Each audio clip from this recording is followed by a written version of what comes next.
boys and girls. Thank you for joining us for another Let's Talk Geeky. And I do apologise for being away for a wee while. But the demon that drives us all, work and payment, kept me away. So we're Yeah, back. we all got bills to pay. Yes, So how's yourself, Jim? How have you been over the last few weeks? Absolutely knackered. I kid you not. Literally, yesterday was the last day that I had not worked consecutively since the 24th of February. I Wow. worked weekends, weekdays, evening cover, the whole thing. But fret not. I've actually did manage to sneak out and pick up a few things. I think someone will be shocked. Someone will be absolutely disgusted. And someone will go, ooh. I want to be jealous. Yes, I think I can deliver that, but I will not Yeah. give any promises. Yes. And I've even got these up and running for tonight, ready them. So we'll do that Oh, as there you well. go. I've got another one, an open box. It's called Heroes and Villains. So Ooh. the cards accordingly come in two parts. So the top and the bottom. The black is the villains, the white is the heroes. Not the other way around. The top, the black is blue, not black, is the hero, and the bottom's the villain. I'll give you the top one. All right. What is Iron Man's real name? Tony Stark. Tony Stark. That's the hero. The villain, by what name is Darth Sidious also known in Star Wars? Uh, Darth Sidious. That's not Doku. That Darth Sidious is the general. But this is from the not main Star Wars. What? The Star Wars. It just says, by what name is Darth Sidious also known as in Star Wars? I have got no clue. Sheev Palpatine. Was Darth Sidious not the Emperor? Sidious is not the Emperor, is he? Or am I I'm sure confusing? Darth Sidious was the Emperor from the prequels. So, I thought that that's was the the kind of question. Palpatine family, but okay, you would get a different Jedi or Sith Lord name, Uh-huh. so I can see that. But I never thought it was Sidious to Palpatine. I have to recheck that because Well, that's what I'm saying. I didn't know that. So that's basically it. So after the problem with the Orca question in these, yeah, you're very. I can see the chat. I'm getting spanked by them, and it was like, no, it's Palpatine. Oh, why is the chat? Believe it or not, the chat's not actually popping up in StreamYard. I don't know why. So I'll need to actually keep an eye on the chat out with StreamYard. So why is it not popping up? Yeah, The private StreamYard chat I is can not see. showing the chat. YouTube doesn't support comments on private videos. This is not a private video. It doesn't look to be an unlisted Oh, one. do you know what it was? See, when I initially put it out, I'd put it as private because my hard drive had crashed and I had no images. So what I did was I put it up and privatized it. So StreamYards won't allow us to private chat, but we can private chat in the other window. I'll Oh, hi, keep an boys eye and on it. girls. Thank you for joining us. So sorry I didn't actually answer straight away, but I can't actually put any of the chat comments up because StreamYards has messed it up or somebody else messed it up. Picnic. Problem in chair, not in computer. Yes, it is a picnic. Or it was a craft moment. A craft moment in computer terms is can't remember a fucking thing. Yep. That was my father's favourite saying. Oh, it was a craft moment. Huh? Can't remember a thing. Yes. So I started using it. And obviously Picnic is as an IT person, we use Picnic quite a lot. Don't worry, it's not I've you, never it was used a that. Picnic problem. It was a Picnic problem, don't worry. What does Picnic mean? Don't worry about it. So I will do a little bit because we have to kind of rely on the YouTube window chat. I want to say Yes, congratulations because since last time, I believe when we had to take a quick break, we were about 140 subscribers. We're now at yes, 163. 163. We've been up. We are flying. Thank you, ladies and gents, boys and girls, guys and girls, anybody out there. I don't really care. Yeah. No, I don't care about the subscribers. I don't care who you are. Don't care what you are. Don't care where you come from. Because I don't care about me, so I don't care. We do care a little bit, just we not we care that much. about our audience. We love them. We do. Uh-huh. But next week, unfortunately, I'm away again. I'm going to actually have to try and record something so we've got at least something up for it. Can't actually not have something.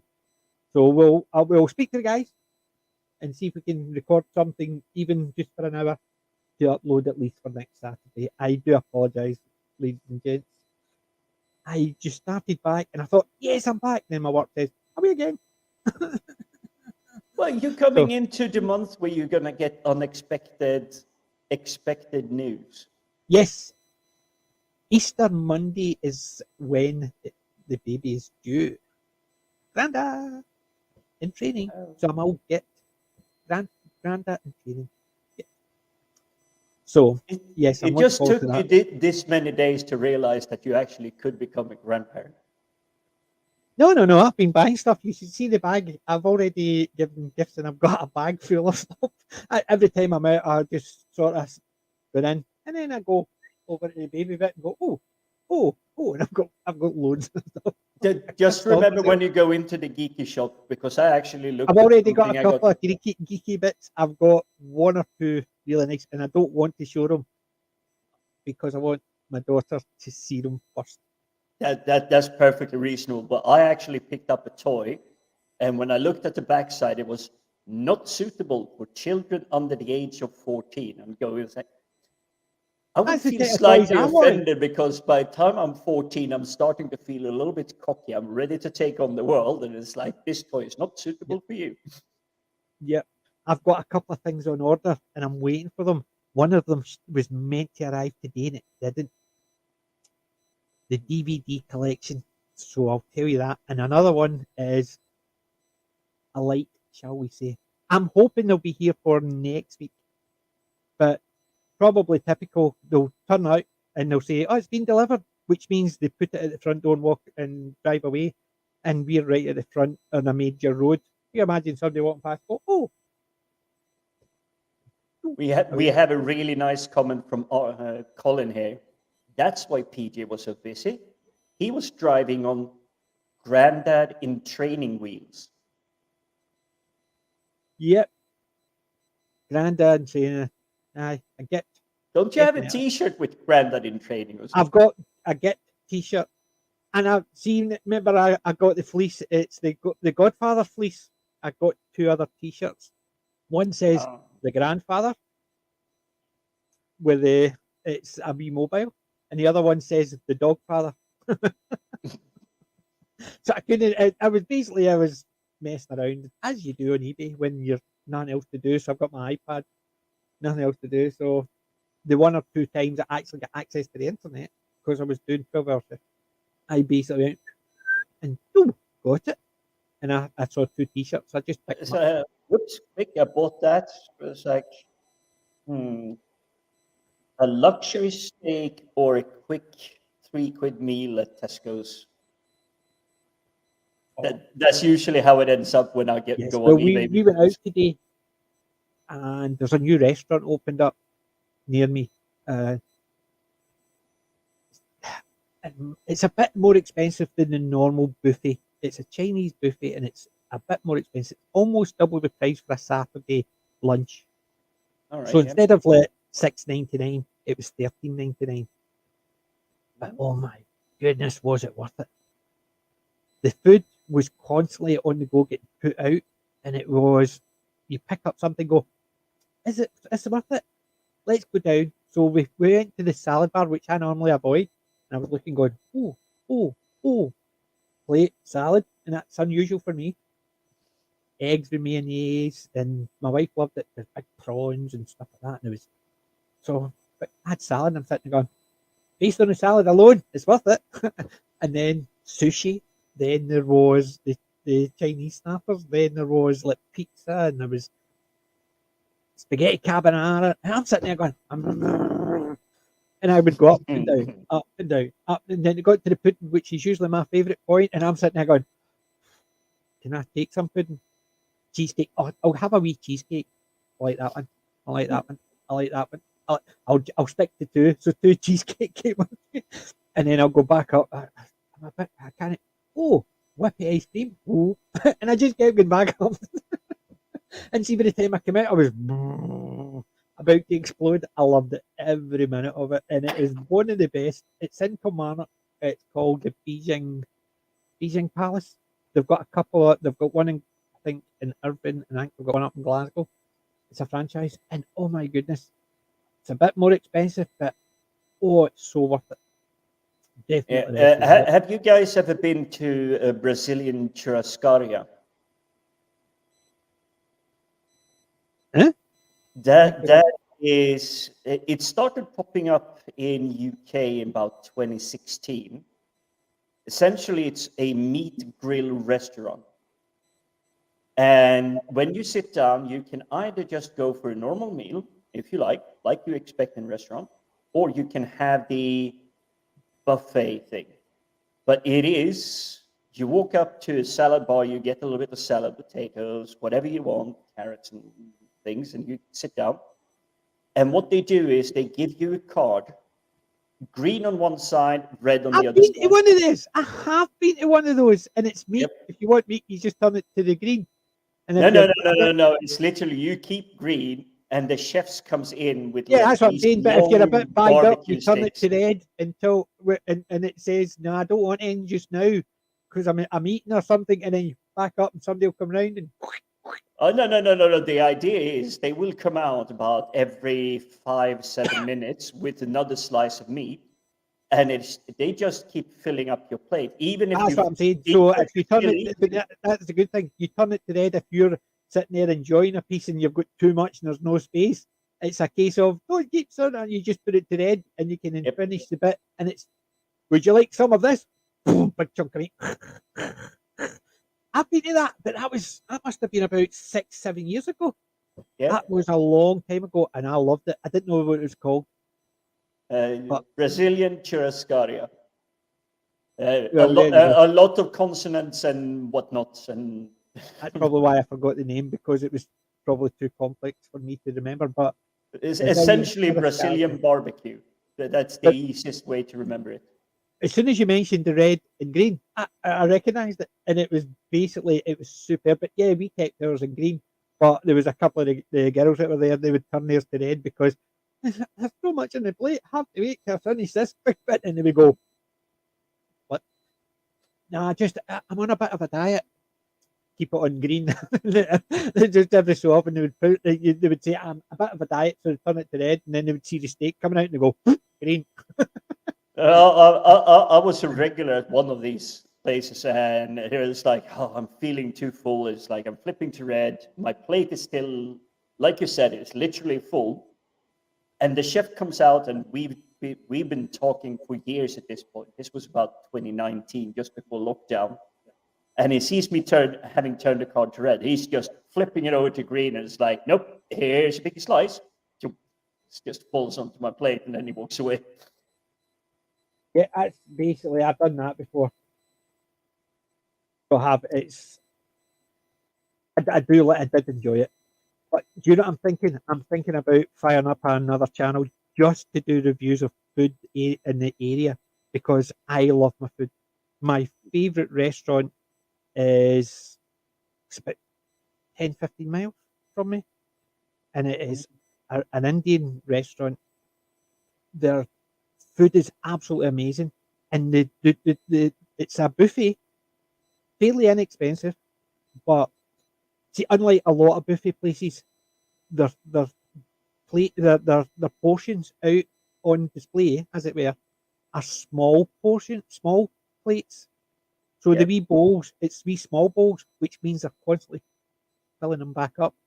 Some places I've been where it's the big bowls, and how long's it been lying there?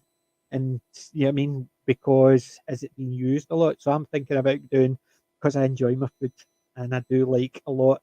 So it'll be the Ayrshire area or Glasgow or roundabout, because there's places that I love. Some places I hate. Like there's one place I went. It's very posh in Glasgow, and when we came out of it, we spent something like £55, and we went straight to McDonald's to get something to eat because the portions were so tiny and it was so expensive, and they weren't even that great. Had to go to McDonald's because we were still hungry.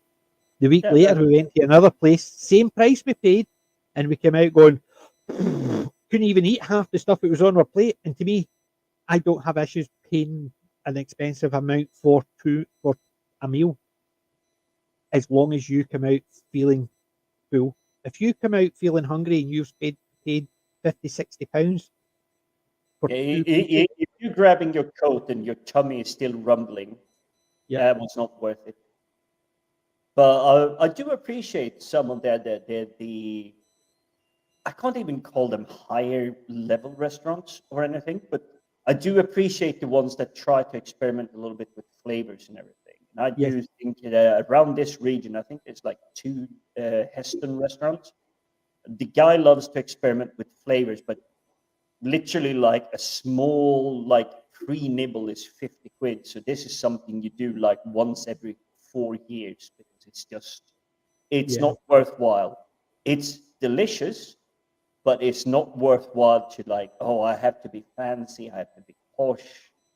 yeah, It's just like, no, you're not being posh, you're being stupid. You're paying way too much money for way too little food. yeah. I know. I don't mind paying a bit extra if the food is worth it. But I've gone into places where you're spending 50, £60 for two people.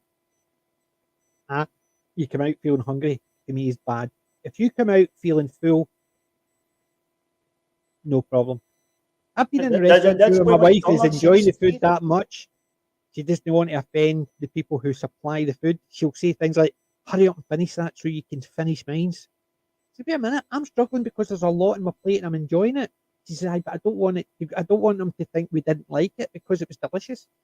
Well, the fact that you're full up and I'm almost full and we're still got stuff in our plate and we're still struggling to eat it because it's delicious tells me this is a good restaurant. I would come back here multiple times. And I've been Mhm. to restaurants like that where my wife is actually saying, I don't want it. I don't want it to go back so the people in the kitchen think we don't like it. Sorry, if you've eaten half of it and you're bagged up, you just tell them that was delicious, but we couldn't eat it. Could we get a doggy bag, please? Which I've asked for in some restaurants. It's been because I couldn't eat it all. And I thought, please give me a doggy bag because this is delicious and I want to take it home. The dog's not getting it. The dog's not getting it. No. Yeah, I've I've been in done a that. few scenarios like that. But it was really weird. I think it is a chain here, at least down south in the United Kingdom, Cafe Rouge or Rouge Cafe. I think it's Can't really Cafe call. Rouge. I recognise the name. Yeah, so I've been to that dozens of times, and I was just going like, oh, let's have like a normal snack or like a normal like a Sunday slice or anything. Yep. But they put on the menu, and it was 15 quid, and I thought, oh, 15 quid is a bit expensive, but hey, it's like a anniversary evening. So it was lamb shank, gravy, pots, like roast potatoes and everything. And I thought it's gonna be the exact same. No, this thing that they came out with, I could have fed a family of five and no one would have been hungry for the next day. And that's what they served as a single portion. It was just, all the other dishes you served is basically even a starving child would not get fed on this. And then you have this massive, I kid you not, the Lego lamb was this big. It was like way too much for you to eat as a Yep. single individual. But to me, that sounds perfect. It does sound perfect. Right. Since I can't, I've actually just tried to put something on the StreamYard chat to see if it would pop up. And it basically comes up saying YouTube doesn't support comments on private videos. So because I created it in you on this, and marked it as a private video. It linked it to YouTube, and then when I went into YouTube and dated it and took the private off, the link is still there, said it's a private video. So I need to remember that. Don't mark it in private in StreamYards for it to link across. And you have no option to I change. screwed up. So what we'll do is I'll just flick through a wee bit of the chat just now until we catch up and say hi to Carol Jude. Welcome. Sorry, Do that. the camera there. It's because I've got 3 different screens and I've got StreamYard there. I've got YouTube there just so I can see the chat. And this one here is just basically my other junk. So, hi Carol, thank you for joining us. Grandma, thank you for joining us. And thank you for bringing Carol. So, I'm just going to flash through these and just say hi. I'm not going to say hi to Jim. I know he's in the chat, so I've already said it to him. So, and Louise X Sparrow, thank you for joining us as well. Colin, thank you again. I'll speak to you soon. Get you back on. And who else? Cam, hello. Disaster area, hi. That's just terrible because I can't see it in StreamYards. It is so disconcerting because I normally pop them up and say hi as I do it, and I can't do that tonight, which is not fun. Shows you how getting old. Been away for a couple of months, couple of weeks, and I'm actually forgetting. Old age is kicking in, boys and girls. Kelly Edge, hiya. Thank you for joining us as well. And I think I've caught up with everybody that's joined us. And yes, I'm getting old, and it's terrible how old I'm getting. But at least I've got my protector with me. I love my Wolfman, and when Dialogy comes back with her Nosferatu, she can all she wants. I've got my Wolfman, and he'll sit waiting for Nosferatu. And I don't know if anybody's seen my video from my Comic Con when I was away. I managed to get basically there was a Comic Con up in Glasgow, which one of my cousins actually messaged me saying she was at a Comic Con and she thought she would see me there, and I'm sitting there thinking, there's a Comic Con, which is unusual because I usually enjoy my Comic Con, and I was that busy over the last few weeks that I didn't even know the Comic Con was on until 12 o'clock on the Sunday. So it was on the Saturday and Sunday. So it was the last day, and that's when I first heard about it because I didn't even check my messages from the day before. So I checked it, and there was a Comic Con on. So I've got a couple of hours, so I jumped my car, drove up, and I picked bits and pieces up, and I've uploaded what I picked up online. It's on with the stuff I got, and the Wolfman was one of the things. And I'll show you another thing. I've got it here and I've unboxed it, and the unboxing was actually on that video, and it's sitting behind me. You see it? And it's a Funko Pop, believe it or not. And there it's there, the Funko Pop chip. Dun-dum, dun-dum. Look at that. Is that not a superb figure? It's an absolutely gorgeous figure. It is. The Orca. Just so it's sitting on my shelf. I've actually, yes, I could have kept it in the box, but no. That was just so cool that I had to come out of the box. So that is on my shelf now, the Orca, and it is superb. Love it. Absolutely. So it's on. If you want to actually have a look, it's on the. I need to get a bigger Funko. I need to get a bigger man cave for all the stuff I've got. And I did make that joke about needing a bigger man cave when I was unboxed. I know, so predictable. But well, it might require negotiations with your wife that you need a bigger man cave. We're actually looking at, believe it or not, maybe perhaps moving. All right. Maybe. It really depends. We're just going to actually, because we saw a house and it was a gorgeous house. We put a bid in and somebody beat us to it. We went over and we were at 8th. We went over the asking price by 10 grand and we were 8th in the list. So you can imagine if we were 8th in the list, the 7 people above us bid above us, and we went 10 grand over its asking price. And so it was just such a nice house. We thought, give it a go. But so it's not as if we're putting ours in the market. It's not as if we're actively looking. We just saw a house. It was really nice. It would have been perfect. Bigger rooms, which means I would have got bigger. Not the reason I was thinking about moving. But I definitely know that the stuff I picked up, and you've seen the big pirate ship that I built. yes, I and that's definitely a need. castle. I want to see it with the lights. So Yep. This is something that is going to be brought up a lot later on in the stream, yeah, because I really now need to figure out how to make my man cave area a lot better in the flat. But hey, the that more I looks inch out, fantastic. the more I lose of my cinema room. And Yes, but I don't want to that lose my behind you looks great. 129-inch cinema screen. Yeah, that stuff behind you looks absolutely great. So your corner looks fantastic. My corner, if I go this way, I get a reflection because this box, this one here, Yeah. has got all my Judge Dredd stuff on it, as you can just see the wee image there. But if I just tip it a wee bit, got the Judge Dredd helmet, my gun and stuff like that, but you see my reflection of my screen. And that's Yep. what I try and avoid. But as you can see this, which is us streaming so I can see the chat. So, and if I tip it too much the other way, then I'm sort of off centre, so I have to actually give it all this weird. How do you get into centre and stuff like that? So get a wee bit in with that. So I'm stuck. Yep.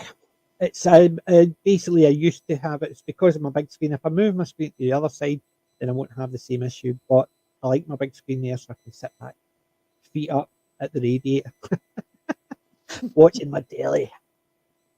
Have you been watching anything fun over the last few weeks? Not so many things. I finished off a couple of audiobooks, or an Audible audiobook series. What one? The one I mentioned before we had a quick breakup, which is Dragon Blood. It was a little bit light when I actually went back through all the 13 books, but I will say I thoroughly enjoyed it.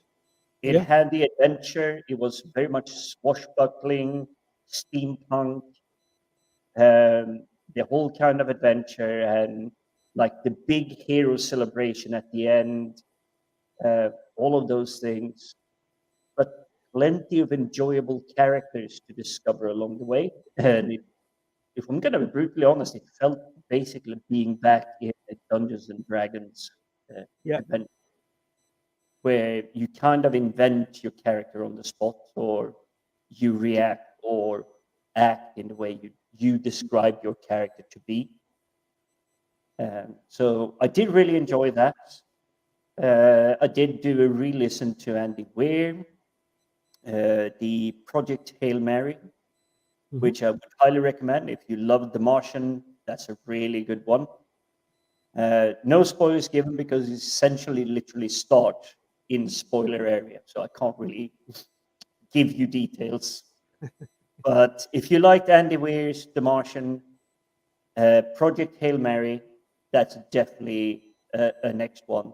Although if I have a tiny this niggle at my mind, it feels like now he's writing it to become a film rather than he just So wrote it. giving it the when he's thinking about the book, Yes,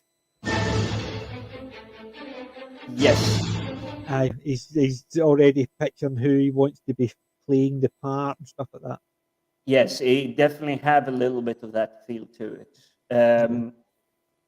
I started watching, but unfortunately the stream started. But it is Mother Darkness or something on, I believe it was Netflix, and it was fairly interesting.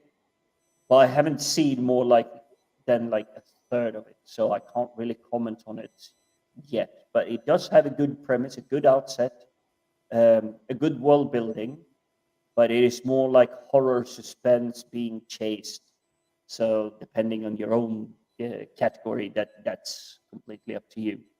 But I kind of liked it. So, well, what I did see. I caught up. I started rewatching a little bit of both Next Generation and Voyager, and I'm struggling to decide which one to pick to like follow through the 7 seasons. But I think Voyager is going to win out on this one. Voyager, you know, I have feelings of Voyager, even though I dislike a lot of the characters. I love Voyager. It's definitely one of those ones that is my trash enjoyment because the characters I dislike, the situations, some of them I dislike, but the characters are just so fun to watch, even if you Yep. dislike them. It's just, I love it. Yeah. No, I'm exactly the same. And Do you know what I picked up? I'll need to actually put off screen just so I did it. It's just because you were mentioning it. I meant to actually say I picked this up before we went. This I turned up the Sunday after our last stream. So it was going to be a pick, but I'm going to show it just now because we're mentioning it. Give us 2 seconds, boys and girls. I'll leave right, Jim to take more while I'm listening. I will try to read through the chat and see what you guys been talking about. Disaster thinks that PJ needs to get bigger Funko. It sounds like he already has planned because they're kind of snooping around getting a bigger property. Kellinch, apologies for the discussion around food. We didn't mean to make people hungry.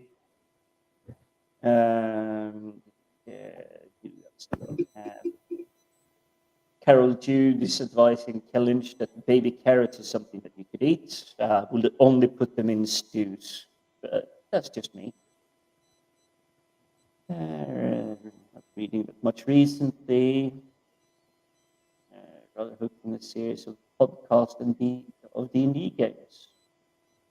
So it sounds like you've been exploring the world of Dungeons and Dragons, Yeah, Colin. I was wondering, Colin, have you been? Is it what was it? The Matthew Mercer group. What were they?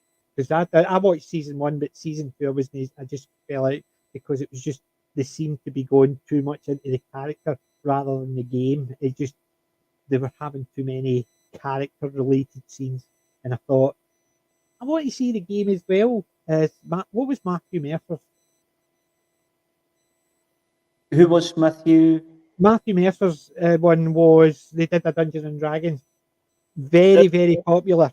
But the first season was fantastic. Second season's meant to be as good, but because it was like 4 hour sessions each time, there was a lot of character interaction. There was the games, and they had built the models and did it, and it was really good. But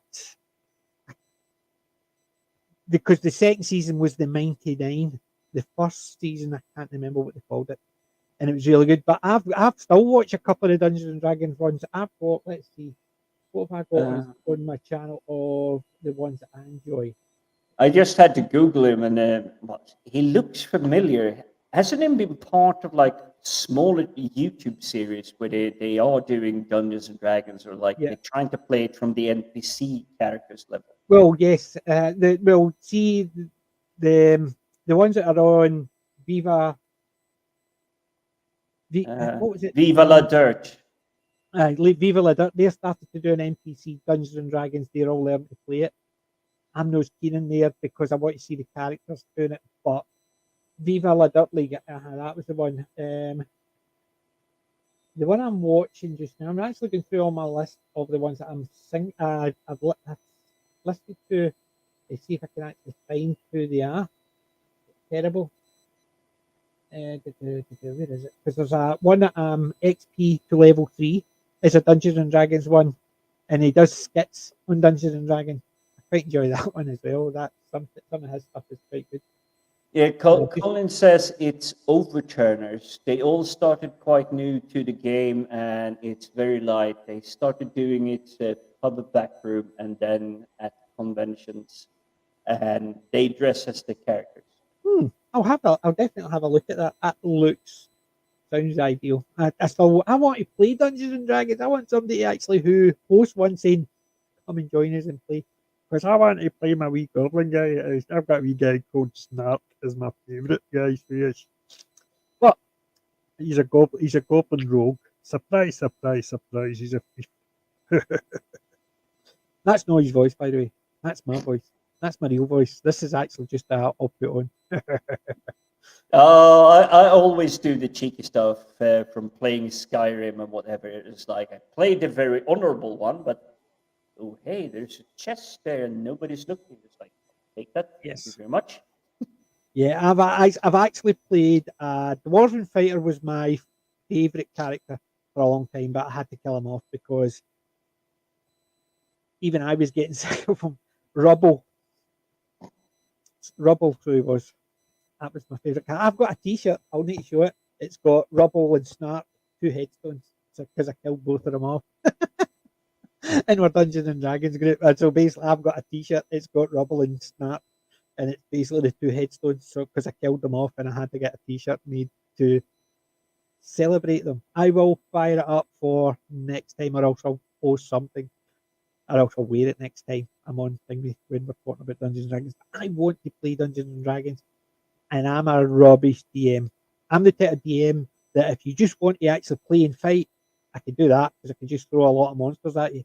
But anything fancy, I can't World do it because building, anything I've just not got fancy. I've not got the imagination to do that. I can play my one character and get into it, but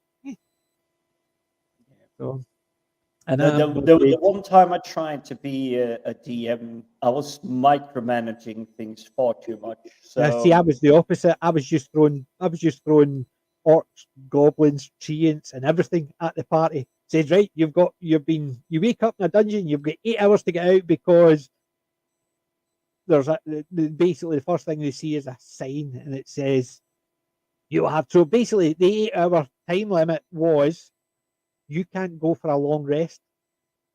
So be very careful what you do. So fire your you weapons and not stuff like spend that, your but don't use all spells your or anything. magic. So if you got a load of goblins coming at you, just fight them.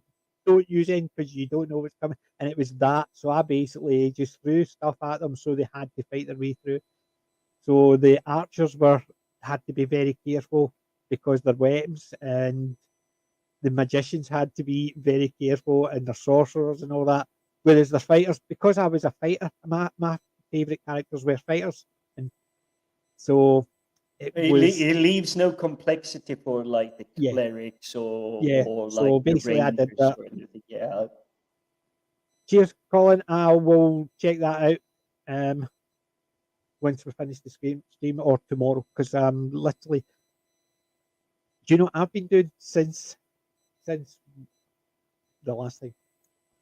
I've started in a couple of books. The Empire. Show and tell. Show and tell. Yeah. The last it's this John Scalzi stuff. So I'm on book 3, the last, or sorry, book 2, the last Emperor. It is. I'm just trying to see with my list of books because it was. I listened to a RPG light one called. What was it called?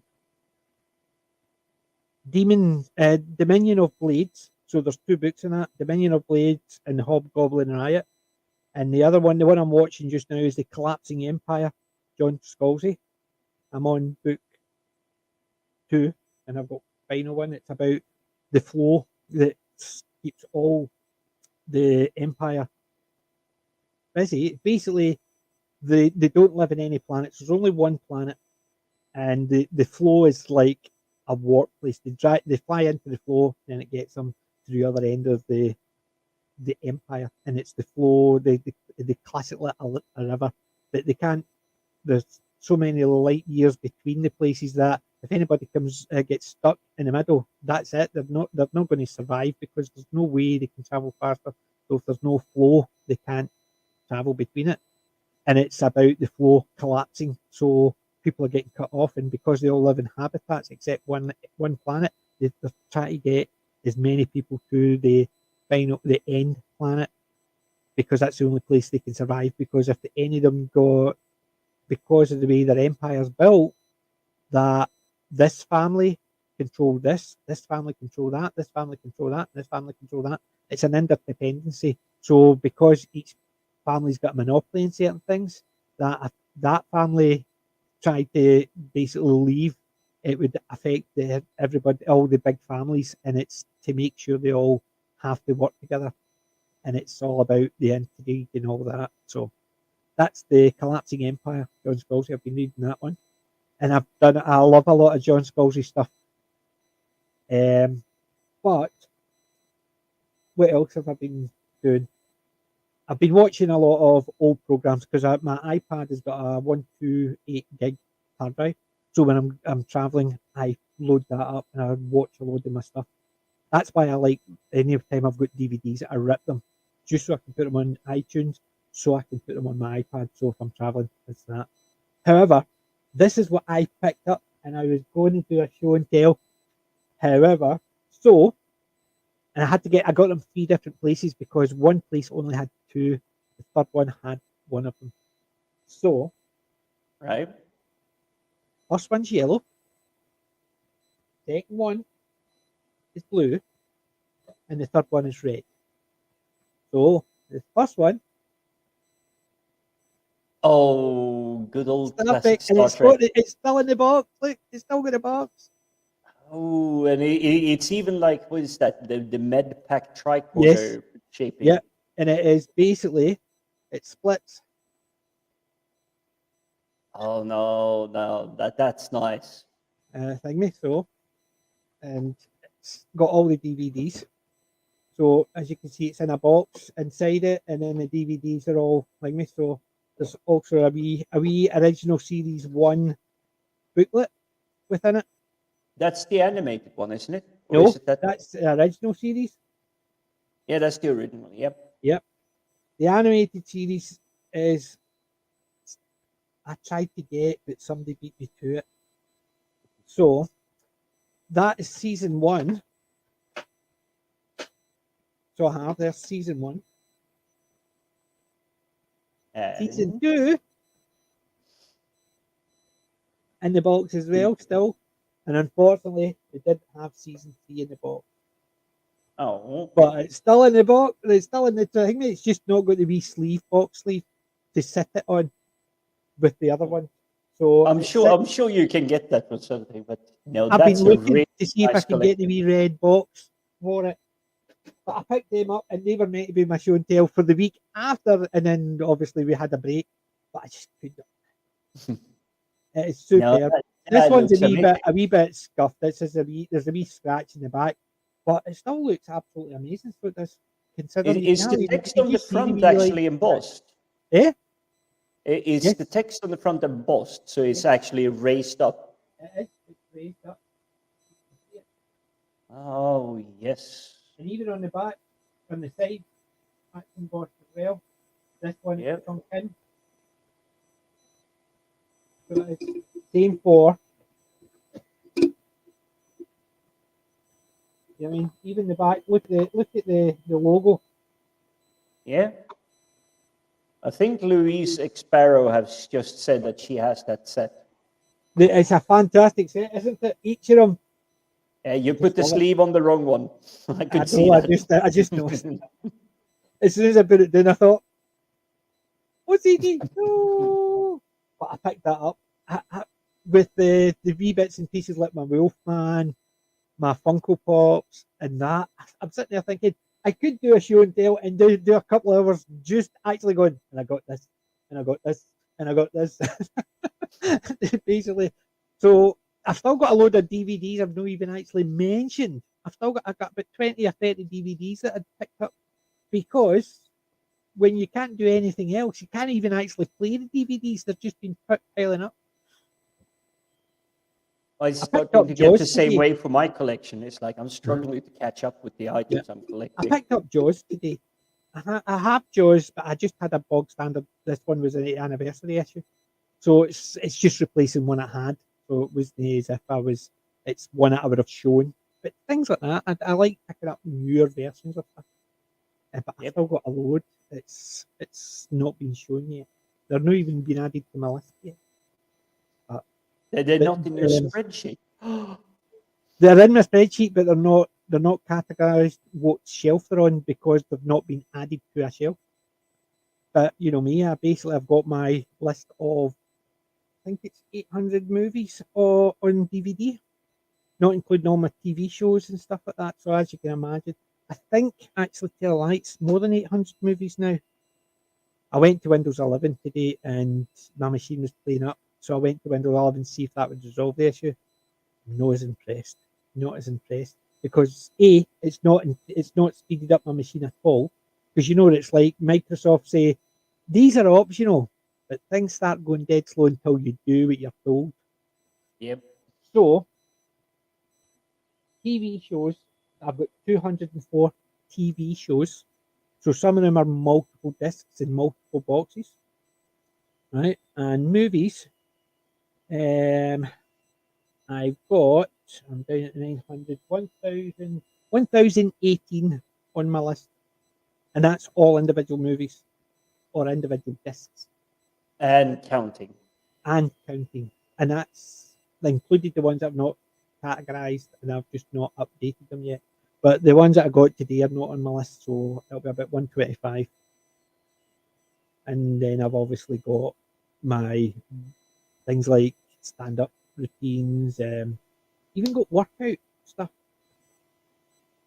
Very rare. Oh, was There were it ones, Jane Steele's Bundle Steels or whatever it was called? yes, things that no, but it's basically and I've got music ones as well. Although they're basically my wife's as well because I categorize everything to make sure that if I'm going to a charity shop, I don't actually get a double, and I still pick up doubles because I think, oh, that's a better copy or that's a better quality, or else it's a newer version. Like for instance, Jaws, I got the anniversary edition rather than the bog standard edition I had. So things like that, I still pick up the doubles. But what do I do? The last time I went to the charity shop, I had one of those big, remember the big Aldi bags you get, full of Yep. DVDs to go to the charity shop because they were all my doubles. But Charity the shop went, LT oh, bag more with DVDs, thank you very much. And then I handed the big bag in, and she says, "Do you want the bag back?" I says, "Not really, but I might need a bag for these." And a big pile like that to move with. So I took a pile in and came back with another pile out. What can I do? I can't stop myself. I do the same. I do get junk DVDs every now and then, just to like round it up so it's like £1 or £2 or whatever it is that I managed to raid for the charity shop. Yeah, It's like I'm never gonna watch this, but it's an amusing thing to just like have because this is what they did with the DVDs in the early days, especially those training videos. But it's like they were just strange, really strange. I was just laughing. Gillian, she says no tagging on the iPad. Tell me about it. Because you have to, you can tag, but you have to physically type it all in. So if you want to tag me, you have to do the ampersand or the at sign, PJ maybe Yep. one. So it basically, when it pops up, it's tagged, but you can't just do the at sign and then the first couple of letters and it pops up and you select it like you can do on a PC. I hate that.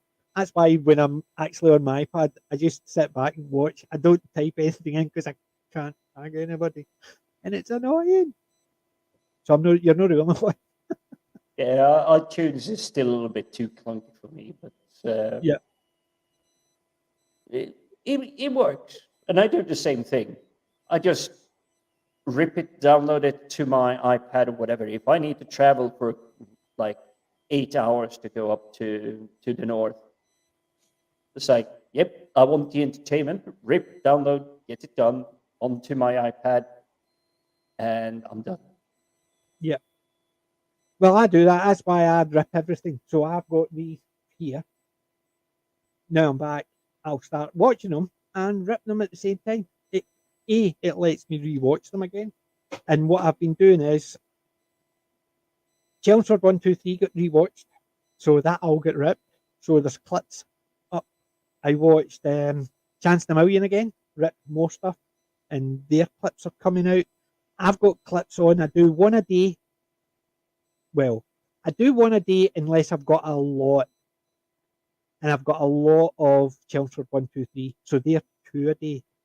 one at 12 o'clock UK time and one at 7 o'clock UK time. Soap, I've been watching Soap. I'm on season 4 of Soap, so I've only got about another 5 episodes left, and I've been clipping bits out. They're up, so I'm already stuff up until the 17th of July. So, which means when I'm watching stuff, if I want to clip bits out, I'll clip it and then upload it for in the future. So I've been watching The Strangers, which is fantastic. Anybody that's not seen The Strangers, Mark Williams, Milton Jones, Jack Doherty is superb. Lynch, I think they did because I remember Soap. I remember watching it. After I finish watching Soap, I'm going to watch Benson, the best character in this show. No matter the guys, the people they brought in to try and replace Benson, it wasn't as good. So you've got Sanders. He's smart. He's still the smartest person in the whole bunch. But Benson was far superior because he was the smarter, but he was so sardonic and sarcastic. It was hilarious. Sanders has got this sardonic, but he's no as sarcastic in it. Or he has got a bit of sarcasm, but it's nowhere near the level of Benson. Soap and Benson, there is some of the episodes on YouTube. Just have a search for them. Benson was the spin-off from Soap from season 2. The character was so popular, he got his own, I think it was 3 seasons, spin-off from Soap in season 2. So it was that popular in season 1 that by season 2 he left to get, and they obviously encouraged him because he still come back for bits and pieces here and there. So he did. And it's definitely, I would definitely watch that. Good evening, Mr. Brown Alliance. Hello, Mr. Brun. Brun. Mr. Brun. Aye. I know this Mr. Brown. Mr. Brun. Up here in Scotland, it's Brun. It's just my accent, which no one is. has, so. Yeah. No, but that definitely seems Soap, Benson. Yeah. Well, I've been watching that, so it's uploaded. I watched The Strangers. I've been watching some Godzilla, but every time I took a clip and tried to upload it, I got so there's no Godzilla stuff. So I've uploaded a couple of them to Rumble. However, I had to unlink my channel from Rumble because stuff that were on YouTube, which were fine, I got a copyright strike in Rumble. And I'm sitting there thinking, there's no point because they give you 3 copyright strikes and they cut your channel. So what's the point if YouTube's allowing something, then it goes to Rumble, it automatically syncs across, and then they give me a copyright strike. So 3 things could automatically sync across, and that's my channel gone. So I had to unlink it. So what I'll do is if I have got stuff, I'll upload them individually to Rumble. But I got my first earnings, shall I say. So now I can say I can put my 2 cents worth in because there's 2 cents sitting in Rumble. So that's how much I've earned from my videos, 2 cents. So now I can put my 2 cents worth in. Well, it's what we do on this stream. It's like we put our 2 cents in. It's like, I like this one, you like that one. It's just exactly what we like about this. But the fact is, I can now use that. I can put my 2 cents worth in because that's what I earn in Rumble. But it just goes to show. But it was the fact that I had to unlink my channel. I got the copyright strike. They says they gave mark 26 points, and if you get 101, and I'm sitting there thinking, well, that's three strikes, and my channel's gone. And it wasn't one I uploaded. It was one. It was on YouTube that when because I've got them all scheduled. When it popped in, it synchronized across. And what happened? I got a strike. So I would literally I would not know if something's going to get struck in Rumble until it's actually synchronized across. It's not as if it's something I'm uploading. To me, if they want to synchronize with YouTube, they should have the same. So if YouTube allows it, they should allow it. I think this is still a remnant from back in the early days of the sail the 7 seas and acquire your copy of something. I can understand that. I can understand to an extent because there's some of the programs that I try and upload because I love them and they go, no, you'll not. But the thing is, good thing with YouTube is they don't go copyright strike unless you go live and do it. I can understand that. But if you upload a video, they'll say copyright claim. This is private. Nobody will be able to see it. And if you delete it, they're happy.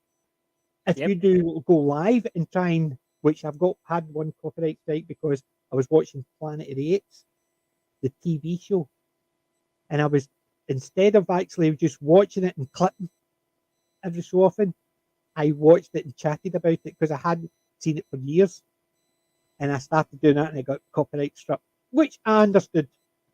I was stupid. It was early on.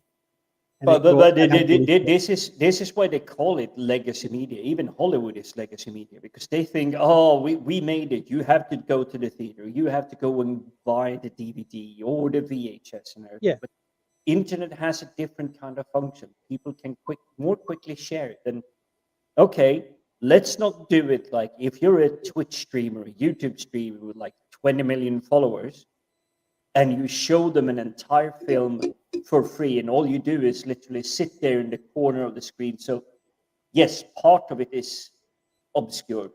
But if you take something you love and you describe it for a couple of minutes, that's promotion. That's free promotion. And I think Hollywood has never really come to terms with it. They don't understand it.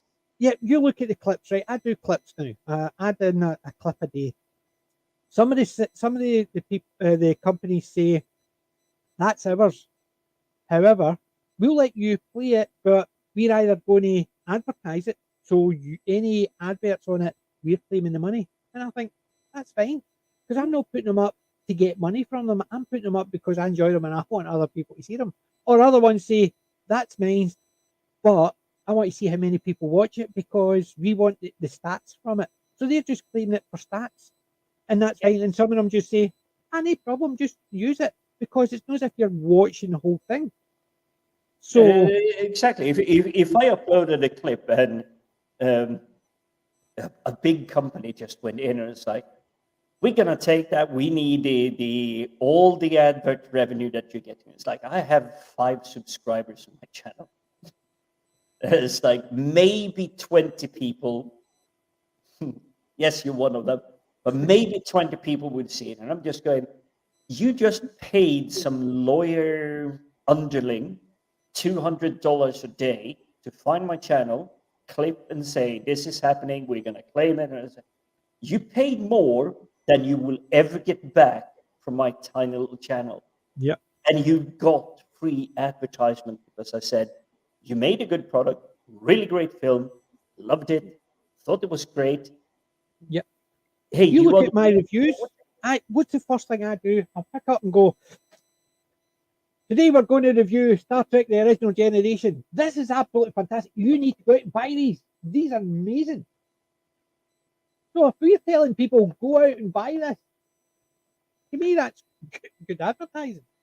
Yeah. Because even if it might be 5 or 10 people, or even one person goes, I think I will, and somebody's actually giving them money.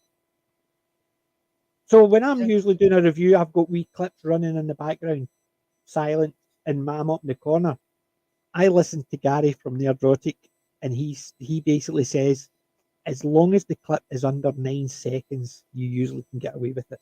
So just even look at Gary because he moved now to Texas. Just look at his background, all of those toys and figurines and everything. Yeah, all of those companies could claim it, but it's like, that looks really cool. I want that in my living room. Look at my background. Look at your background. It's like, yeah, I would like that because physical copy is still so far superior to just going to Amazon and it's like, okay, I have it in my stream library. And the reason I started getting the physical copies is because I started realizing Amazon, Netflix, and even Disney Plus are cutting out stuff from the live streams, kind of the same way you get on the, what's it called, the terrestrial TV? Yeah. Because they have the watershed and everything. They will cut stuff out from the film just to make it either fit with the time slot they have or because, okay, we have to play it down a little bit. No, I want the original. I want what the director wanted to put out. I want what the writer said. It. Yeah, I'm exactly the same. I can understand if they think, so we'll play it after 9. But with the new modern media, they can't get away with that. So they broadcast something live at 9 o'clock, 3 o'clock in the afternoon the next day. Somebody goes, I think I watched that thing. It was on Netflix last night at 9 o'clock. So basically, that makes no difference. So that's where you've got the make sure you're of an age. Give me your credit card details. That'll prove that you're old enough because you've got a credit card. You watch me. Well, because I'm always on a VPN. It looks like I come from all over the world. It was like, hey, you want to access the BBC iPlayer? And it was like, you're clicking live news because there's been a lot of live news happening recently. Yeah. And you just get the pop-up box and it's just like, yes, I have a TV license. No, I don't have a TV license. It's like, how are you going to prove I have a TV license? It's like, you just go, yes, and you can instantly watch it. Do you know what Amazon Prime do? They don't care. They just say, you're running a VPN, so you're not getting access to it unless you switch your VPN off so we know where you are.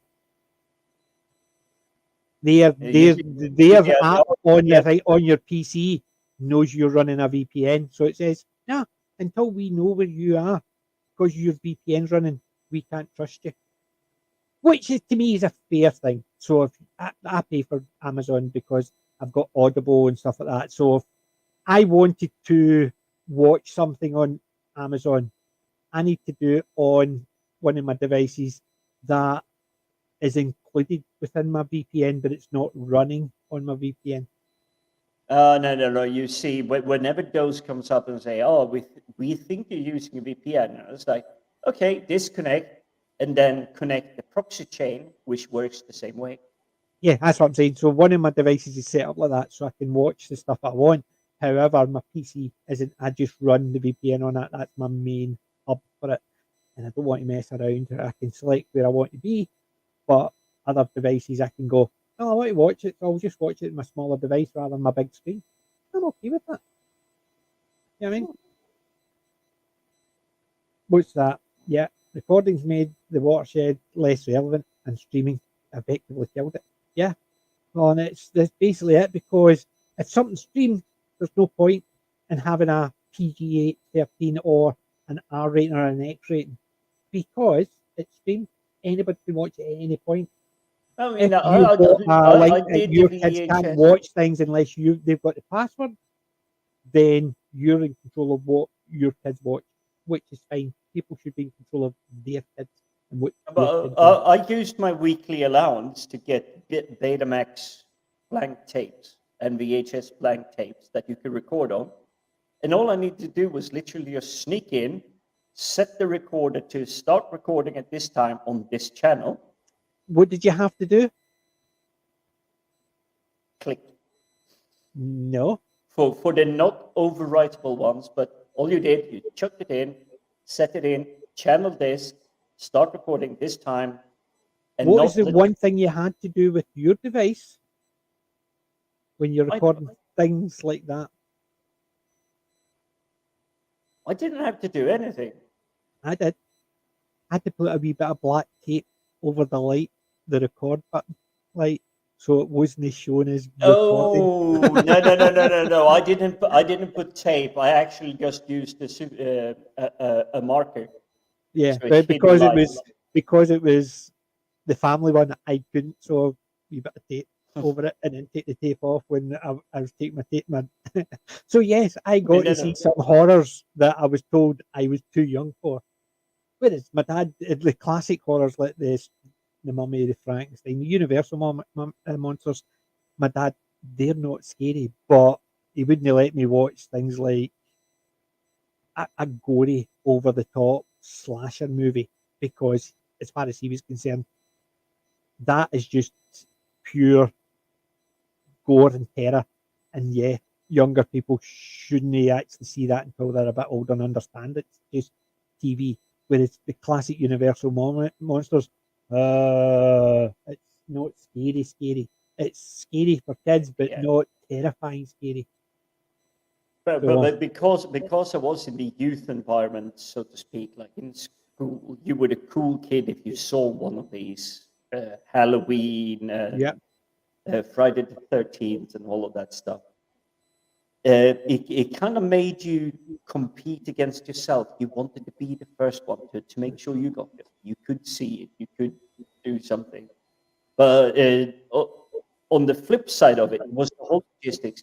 Yes, you could sneak a recording past your parents because they wouldn't notice that the VHS or Betamax was actually recording. They wouldn't notice that. But where would you find the time to sit down and watch a 2-hour film without your parents just ambling through the living room? Because that's where it was. Yeah. That was the biggest challenge, at least for me. I'm just laughing. I saw the comment. Grand Moff says to Colin, "Think Logan's Run, but darker." And I was looking back. Paranoia. I've played Paranoia, and I got killed off straight away. I was the first one Oh, dead, so I was. yeah. I was the first one dead, and I killed myself by accident. I tripped and smashed my head and killed. Basically, the dice just did not like me at all. But Paranoia, we played Paranoia. My friend Gordon ran it, and it's fun. But you have to be Yeah, very. now I You get have to be now I a get wee bit now I get sneaky what when you're you're saying. playing Do it. you know what I want to watch this evening once the stream is done? What's that? It has Logan's Run. Matthew Broderick in it. The Lady Hawk. No, it's That's, a computer game. Right, computer. oh, War Games. Yes. War Games. Aye. Yep. I must admit, I quite enjoy that. But I've lined up because we're going to do a stream in the very near future with FSSI, Colin, and we're going to do it about the director of one of my favourite programs, which has actually been on the clips are on my stream, Cactus Jack, Lan Newman, and he's done some really good stuff. Cannonball Run, Smokey and the Bandit, Yes. and he's done a load, and he used to do a lot of stunts and stuff like that. So we are going to do a stream with FSI. I know I keep doing that. I keep on going stumbling over it and then nearly put a third S in, and I love it. Yes, citizens, you have gone into a orange area and you are now infrared clone report determination chamber. Yep, that's happened. And basically, I've been turned in by someone and actually grassed them up, and they were actually working under the controller's orders, and I get the one that get terminated. It is fun. It is one of those games you're trying to get everybody else into trouble, but they also try to get you into trouble. And sometimes the controller gets them to do things, and if you grass them up, you're the one that gets terminated and stuff. It is just fun. But I think if you're playing Paranoia in a group, you have to have set rules. I know you're Yes. not meant to have rules, but you have to have rules that everybody gives the controller a piece of paper. Because if you hand the controller a piece of paper, people know something's happening. Whereas if everybody does it, then at least if you don't want anything to be done, you could pretend to write on it and hand it over. Or you all have your text messages, the controller, stuff like that. But because anytime something was happening, and we would know somebody handed the controller a message, unless they were really sneaky. And considering you're all sitting there around a table watching what's happening, it's no as But easy you to do get away you with it. do the same when you play D&D or other stuff like I done that like the it other like game master control. Yeah, Yes, an individual could pass a paper to the GM to kind of like disclose well, keep a secret, but everybody does it at the same time. If you have something to tell me this round, you can send me a blank piece of paper or a paper with something on it. It's a really clever way.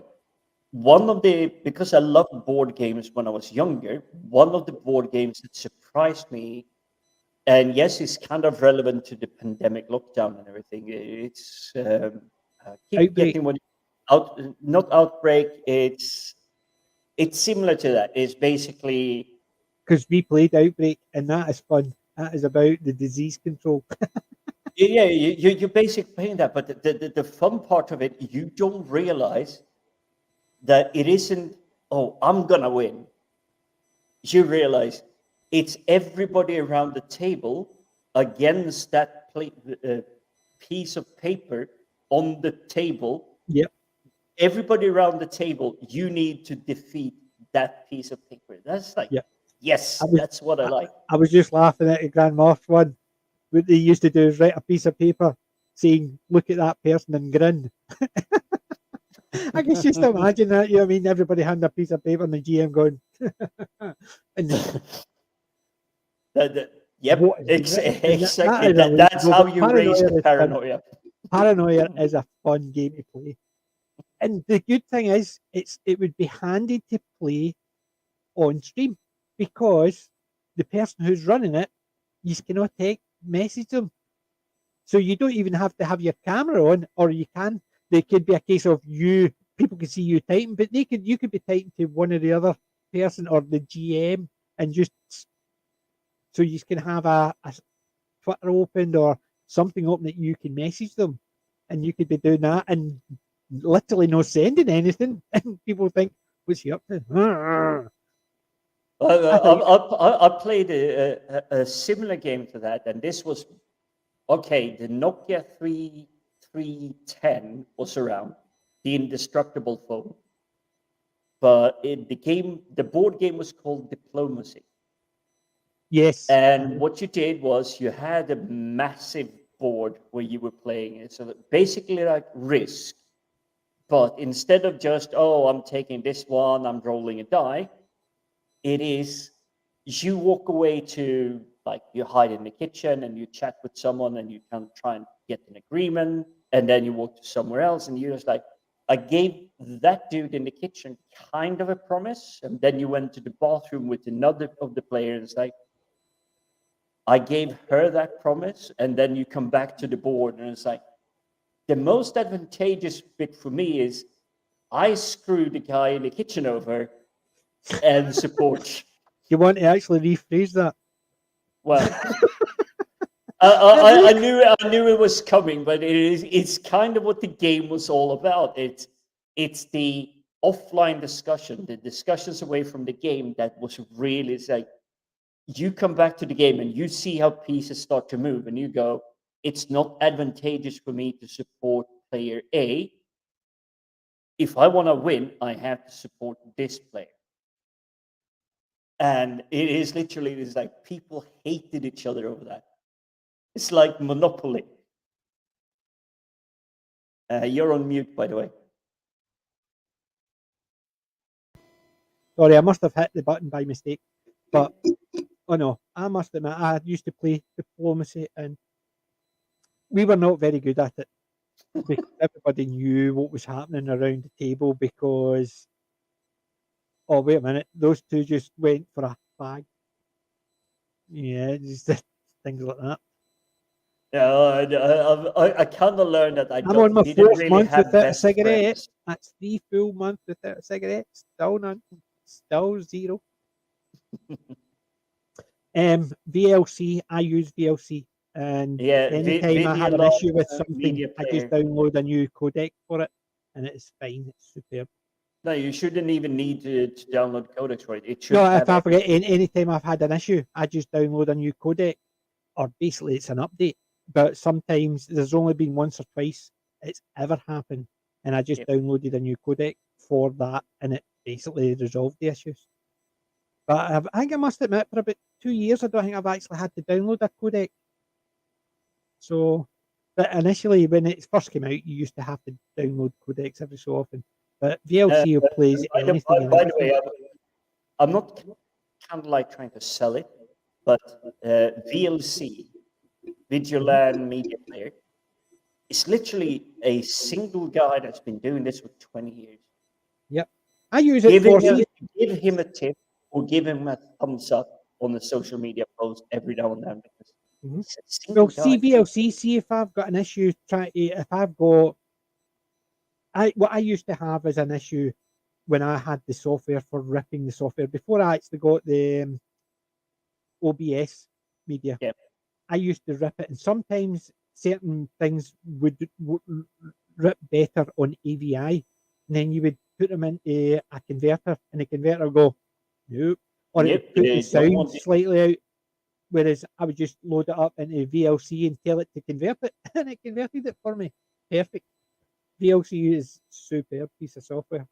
But it's literally a one-man band, DLC. Yeah. It's been around for almost 20 years now, I think. Yep. So it's you, my you don't media have to player. donate, but give a thumbs up or something. Yeah. at least. VLC's always my go-to media player. I love it. I think it's one of the best ones out there. Even the fact is you can sit, have everything listed, and just watch it, and just click on to the next one, and or just let it just repeat in a loop or whatever. But I've always got my playlist on it and just click the next one. If I want to skip something, I just skip down the VLC sitting here. So it's actually sitting so you don't need to actually constantly open something, click something else, and it flashes it away. You just the list is always there and you can click through it. I always do that. I've always got a playlist sitting there. So I have, but definitely. Yep. Yeah. I'll gab and I'll let's see what else what else did I get? You mean you must have got quite a lot of like knickknacks, Yeah. knickknacks. What we'll do is we'll do the pick of the week. So let's actually, where's my pick of the week video? Right. Pick of the week. So what did I get this week? This week is no so much what I got this week. I've got a load of stuff. So give me 2 secs because there is stuff that I have recently got, and there's been a load of new stuff. And I'm just actually trying to remember the best stuff because I showed you my shark, my orca. I showed you my wolfman. Showed you my Star Trek: The Next Generation DVDs. So I'll go and pick up a load of new stuff. Oh, I've got one thing I want to show you. 2 things. They're right here. So I'm just sticking them up. Actually, I just need to get a bit of space so things can actually be sitting next to me. So they're here. So I bet my screen back on. And thank you for keeping with me. Well, I don't know if you could hear me while I was saying all that rubbish. So, pick of the week. When I was away and I saw certain things. So, I found this. A Glengarry. How's that look? It's basically my grandfather's regiment, the Highland Light Infantry. So I picked up a Glengarry. It's a wee bit small for me, but it's not really designed for me. It's to go with my grandfather's medal. So the Glengarry, look at that. The HLI badge. I just love the Glengarry, so I do. It's too small for me, as you can see. It just does not. My head's just far too big. But I've got the pictures of my grandfather with his Glengarry, so I've always wanted it to go with his medals. So thank you, Kelly. It's just my favourite piece of headwear, and I've got a load. I do like my hats, so I'm taking my headphone out just now. I picked up a couple of books. Well, one of them I had the original, the Pater. I picked this up, I dug it out, and I got the new one, the complete Pater. The Pater was, I was going to do a couple of bits and pieces like Gonny. The word is Gonny. It is the English equivalent of going to. Goni no do that. Just goni no. So basically I am going to not do that, please. Just going, or let's see. Gen up. You know what gen up means? It's a question. Go on, gen up. Is it true? Get up. Gen up. So I basically picked up the pattern. I dug that one out because that was the old one, but I picked up the complete pattern, which is the updated version. But I still love the original. So I'll pick out a word. There you go. Let's see. Puggled. You know what puggled means? No. Right. Although it can mean just plain daft. So if somebody's puggled, they're daft. It usually means drunk or silly. He's pure puggled. You know what I mean? So if somebody's puggled, they could be drunk, but they could be just stupid or they could just be acting silly. So puggled is one. Right. Peeved or a peever. You know what a peever is? It's nothing to do Peever. with peeved. Peeved just means you're a bit peeved off. But a peever. Peeved off is like you're a little bit hostile, malicious towards someone. Yep. Well, a peever is a small, usually disc or stone or something that you use for playing hopscotch. So you basically, so you would throw a peever, and whatever number it landed on, you skip over it. So you would, if you've got 1, 2, 3, 4, 5, 6, Double. 7, 8, 9, and then so with your peever, you had to hit a particular number. Yeah. But now we're talking to the people that didn't have a Game Boy. Yes. You had a chalk, you had asphalt, and you literally just drew the squares like 1, 2, 3, 4, 5, Yep. 6, 7, 8, 9, 10. Right. Even a simple word like stir. Do you know what stir? The definition of stir is. So, Stir. So if you stir it up, well, you're messing it up. You're causing chaos. trouble. You're causing trouble. You're stirring it up. What about someday? I might not go. Somebody to the going to party. answer the phone. Someday. Someone, please answer the phone. Somebody going to answer the phone. Someone going to answer the phone. Swatch. Can I have a swatch at your paper?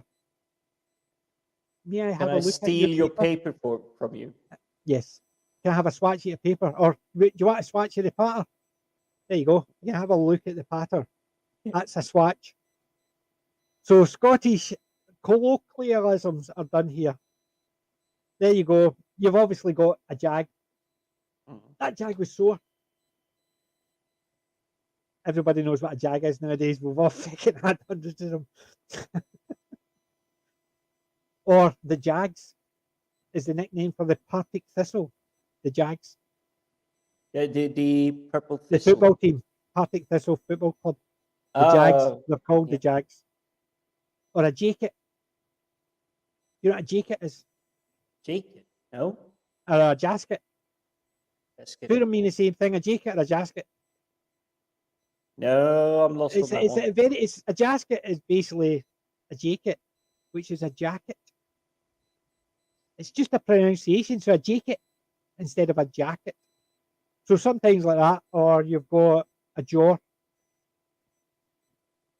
It's just if I try to use this traveling across Europe as I do every now and then, going up into the Scandinavian, it's like they would have no clue what I talk about. Yeah, but see, like a jaw, right? A jaw is fairly simple, but a julie jaw. You know what a julie jaw is?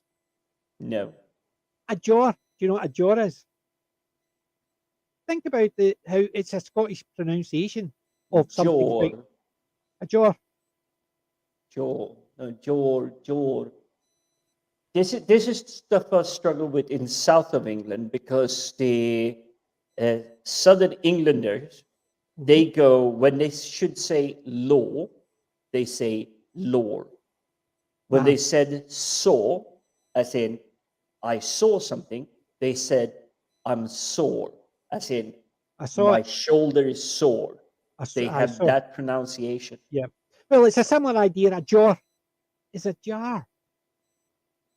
It's a simple jar. So a jaw, we call it a jaw. So you've got a jelly jar. A jelly jar. Jelly jar is a jelly jar.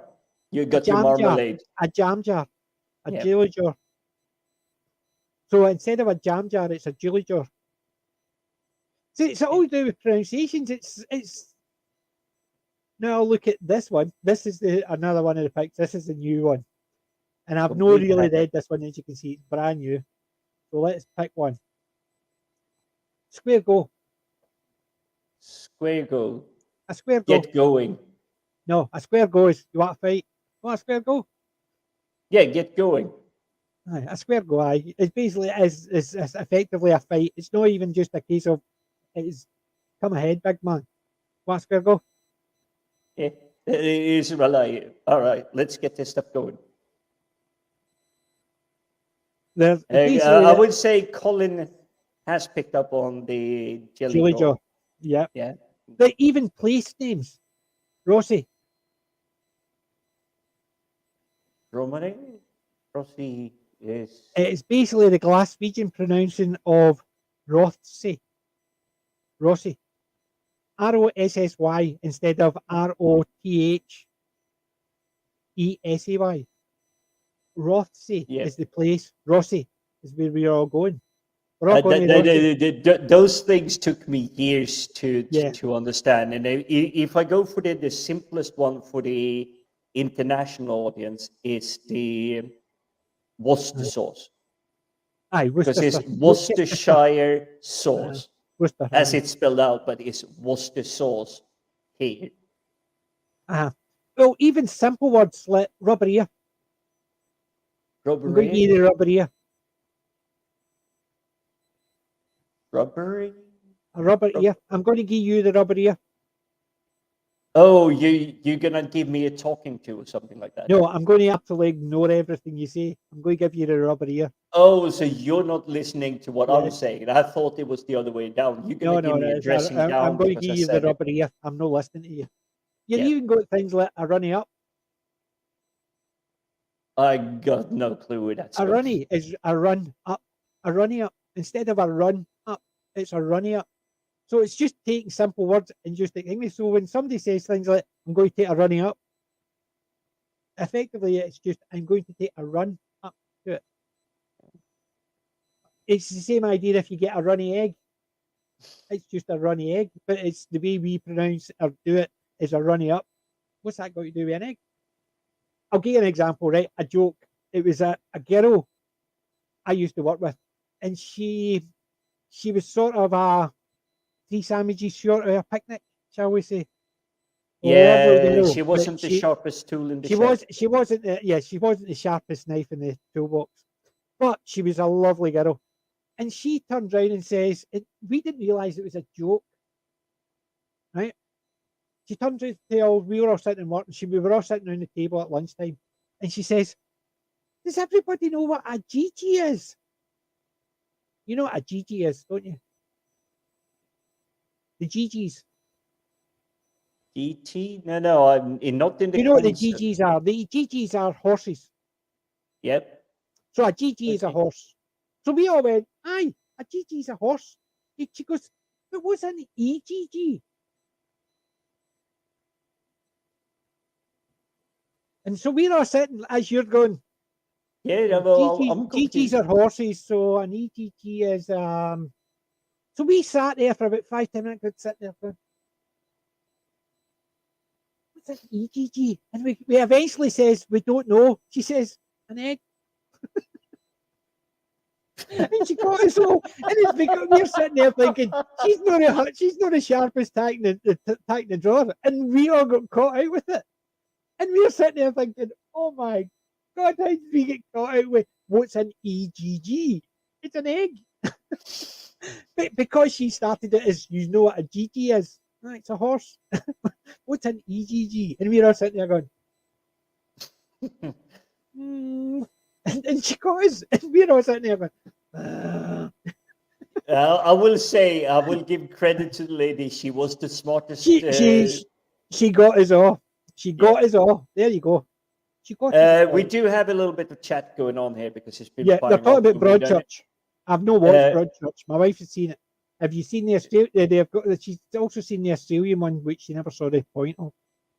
I haven't caught up on that, but it is literally on my to-watch list because so many people have been telling me on social media, It's even a friends, drama. is like it's something you should just explore. If you like it, you like it. If you don't, you don't.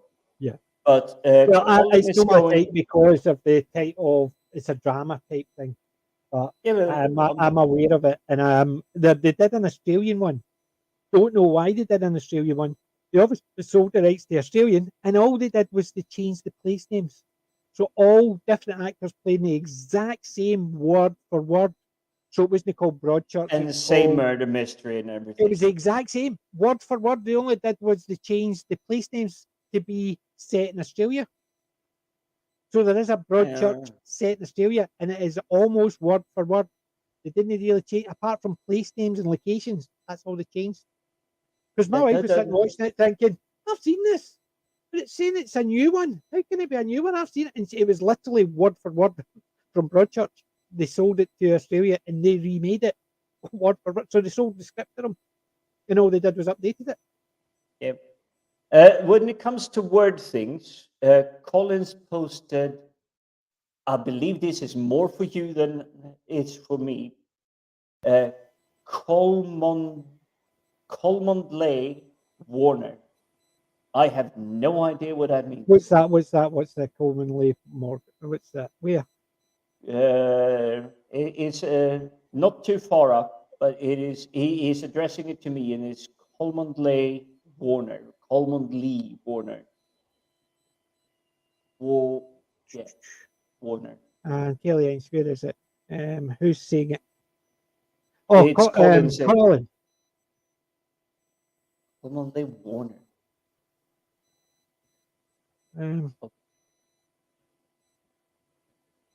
Chumley. Chumley Wall. It's Chumley Warner. Chumley Warner is a character that who did Stavros. He also that's a man. Harry Enfield. Chumley Waller. Chumley Waller was a character. He used to do the basic old black white. Come on, girls. Oh That's no what no the no girls no do. no! Now I start to get the Chumley pieces. Waller. Aye. That So was a Chumley Waller. sneaky one, Colin. That was a really sneaky one. It was a sneaky one. Like, you want to see my last pick? Right. It's a book. It's a book. It's a book. It's a book. And it's a wee bit. It's not the Bible, is it? It's a wee bit scuffed. Almost. Da, da, da, da, da. Now The that Ultimate Guide is. to the Man of Steel. And this is an old one. It's a wee bit. I got this in an antique Oh, shop. it's got some dog ears on the front, but it is Yes. still like But the it's inside is amazing. perfect. The inside is still in really great condition. But you see, I don't mind 2002. the dog ears because Yep. it's in your possession. Yep. 2002. Look at the graphics on it. Let me put you on my big screen, by the way. There we go.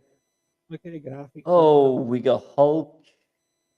But no, that's actually That's not Superman, Supergirl, Superman doing something. You get and it's all Supergirl. about.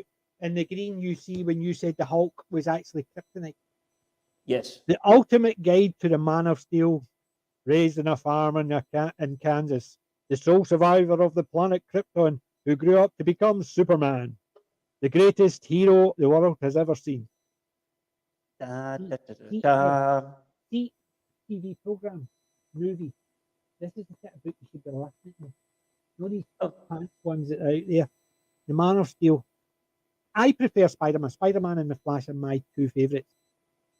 Spider-Man is always my go-to. Spider-Man always goes to the top, but the Flash is always second. However, he's always third or fourth between him and Wonder Woman. Batman always drops down to fifth. I'm not a great. I like certain Batman, but I'm not a great Batman fan. I like the animated series. I like the 66 Batman. However, I could watch most things Superman. If this is your last pick, by the way, before I reveal mine, because I do have to shift a little bit of logistics, I will let you show a few more pictures from that because I need to scramble out of the seat. So Right, what I'll do is I'll put me on big screen, so layout, and I'll move my mic slightly. But look at the graph. Obviously, you can see it's a wee bit dog eared. However, the actual artwork in it is just amazing. That's just the forward to the picture of Superman. I mean that looks really great. But that's Basically, it's got Black Zero. It's got about Smallville. nice. The football stuff and everything. And the Kent farm. Yep. Well, and it's basically the ultimate guide. It is absolutely even Star Labs. It talks about Star Labs. You get characters from Star Labs. Yeah, I mean, look at the artwork in this. That was just absolutely amazing. And there you go. Cyber. Kaboom! I've got a pair of socks to say that. I don't even think I've got them on, but I've got a pair of socks. But it's some of the artwork in this is absolutely amazing. Even this, the city of Pandora is in it. So this is the ultimate guide. You name something Superman, and it's in it. I'm looking at the index at the back. There's like acknowledgement, talks about all the artists from DC who have put it in. There's the index for everything. Somebody mentioned something Superman related. Let's see if it's in the ultimate guide. Pick a letter, any letter. Jim, say something Superman related. Let's see if we can find it. Or guys, let me say something. What can we look up and see if there's a picture in the good book of Superman? The good book of Superman and that, know what I mean? So, the index from the book of Superman. Anybody can think of anything. Tell us. Oh, somebody's talking about wine.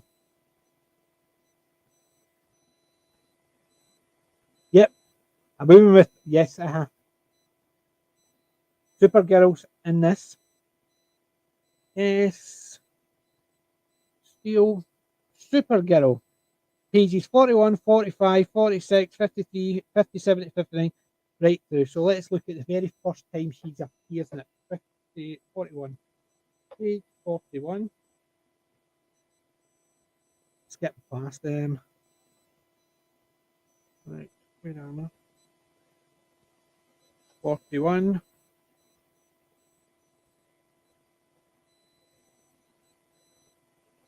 Where's Supergirl? She's mentioned in it, but there's no pictures of her in page 41. It's Lewis and Clark and mention of Supergirl in there. Here's Supergirl. There she's up there in the corner. The first time she's under the Jimmy Olsen. This first picture you see of there she's there. Saving Jimmy. I mean, artwork. Look at the artwork. Jimmy Olsen, Terry Wright. Look at that. And the green girl on this is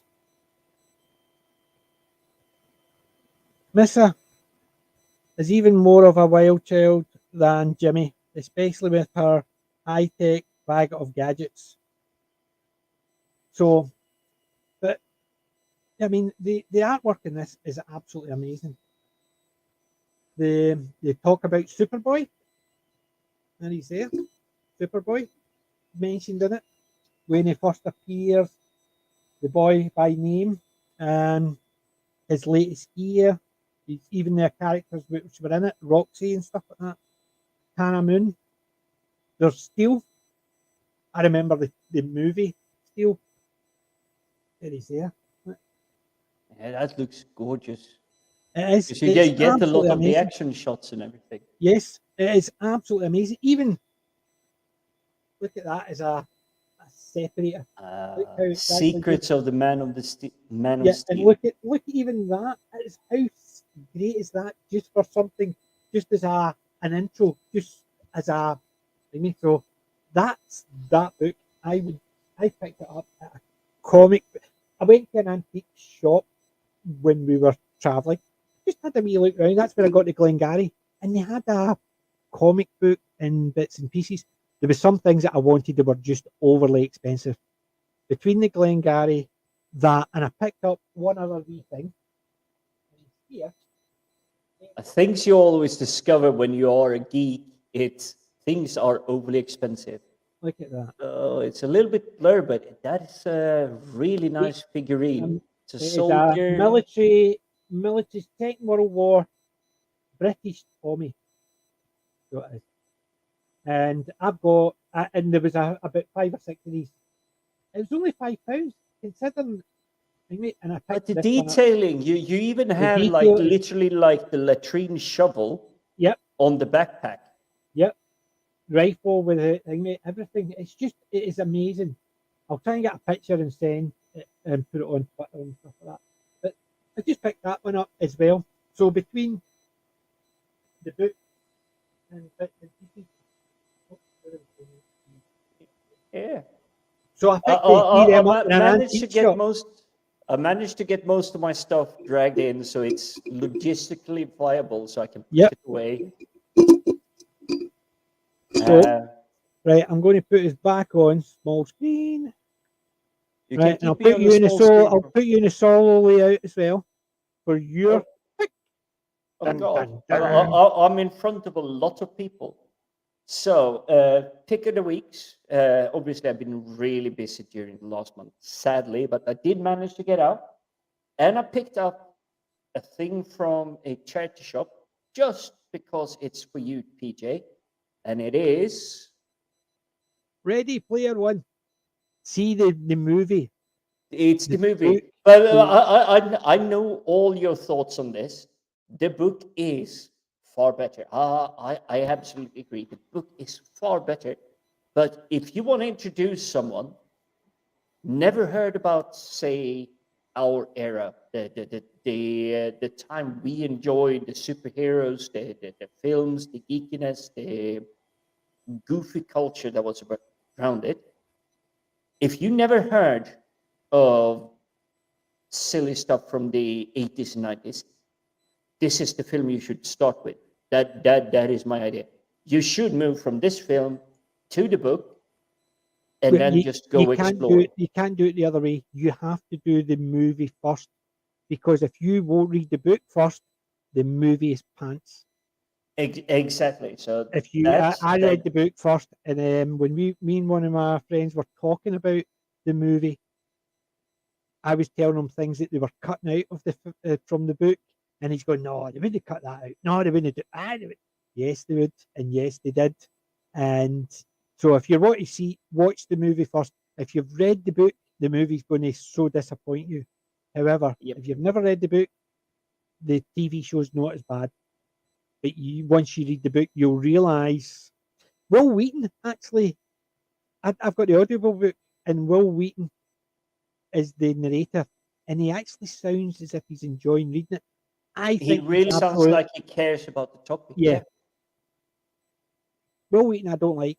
However, as a narrator, he's really, really good. Because there's a few of the books I've got that I'm sure he's doing the Last Emperor or Emperor. I'm sure it's Will Wheaton that's actually doing that. But I'm getting glitches in my sound, so if my sound is slightly off, I think that's what's the causes. Yeah, well, no. You're absolutely correct. Everybody just goes, "Shut up, Weasley," Yes. or "Shut up, Weasley." Yes. But it is Even the he's great, still even the great Kirk. yeah, but he's still a geek when you come down to it. Yeah. He's a geek. He likes the things. Then maybe because current culture, current year has to change or like flip to one or the other side. Yeah. But I don't care too much about him. The next one is just a cheeky, fun film from way back when. Dumb and Dumber. Superb. That's a Yep. fun film. It is definitely a fun film. It is definitely just, it's just for pure enjoyment. This one, unfortunately, doesn't even come with any specific features other than, yeah, like widescreen presentation. But we're going to move quickly on because there will probably be discussion about stuff that I got later on. So I'm going to present first this one I know and I really love. Despicable Me. I actually think they are really good movies. Well, right up until the what you call them, the Minion movie. I thought the Despicable Me movies I were fun. love the Minions. I love the Minions The so Minions, much. the Minions, the idea of the Minions are great, but I think the movie just sort of overdid them. But I think the Despicable Me movies are fun. They are Yeah, just hilariously fun. not too keen on the Minions film, but this one as a presentation is you have Group. he's he's trying to figure things out how to be the best supervillain. Yeah, It was just like fantastic, and he has a lot of minions. It just turned out that in from the film, the minions, what was everybody? Uh, everybody loved the minions. Maybe not so much Gru or what was it called, like the Orange Sparkle or whatever the villain was called. Not so much, but the minions that was like hilarious, just because they were so cheeky against each other um, that even I'm getting flashback to maybe not the Fraggles in Fraggle Rock, but it is like they were cheeky, mischievous, that they had that kind of whole setup. But before I get on to the last two behind this one, this is a pickup that I got, and believe you, well, you won't believe me when I say I paid 5p for this. 5 pence. My God. And I'll give you the thickness of this. 3 DVDs. Yep, 3 DVDs. And this is one of the old school films I do not remember watching or have seen Oh, before. oh, Lion of the Desert. Oliver Reed and Anthony Quinn. 3 DVD box set. Yep. So there was 3 movies, or is it a TV show? No, it's a film, but it came out in a box set. 3 DVDs. So If I what go, is it? uh, Basically 3 movies with the same characters, like the Mummy type. So you get Lion of the no, Desert. no. It's the film. Wow, I've never seen that before. I must admit, I've never seen that And before. it's a 5 disc, so it's kind of like cheating a little bit, but it's a 5 disc.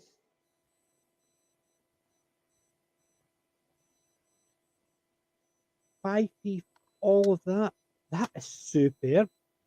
I thought I did okay today by getting 8 DVDs for £1. Well, this was me, Well, you will. 5p and 75p. But you may want to keep me on the big one, but I was Oh, hoping we still more. had Wendology on.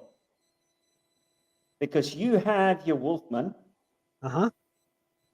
she has her Nosferatu. That's true. Yeah.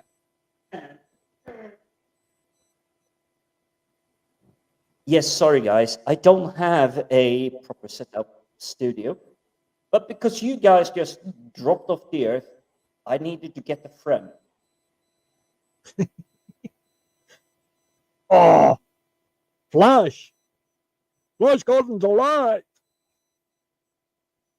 And it is a full-size, proper, I can change and articulate things in Action 36. Man. A Flash Action Man. That looks absolutely amazing. Love the sword as well.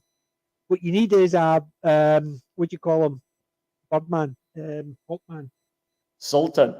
But Soldier. because I needed to get a friend, obviously I needed to get my That is friend, superb a as friend. well. It looks amazing. So in order to get my friend a friend. Oh, Ming the Merciless, superb. Those are absolutely stunning. That is just amazing. The material and everything just looks so cool.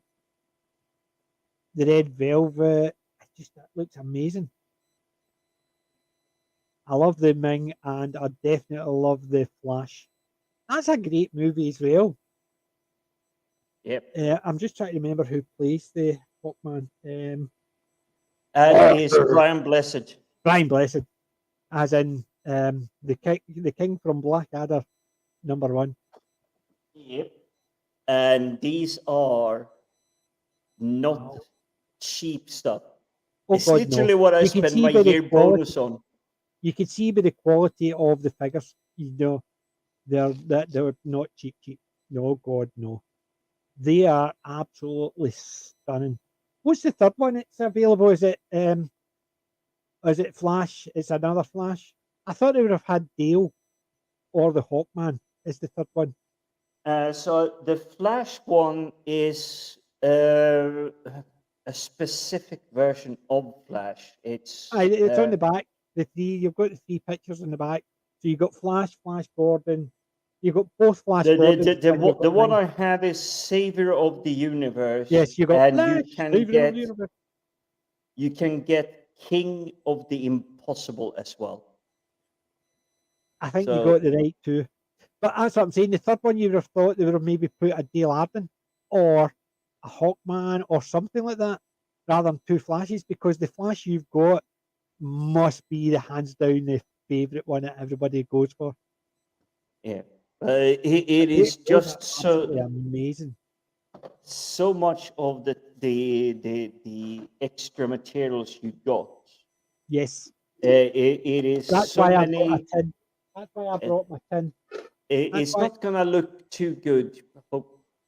You can see you have different hands. You can replace which you can do different grips. Right, Jim, just going to pop in. That's why I brought that. That's why I dug that out. That's why I dug that out. Just so, look in there. There's all the heads and pieces for the Wolfman, and I'm going to actually put the exact same reason. I'm going to put when I do my Ash v Evil Dead. I'm going to pop them up, but those are absolutely stunning. So yeah, I'm really pleased with them. You can change the way they stand.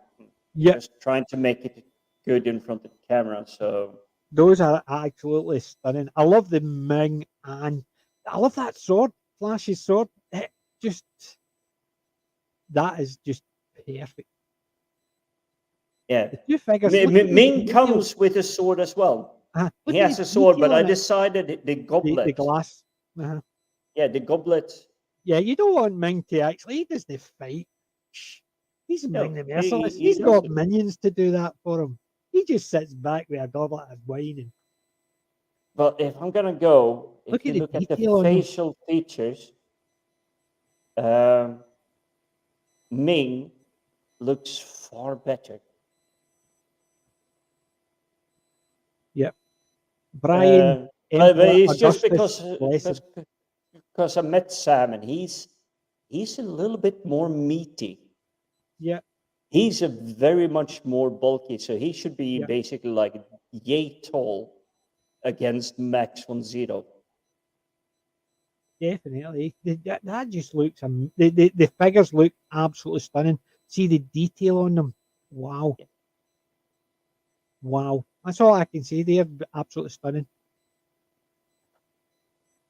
And yes, they come with a lot of other very expensive. Yes. I can appreciate that. Way, do them that way. But because you can articulate arms and then hands, you can replace hands with what they can grip and everything. Yeah. But I will say, I essentially have my own art. Yeah. I think you'll definitely be chasing the other two. Ming the Merciless, God, even the Wolfman would run. Ming the Merciless would definitely win against everybody else. But the good thing is, that's 3 iconic characters. Nosferatu, the Wolfman, and Ming the Merciless, even Flash Gordon. They're so iconic. You just show the picture, people know who they are. Yeah. Doesn't matter the age or whatever. They know Nosferatu. They might not know the name. They know it's a vampire. Wolfman, they might not know it's Lon Chaney, but they know it's the Wolfman. And Ming the Merciless, you just show that, and oh, it's Ming.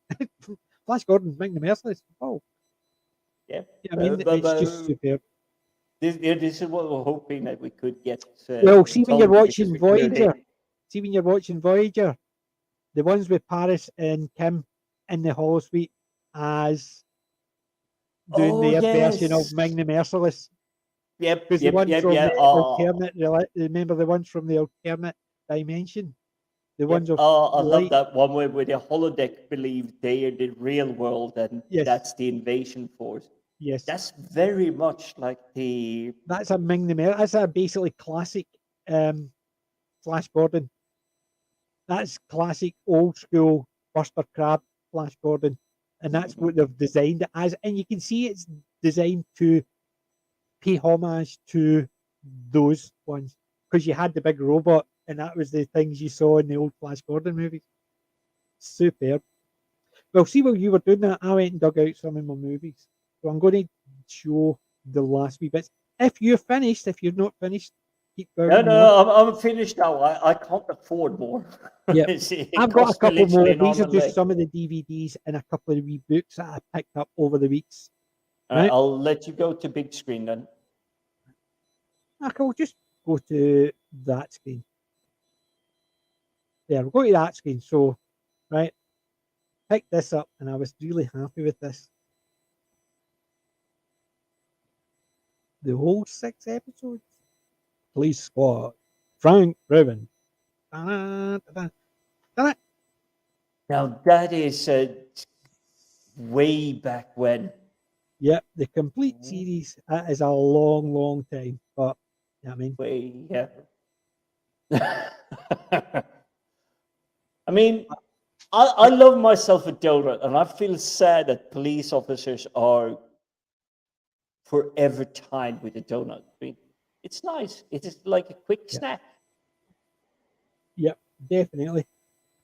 My sound keeps glitching out. I think there's something up because I cut out and it mutes my sound. So if I'm talking and I suddenly go, then that means my no, your output is good. It might be you hearing us back. It's not. It's my thing. It glitches and I drop the sound and it mutes my mic as if my mic disappeared. So I think it's my machine. Remember, I said my machine was playing up. It fried one of my hard drives, and I had to do Windows 11 to see if it would repair it, and it didn't. I think that's what the problem is.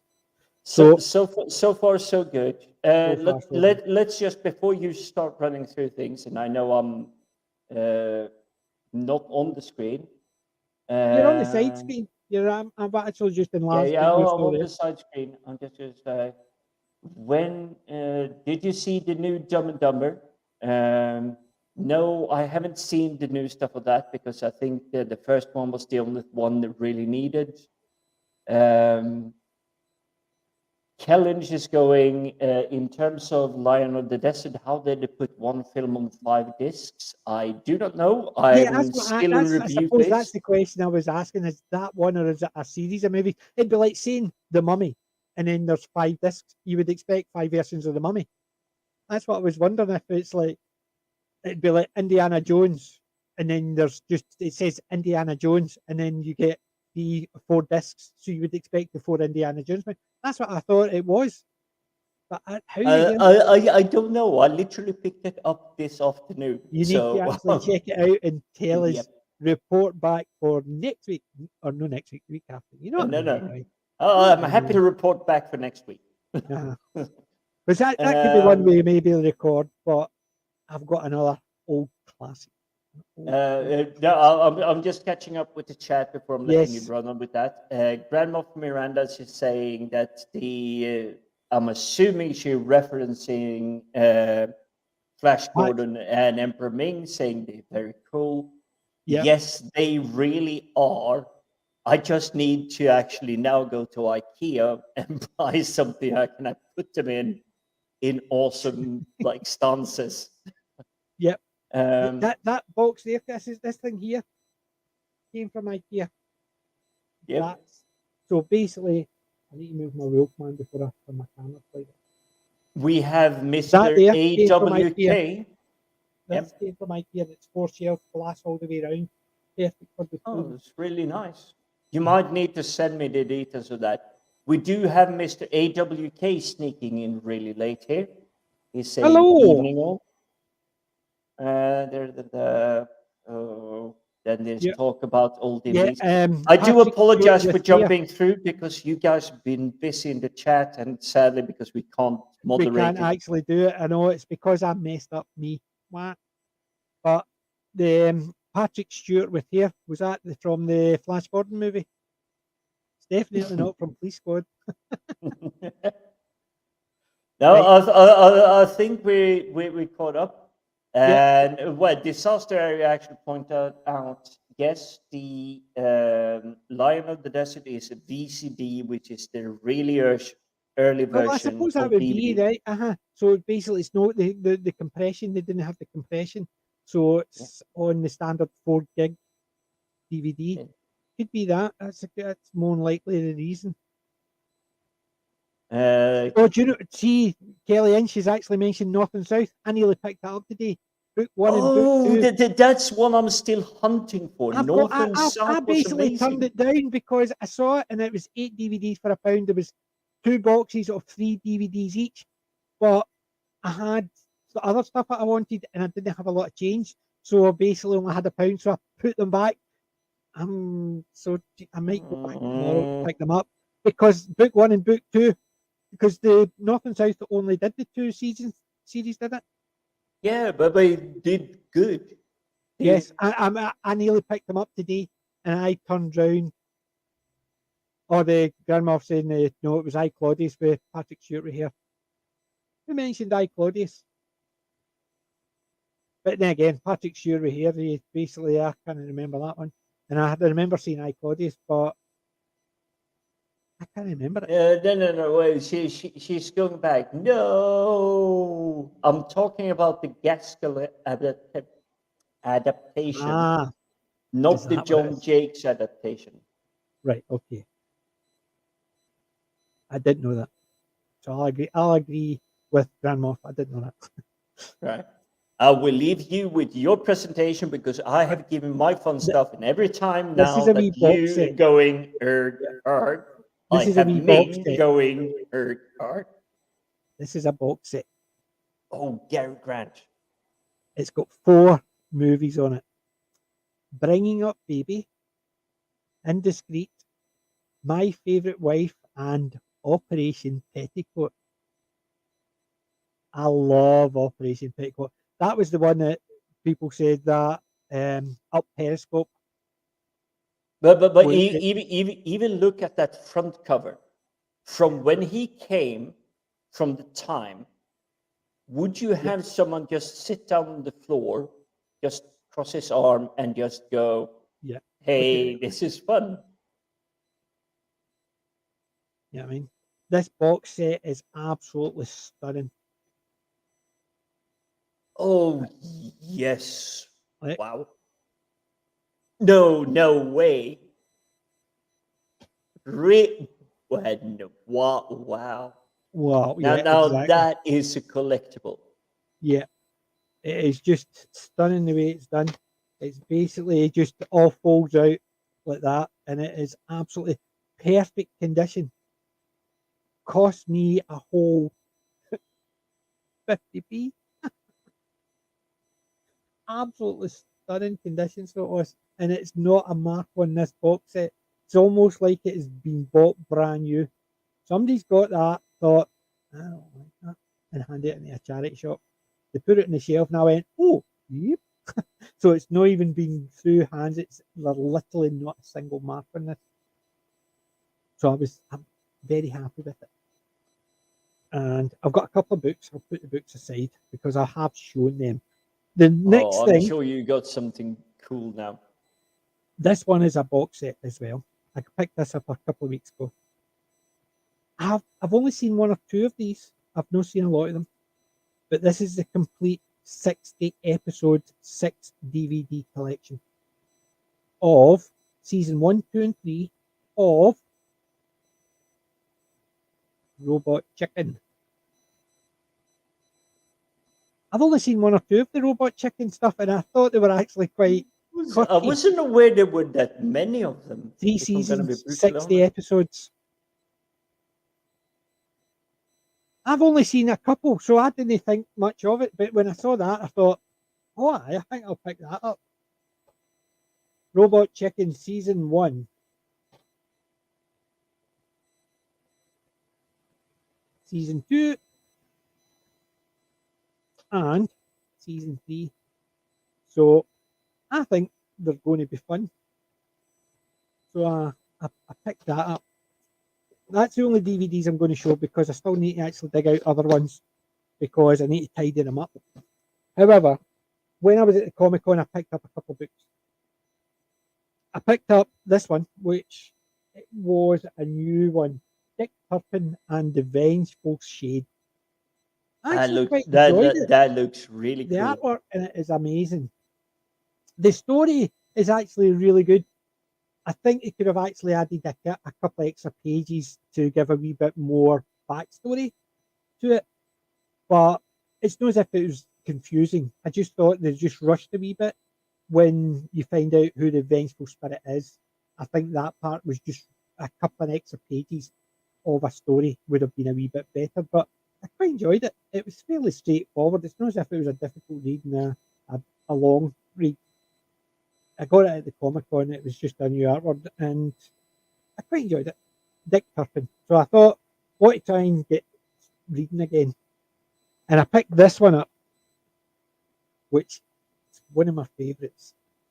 And when I saw somebody had actually redone it, I thought, I'm having that. They're not only it wasn't just a copy and enlarged. So this is larger than the normal size.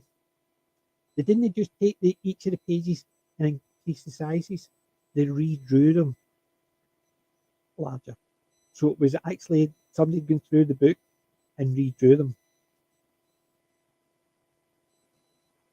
Star Blazer. The normal Star Blazer size is that size. This is a Commando comic. That's the normal Star Blazer size. It used to be when I was growing up. As you can see, they didn't just increase the size and photocopy the pages. They redo them. So they did. And I remember this story from when I was growing up. That was one of the ones I loved because I remember the characters on it.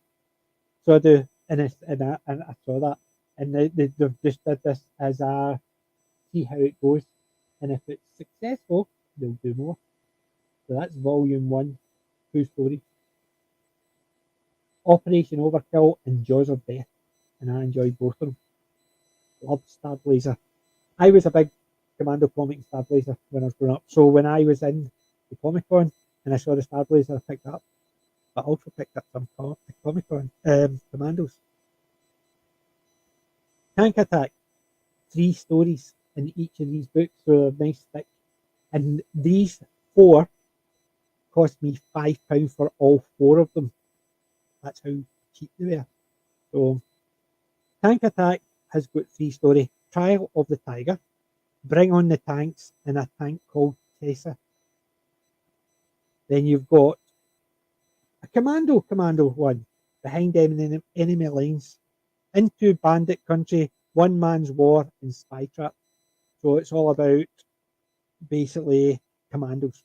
So I had to get the commando comic. So I got the tank one, the commando, Weapons of Vengeance. So it's Operation Valhalla, Rocket Strike, and Project Doomsday. It's all about the V for Vengeance weapons, fighting against them. And Bombs Away. This is all about aircraft ones. So it's got Hoodoo Aces, Deck Level Dawson, and Ghost Pilot. The only one I was a wee bit disappointed didn't have was a Navy one. So I could have got Soldier, Tanks, Navy and Air Force. However, they didn't have a soldier or a Navy, so that's why I got the commander one. So I was a wee bit gutted. But Oh, you got some really good stuff, and here are thoughts. So, like, I'm getting. Flash Gordon. I still think that is those two are absolutely stunning. So, you know what I mean? I think those two figures are absolutely amazing. The fact that you get does that go on a stand? Yep. And this is where Wow. I Yeah, I mean, and apologize. So you have a stand, so you can stand and you can get their action movements. It's like you see can have the those sword. stands. I want a stand. Do you know what the stand I've got for him? Hmm? That's it. Basically, you could put it on any one of his feet and he stands, but you have to make sure he stands properly because slightly off because it just clips in. I want a proper stand for him, and I can't, and that's what his stand is, with two wee holes in his feet, and that's just a wee teeny stand for him to stand up.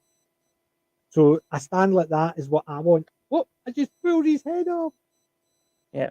So you have this, and it's got the battery pack underneath. So you got the LED lighting up and showing this thing. Oh, now that I want stands like that. And That's what yeah, happens when you get you can actually raise this. So if you wanted a taller stance, it's like you're attacking, or you want a lower stance, you just push it right, down. so you can maybe have them crouching down or something like that. Exactly. But no, I mean that's that's the test. Shows the difference between the prices. As I said, that Wolfman cost me 40 quid, 45 quid, I and you get still the wee have teeny the stand. whole thing that I can go. Ming the Merciless can go. I have a pint in my hand. Or you guys are going with your guys. It's like yes.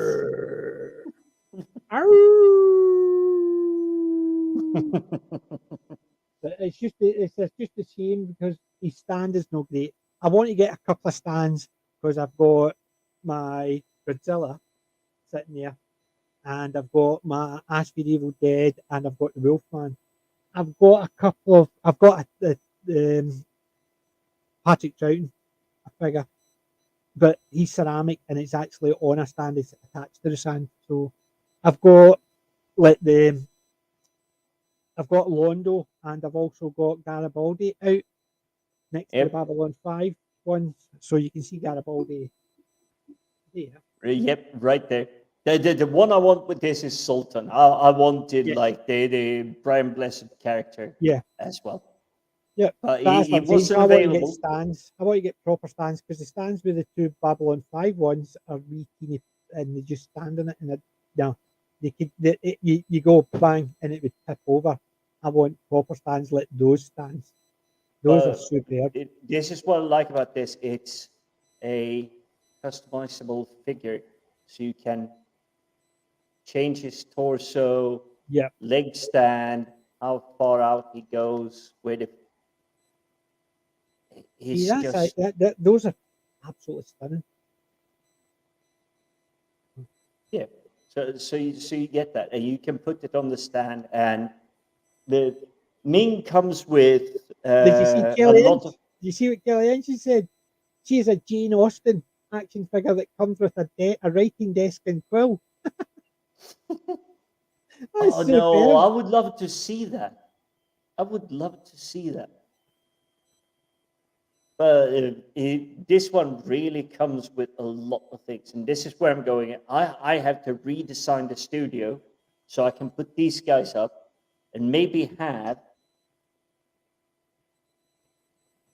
these two Yeah, squaring off against each other. So it's like yeah. it should be Those this are because just stunning. Those are absolutely stunning. You definitely want to get a wee shelf behind you so they just stand either side. yep. And I love Definitely. the fact that it come with built-in what's it called LEDs. Uh-huh. So they have their own literally light up. So it's like Yeah, making them shine a little bit more. yeah. Whereas mine's basically none of mine's have that, and I'm tempted to buy the wee ones that the wee strips that you put on so it displays it. Yeah. But they're not as good as the ones they design with them in mind because of that. I was just actually looking at the Grand Moff. Basically, she's got loads of Commando comics. Dad had used to love them. I've got a few of the old ones. Not got hundreds. I've got about 10. What I've got left. I love the Commando comics. Classic Commando ones. It's the same as Star Blazer. I've got a load of Star Blazer ones as well. Love them as well. Yeah. There was something else I saw.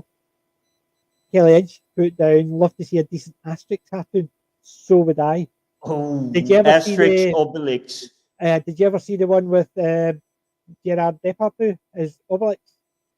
Oh yes. Yeah. That that was I think it That's was 20 actually years just ago. it was fun. It was like Flintstones fun with Yep. I was going to say John Candy there, but it's not. It's No, John I don't Rick blame you Moranis for saying and John Candy on that one. no Rick Moranis and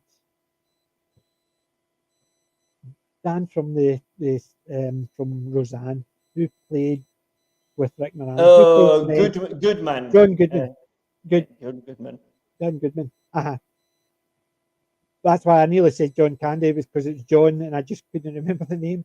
But that was a fun one, and I think the Asterix one with Depardieu was okay. I remember seeing a lot of the animation, the early comics with I remember Asterix. reading the books, like I the remember the physical book. books as well, and I think I would need to actually see if I can find them again I know there is a because I remember reading live the action comics. one. I know there are plenty of cartoon ones. There is cartoons. None of them. They're no fantastic, but when I was growing up, I remember seeing them, and that's what got me into Asterix because I'd never heard of Asterix because he was obviously a French character, and that's when I started going to the library and ordering the comic books, which they were you couldn't get them, but the No, library it used to was get them. like the A4. Yes, It was the weird format back then. It was like A4. it was slightly broader than a standard A4, but Yep. yes, and the library you could order them, and that's where I saw them. When I used to use the library quite a lot. I love them, but I do. I've been trying to pick up my reading because I got out of the habit of reading. So because of my audiobooks, and I decided to try again. So I picked up a couple of stuff when I was at the Comic Con, and when I see them and thingy, I'm still a wee bit. I'm still a Kellyanne wee is bit slow. going. Her favorite is Asterix versus the Goths, The where they're Goths, more fighting the Germanian yes, slash Vikings rather than Germans. Sorry, the the Romanian Romans, Romans. Yes, because you always knew the Romans were going to get screwed. yes, of They course. had the No, you look perfect at the like characters. You had shield wall, Asterix, Obelix, tactical tanks. Getafix. Yeah, I mean, I just love the idea that Getafix was the druid who made the drugs. Then you Uh, had the bard, Troubadours. Troubadour. Yeah, I mean, those were just fantastic characters. The And yeah, fact I that would he love was to see. always at the end of it, like the last page, he was like hung in a tree, mouth gagged, and his Tied up. loot was like With a cracked on the snare. floor behind him. Yeah, it's just in the iconic druid with a big long tash, a big bushy tash, a big long beard, Yeah. bald. Who says I'm a Getafix? But no, I must admit, I would love to see them again. Yeah. Yeah, Airlines has still Uh, got some of the books. Absolutely amazing. I must admit, I'll need to see if I can find them again because just the oh, idea of actually they're sitting and watching them. definitely on my hunt to kill list, so to speak. Yes, If I'm going to the definitely. charity shop and I see Asterix stuff, that would Yeah. be mine. I don't care what you Oh, want for it. I put this on YouTube. Sorry, Twitter, but it's not a find. I got a chance. Somebody offered a business card and All gave right. me a discount code. I don't need business cards. I've got my work business cards. My work supplied them. But I got an offer of them, and I paid £6 for 200 business cards. So I thought, why not? Oh, So yes. Yes, yeah. I basically says, give me 200 of these business cards. These are awesome. Yeah, you shared them. Basically, I put them on Twitter. It's basically, so it just says, I'm not old, I'm classic PJ maybe, classic TV and movies, picture of Muggins. And it's got my Twitter, my email, and my YouTube channel. So I thought, because anytime somebody says, if we're talking, I say, I do old movies, just look for me on YouTube, just do that. I just go, have a card.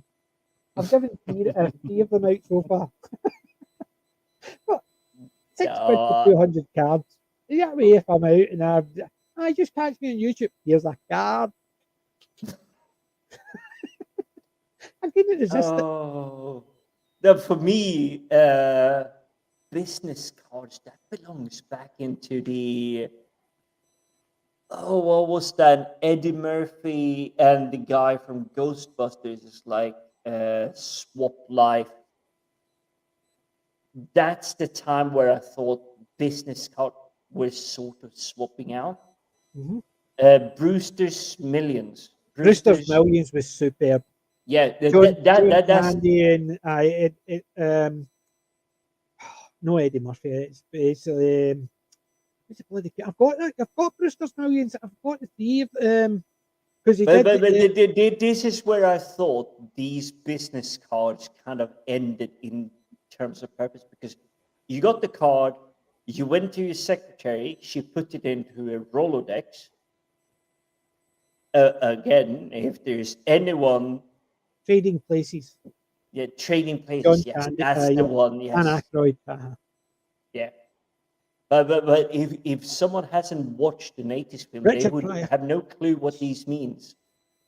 Richard Pryor. That's who it is. I Oh, just couldn't escape even because I better. got the Richard Pryor. Remember the last time we were on, I got the Richard Pryor collection. Yeah, And it's just basically, Richard Pryor was just an absolute classic. I love his stuff, even his stand up stuff. I love yeah, and I see Colin. He's on fire. It's it's like now, Trading Places. He was way quick. We were. yeah. Well, I think Colin, Kelly Ice is saying you Trading Place, have Google Eddie on Murphy speed and Dan dial. Aykroyd is now being cancelled. Surprise, surprise. Dan Aykroyd. Why would he be cancelled? He's literally like the mildest and humblest comedian of all of them. Grandma, thank you for joining us. You take care. Grandma, yep, you enjoy your evening. Yeah. I'm assuming Trading Places, I don't know, I've not heard this, but based on the fact that you had two old white men messing with, yes, the blackface, because the bit when they're on the train with the gorilla, remember? The two of them are actually, Uh, he's but, getting trained in how to be. It'd be like, what do you call it? The one with Richard Pryor and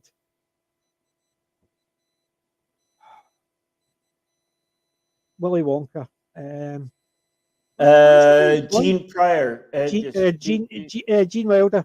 Gene Wilder, yeah. Yeah, remember they did the blackface in that one as well. You can guarantee that'll be gone. So, was it Silver Streak? It was the Hear no evil, see no evil. No, yeah, Hear it no was evil, see that no guy. evil was not the one that went on the train. Was it Silver Street? Because the Oh, so Trading Places it's the was one the Trading before that. Places was the one with the was the one with the gorilla. Remember that's when Dan Aykroyd It's put on literally you blackface. get caught The in Gene your Wilder one the guy was gets he was caught given in the all the cage. try to be cool, and Richard Pryor just kept there. I think it was Silver Streak, the Richard Pryor one. Yeah, you have to be calm, and whoever the guy is like he actually gets somehow in the cage, and all the gorilla, silverback gorilla, does is like he's just reaching his arms over, and it's like, this is a big hug. You're my friend now. Yeah, But the build up of the joke is like, there's going to be a lot more happening than just yeah. you getting a hug. It's crazy. Yeah, I mean, because it's not as if people actually took offence, because it was actually done to show how ridiculous Dan Aykroyd's thingy or Gene Wilder's one when they did the blackface. It wasn't done as to slag people. It was just done. It was never done maliciously. It was just done to show. Yeah. If that happened, or if this was you, this would have actually have been a scenario. You're just Yeah. sitting there in the cinema, literally just like throwing your coke over. It's like you're bending over Yeah. laughing because Jamie Lee your Curtis, come stomach on. hurts. I was just looking at Kelly and she's actually comment about Jamie Lee Curtis. Not because Oh, the yes. hooker with a heart of gold. That was the first time I went saw that. I went, that and the one with Arnold Schwarzenegger, True Lies. True Lies. The Yeah. bit when she's dancing and pause, and I'm sitting there going, No, but I didn't get caught. I didn't get caught up. True Lies is the absolute mental disconnect for me because I had Jamie Lee Curtis in her early years. Okay, by 2022 Halloween. standards, the hairstyle may not have been the best, but she was still very, very good looking. And then you have a film coming out almost 20 years later where she's lured into becoming part of a spy project to seduce her own husband. And when she's doing that dancing scene, even Arnold Schwarzenegger's role is like he's dropping the glass because it's like, whoop, It's tape recorder. yeah, yeah, it's the tape recorder. It's not the Yep. glass. It's the tape recorder, and I love that. She's still showing 20 years on. I can do this stuff. Yep, definitely. And by the way, True Lies is one of those films. I'm just going. Fun movie. Yep. We need to do that one Wednesday. True Lies. Yeah. Jamie Lee Curtis, Arnold Schwarzenegger. It's just fun. Elijah Dushku, and even Roseanne the bad Zek. guys. The bad It's even got guys. Roseanne X on it. Remember, it's not Belushi. What do you call him? Remember the one that was married to Roseanne Barr? Tom Arnold. Tom Arnold. That's who it was. He played Arnold Schwarzenegger's partner. Yeah, Remember? he's the dude hiding behind like a lamp Yeah, post being the fired phone at. goes Like, like that and checks his chest, his stomach, his balls, and his ass. The important bits. Eliza, I don't think Elijah Dushku is from Buffy. I know who she is. She played thingy, but I don't think she was she in True Lies? She didn't play the daughter, did she? Because the daughter, remember, Arnold Schwarzenegger's put his glasses down and she's stealing stuff. Was that her? Yes, yeah. That's Elijah Dushku. Oh, I didn't realise she was actually in it. Dushku. Now, she was actually superb in Buffy. Yeah. Do you hear they're actually talking about remaking Buffy? Oh, you imagine the state of it nowadays? Last Action Hero was absolutely amazing. Watch this kid. Bang! It didn't explode. But it doesn't do it. And Charles Dance. Yeah, I mean, Last Action Hero. Oh, yeah, yes. Uh-huh. But this is back in the time when Hollywood was actually allowed to have fun, play. I'm not saying yes, you could offend someone, but they were allowed to play, and they were allowed to play, and they didn't do it deliberately to offend someone. Some people might have got offended because they didn't get the joke. I can understand that, but they didn't go out to deliberately do something thinking this will offend so and so. Whereas now they do things knowing it will offend people. They do it deliberately, whereas then they didn't, and that's the. But nowadays, being offended, there was one Twitter account created 4 days ago that said, "I don't like you," Uh-huh. and that's enough to remove $100 million project from the planet. Yeah, I got one of those on Twitter. Yeah, I can create a Twitter account Do you this know? Do you know evening. the first comment I got from this one? It only was created in February. I basically says, "Hi guys, I'm back," and it was a case of, "I thought you were dead." So I made a joke back, and he made another comment, and I made a joke back, and he says, "Subscribe," because I didn't take offence to it. I don't know if he thought I was going to take offence, but it was to me it was a bit of banter. I didn't take offence to it, so I just laughed, and he went subscribe, and I'm okay with that because to me, if you do something and it's not a case of yeah, I've been away for a while, and his first comment was, "I thought you were dead." Some people would go, "How dare you think I did it?" And to me, I thought it was just a bit of fun joke. Oh, you've been away for a while. I didn't know you, so I just thought you were dead. And I just made a comment back as I basically raising from the dead, and it basically went from there. And he subscribed. So to me, that's the type of thing you don't. If you're looking for offence, you're going to take offence. It doesn't matter who or what you are. But they're saying with the gender swapping, they think Buffy's going to be a male. Never happened. No, It would but never be Buffy Buddy. cannot ever be a male. The thing is, they're going to think they're going to do something different. They're going to say Buffy's a person of color. Actually, the first Don't care. person, the first, if you look at the thing, right, the first person who was the vampire slayer wasn't Buffy. Remember, because they showed the girl. They It was a gave the color girl. power to.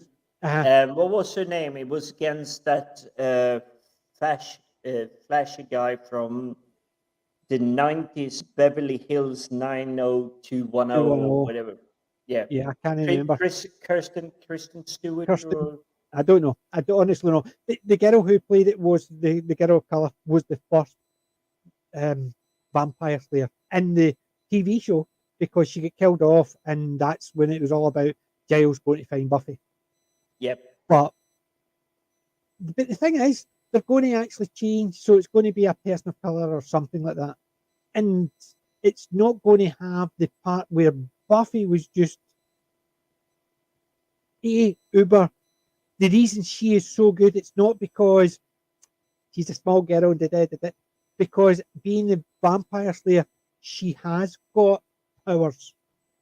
They don't class them. It's just a case of she's stronger, she's faster than the normal. So if this big 6 foot guy or this big 6 foot vampire comes against her, she's got the powers because she has inherited the vampire slayer stuff. So she is stronger. So people don't go turn and go, you know what I mean? No, but even in the Buffett TV show, you had the complexity because early on I she was just laughing meets. at Colin. He basically was being sarcastic, and I took it. Thing. Yeah, we will get you back, Colin, later on. Trust us, we will. But if you look at the Buffett TV show, it's when she meets the vampire she falls in love with, the Oh, Boreanaz, or whatever his name is. give me 2 seconds. I just heard something happen. I need to Yeah, actually go. no, go ahead. Oh, I'll try and explain this. you go that. Yep, no. So she's imbued with the power. I can slay any vampire. And this is how you build a good story because here comes a vampire and says, whoa, I'm actually being a friend. And she's not that mindless killing machine. It's like you're a vampire, you're bacon, toast, ashes, whatever it is. Yes, as Carol Jude just said in the chat, Angel. Um, and I can still not pronounce his name, even though I've been aware of him for about 2.5 decades now. It's like David something. He played it really well back at her because the first one, I think, and I haven't seen Buffy in a long time, but is that Alicent, she realizes she's stalked, but she doesn't go on the immediate kill. kill on sight. It's like, yep, I might kill you, but you might have something to give back. And that is where you start building great stories. Whether it's Babylon 5, Voyager, Deep Space Nine, The Next Generation, even going back to the original series of Star Trek, even the original Star Wars, and I would even say Supernatural. The early ones, they really dealt just with the ghost, but then you had started having, oh, my brother is getting dug into the evil. That felt out of pace with how you build a good narrative story. You need your villains, you need your hero, and there is that in between where you can build other stories. And I know PJ hates Game of Thrones, Yep. and I hate Game of Thrones TV show. Sadly, I will never see the book being written to completion No, because that's definitely TV never going show to and happen. book does not relate. But you do have that evolution. It's okay, yes, you may not be my friend today, but you're really not my enemy at the same time. So you may get that bridging gap, and it's like it's just falling together. And I love reading or listening to a book. You have this horrible piece of garbage on this side, and you have this pure hero on this side, but then they start eroding them. It's like the hero isn't as clear as the hero should have been, and the bad guy is not really the bad guy you thought they were. And then you see the story folding together, and they actually have something that belongs together. And I will bring that to something I think in the shortest amount of time I've ever seen a bad guy and a good guy being meshed together is Lethal Weapon, Mel Gibson, and Danny Glover. That's the fastest time I've seen self-destructive and responsible person instantly together. We need to fix whatever is ahead of us. And there are so few people that can actually tell a story like that.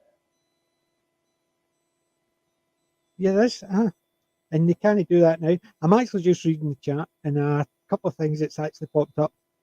I'll let you catch up on that because I Yep, need to put my stuff away before I yeah, put yes, some definitely. jam and stuff on. Yep. And the reason I had to go thing is I heard my wife shouting, "Oh my god!" and I thought something had happened, but it wasn't. It was something that was on the TV. Accordingly, Andy Peters is along the road because he's in Kilmarnock, and it's a 10-minute drive. So accordingly, that's why I say, "My God, she's in a place that we were there today earlier on." That's why. So sorry, me having to jump off. Right, I'm just going through to do. I Dead Like Me and Pushing Daisy. I remember Dead Like Me. Was that the one about the girl who got killed by the toilet seat from the space shuttle? I think it was. I remember that one. The other one, the Pushing Daisies. I don't think I The actually the got first into. one is she dies from just like a normal passenger airline, but is I think it's called Dead Like Me. Yeah, that's what I'm saying. The Kellyanne's put Dead Like Me. You need to watch Dead Like Me and Pushing Daisies. One of them I remember seeing. The one that got hit. It starts with the girl getting killed by the toilet seat flying and landing from the space station or something. It was a toilet seat. It happened. Something happened and she get killed by a toilet seat. I thought that was Dead Like Me rather than Pushing Daisies. So I can't remember what one, but I did see one of them. The other one I didn't. Um, the producers, the remake is pants, absolute pants. The original is superb, I've got both, and the original I watched many times. The new one I've watched once, and when I got it, I watched it just to see it, and it's never been a favourite of mine at all. Hogan's Heroes, I love. I rewatch that regularly, even on YouTube. If I see a clip of it, watch it. But I've got the full Hogan's Heroes. F Troop, I've got the full F Troop, and I like that. I don't have McHale's Navy. I've seen the remake, and that's because it's got Bruce Campbell in it. However, I want to see the one with is it Ernest Borgnine played McHale. I want to see that. I've seen the occasional episode, which is on YouTube, but I've still not come across a copy yet. I will one of these days.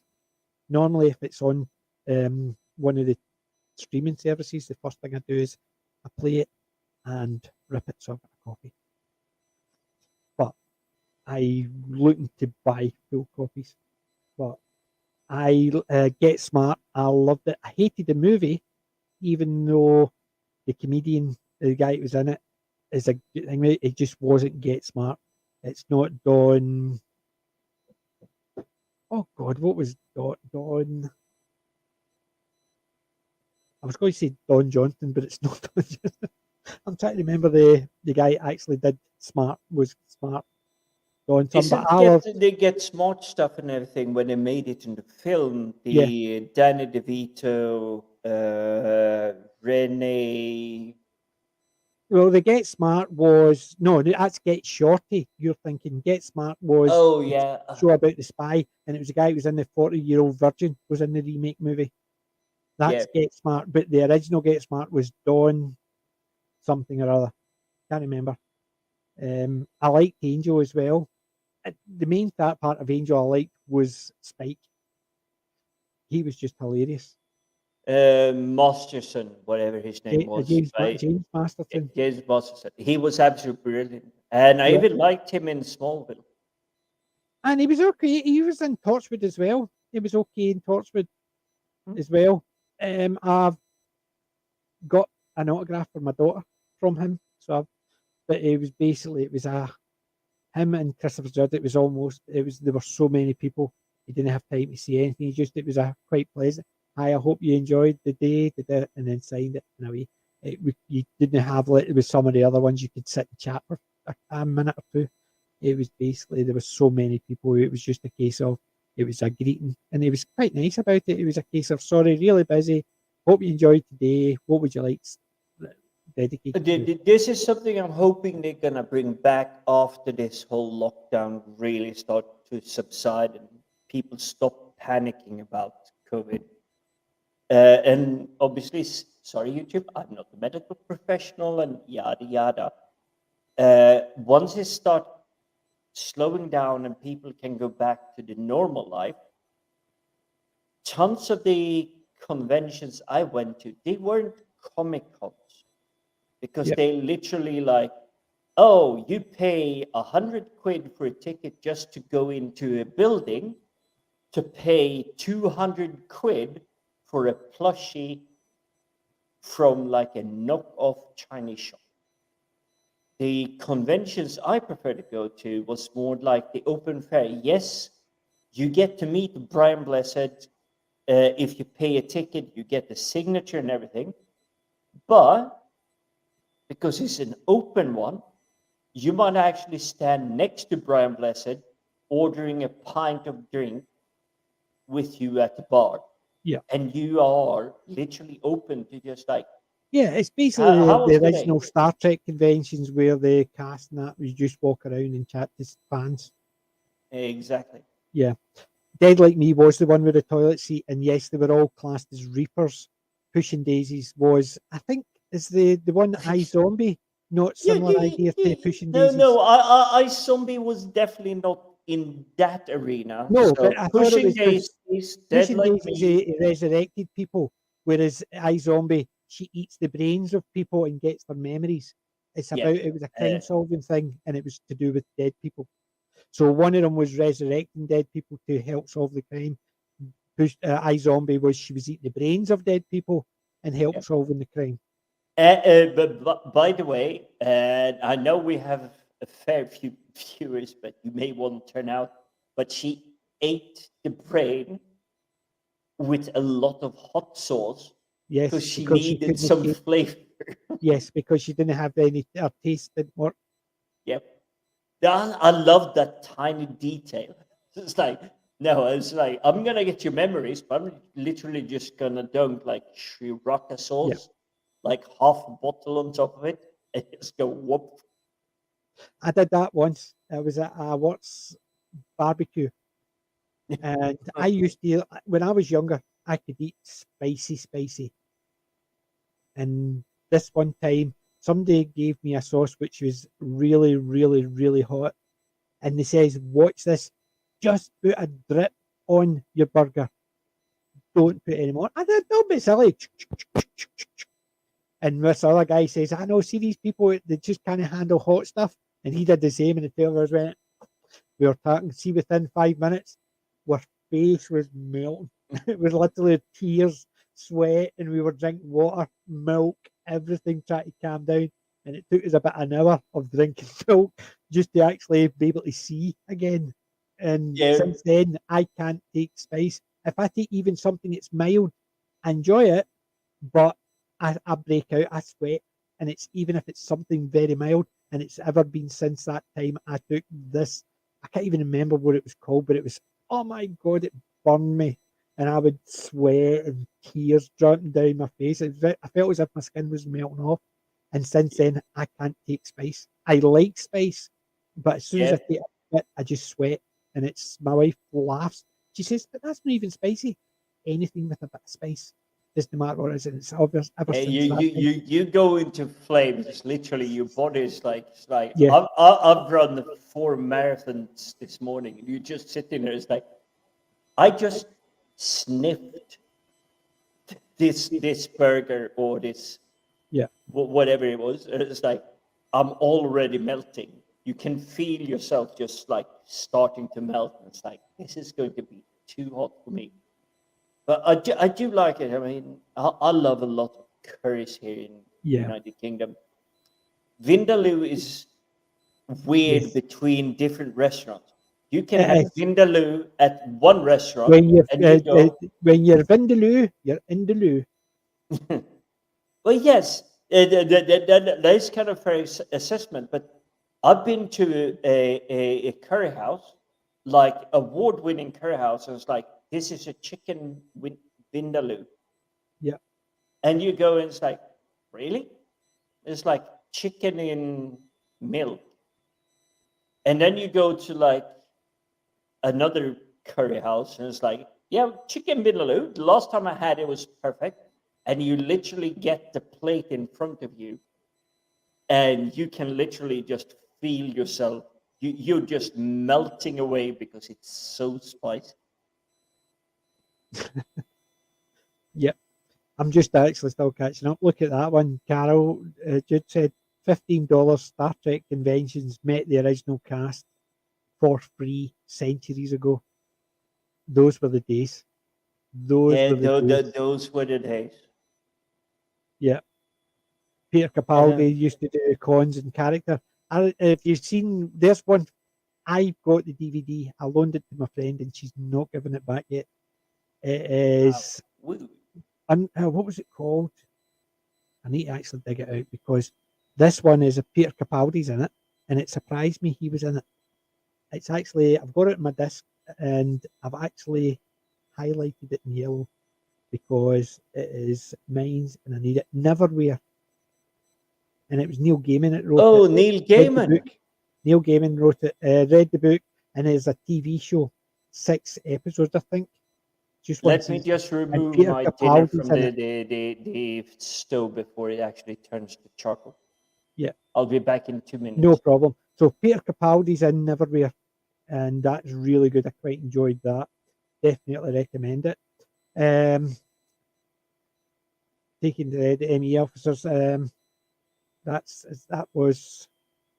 I haven't seen Pushing Daisies, but I've seen that. Yes, Kelly, I watched the first 3 episodes, and I watched the pre Dig 2 this morning, so I did. I'm looking forward to it. There's something missing because Tony's not there, Phil's not there, and Ratchet's not there.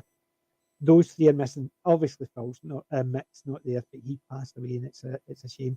But the guy who's replaced Tony, I don't know. He's just not the right guy because Tony was the everyman. He was us. He asked the silly questions.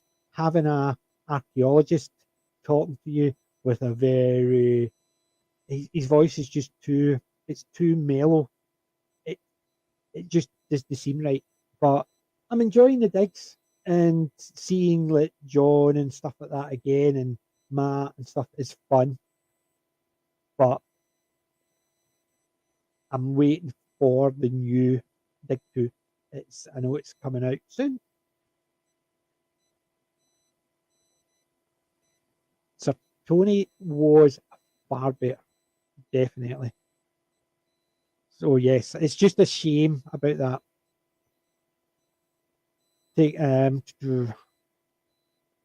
Talking about we were talking earlier on about US shows compared to UK shows. I've watched a number of both, and it works both ways, by the way. So watch Coupling seasons 1, 2, and 3. Stephen Moffat wrote it with his wife, I think. Don't watch Coupling the US version, which is absolute pants. Same goes for Red Dwarf, but we all know that. What else was the UK one? That US something which was fantastic. That 70s show, and they tried to do it in the UK. It's that 70s show, and they called it something different for some reason, and it was pants, absolute junk. They almost tried to make it word for word and just change the locations and stuff like that, and it just did not work. So when you're watching something, the time team, the US one, I didn't like as much. UK one, I think it's the US one is because the couple of episodes I saw, they seemed to concentrate, and it was all about digging up dinosaur bones and stuff like that. I don't care enough. The dinosaur bones are fun for the occasional one, but because I saw so many of them, I just thought, not for me. It's too much. I want to see different. My favourite one is Roman. I like to see them doing the Roman stuff. But I'm okay with watching Neolithic. I'm okay with watching the Dark Age. I'm okay with watching even Victorians when they're actually trying to find like certain things like the railways and stuff. But when the American ones, the only couple I've seen, it seemed to be they were in, is it Death Valley, looking for dinosaurs, and it just didn't do it for me. And I'm still trying to catch up with the stuff. Let's see. Neverwhere is fun. I did enjoy it. You missed one. What one?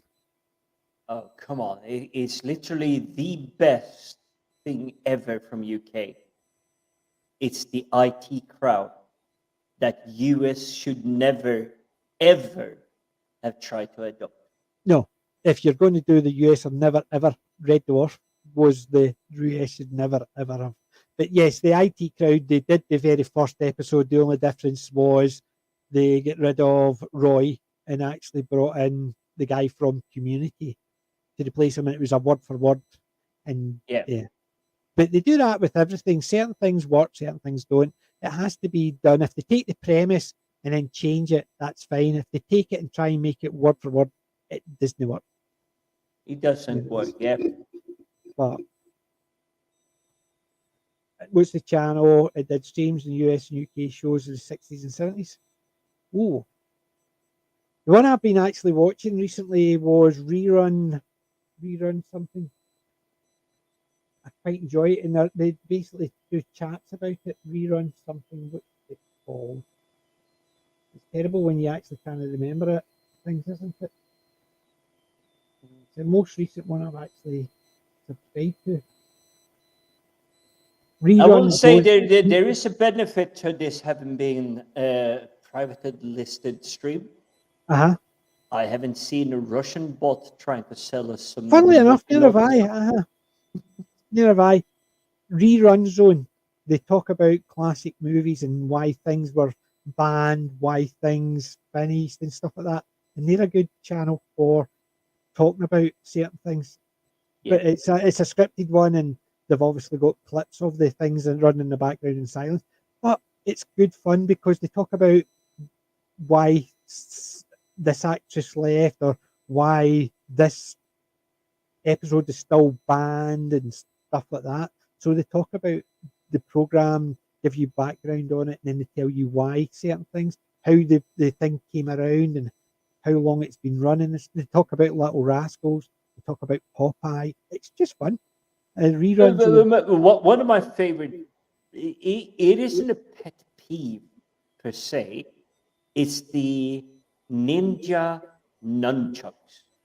So you had two sticks, a rope tied between them. Yeah. And because you could go and do like Bruce Lee and whatever, it's like under the arm. The And difference with Bruce Lee is if you watch Bruce Lee, he actually throws the nunchuck over his head and catches him. Then he throws them over his head and catches him. Anybody else does it the other way, they go underneath, like, go, boy, oh!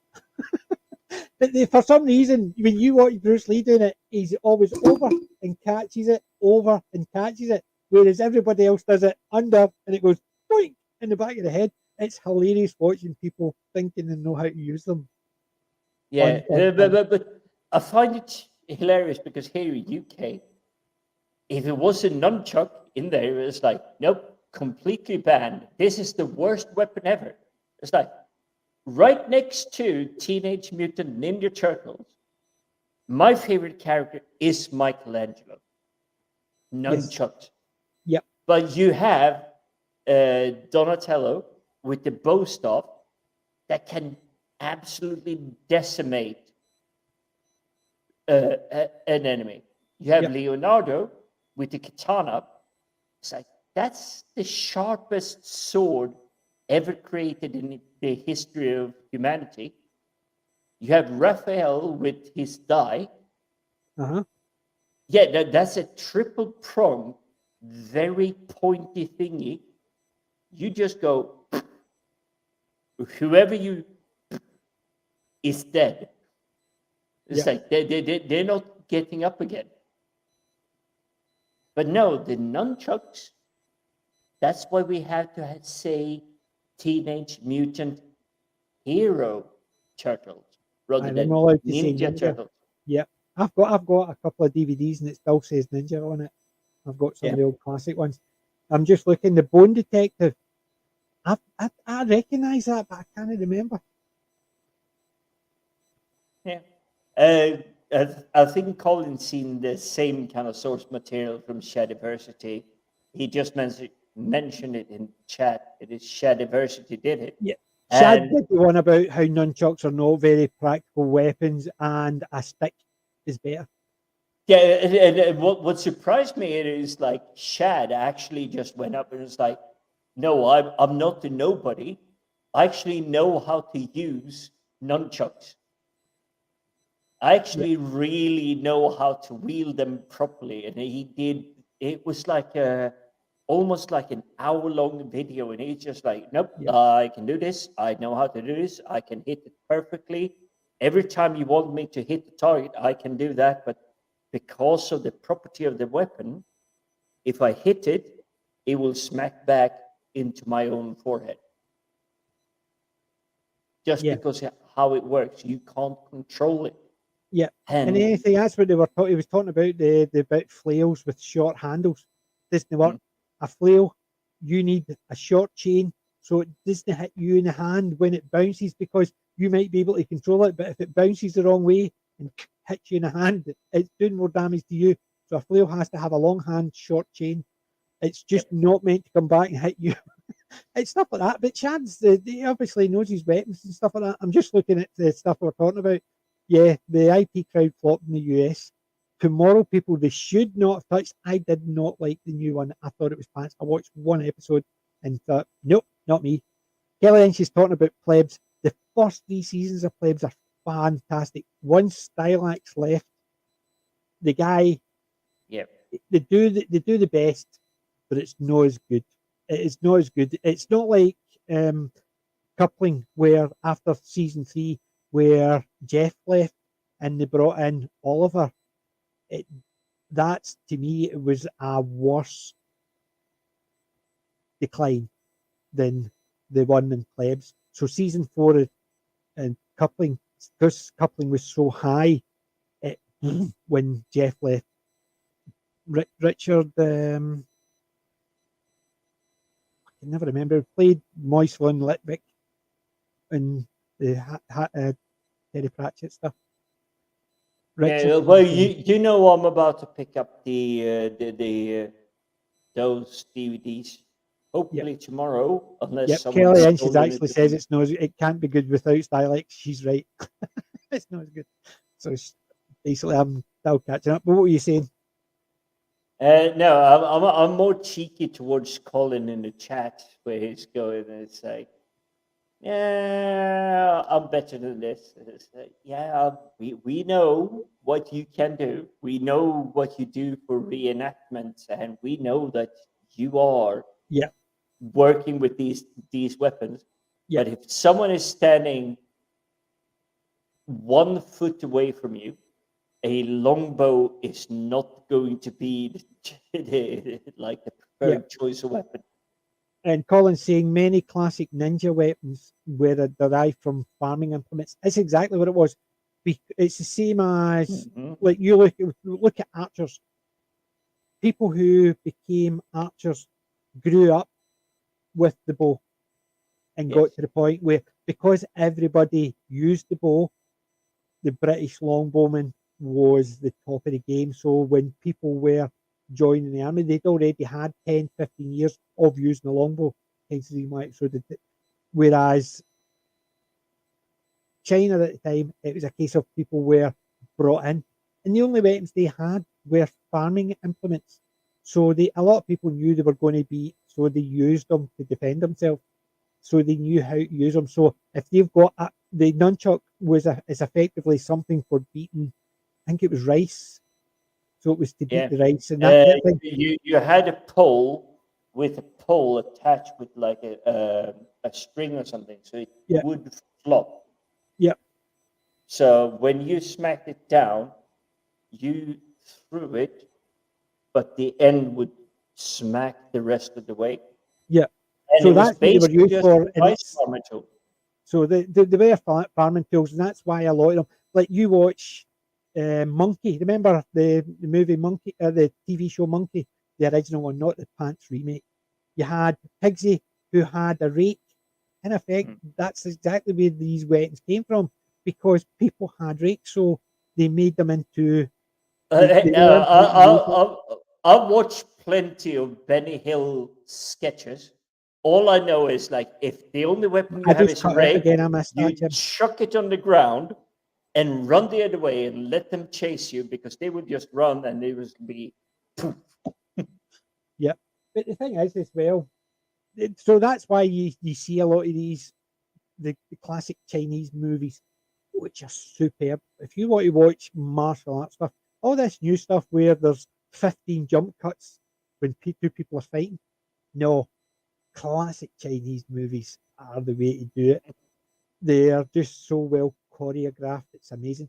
Some ones are a bit, you can see they're no hitting each other, but that's okay. But it's all to do with the choreography. It's like, yes, Colin is born on a hill on a mountain top, the funkiest monkey that ever rocked. He knew every magic from under the sun. He's the god of everyone who had some fun. Not that I know that from when I used to watch it, because I used to know the whole bloody tune. I loved Monkey. Monkey was superb. The remake was mediocre at best. Yeah, absolutely. And the thing is, Chippy Taka. We still don't know from the original Monkey. It was meant to be a monk, but was it a monk? Was it a girl playing a monk? Was it a girl who's pretending to be a monk? But you don't know, because Chippy Taka was a monk. That was it. It didn't say that they've just hired a girl to play a monk, or it's a person, a man who just his features could be male or female, made no difference. And guess what? We didn't care. So if it was a male or female playing the part, it was absolutely superb. Trippy Taka Mhm. was great. Sandy, Pigsy, Monkey, and when they used to call their cloud, I used to love that. And let's get my stick out and stuff like that. I've got Monkey. I love it. I still watch it every so often. It's the same Yeah. as the water margins. Love the water margins. No secret Wasn't there for a the tune tied to it? It's like got really popular. It wasn't top tier, but it was still really popular in like radio playing lists and everything back in the day. Do you know how Let's play the popular monkey or songs were? something. Say that again. Let's play the monkey. It might be me confusing them, but it was I like don't recognise it. let's play the monkey. But this is way back when. We're talking 50 years ago now. Yeah, I'll give you an example, right? The reason that because I'm talking about the water margins. I don't honestly don't know about the radio one about the We Are the Monkey or whatever. I don't know. It's not something I've heard of. But the water margins. One of my friends, when I was growing up, we were kids. His dad was in the merchant navy, so he would bring things back that you could get abroad that you could not get in the UK. He brought his son and his next door neighbour's son rifles, wooden, metal. They used to cock. It was the American gallon. So, and it basically, you cocked it and it had a wee silver, a wee brass coloured wooden bullet in there attached to it. So it looked like you were reloading it. It sounded it. It looked great because it was made with pine. So it looked like a rifle, a real rifle. We all knew it was thingy because it was just a bit of metal attached to a wood. The wood looked like the garland, and it was you could cock it. It was absolutely amazing. But when he went to China once, he brought him a sword which had two swords together. So you could use it as one sword or you could split them. One of the girls in the water margins, she used to do that. She had a sword, she was fighting, and suddenly you go, and she had two of them because the sword came apart. Mm-hmm. That's how popular the water margins were. In China, you could buy the toys from the water margins. And he Yeah. brought them home to his son, and his son's going, "What's this? It's just a sword. I don't like swords." And I'm sitting there going, "The water margin sword." I had seen it, he hadn't, and I was jealous, gutted because he just went in his cupboard, never looked at them again. But no, but I was so jealous of him because of that. The rifles, we thought they were great, and yes, if we were as friendly and his dad knew we were friends, he probably would have brought us all one home. We would have been all marching up and down with him. But the sword, and his son just goes, Nah, don't "Ah, wanna. but that's terrible, you know. The Yeah, but nature of monkey was I like the whole thing, and I will give this as a credit, despite Jar Jar Binks being in the film, is Darth Maul when he just like, this is my lightsaber, and he just go zoom one end, and suddenly zoom down the other end. You Did you go see the inside. Shad Versity with the two-ended sword? He did the one that says the double-sided lightsaber. Yeah. Sounds good, but in practicality, it is no very good because you got as you're doing that, you get the other cutting end coming up to your face. And what he did was he got a sword, two swords, put them together, and he says they're not as impractical as he thought because he No, no, initially no, no, thought no. the lightsaber with the two is impractical because as you're doing that, the other side's coming up to your face. So no, so he did a sword and he used it, and he says it's not as impractical as they thought it was. So it made him rethink about the double-sided Darth Maul's lightsaber. There Yeah, is a on his but stats. I did not approve of that because he just went, oh, you're just gonna have some dangerous stuff come back at you.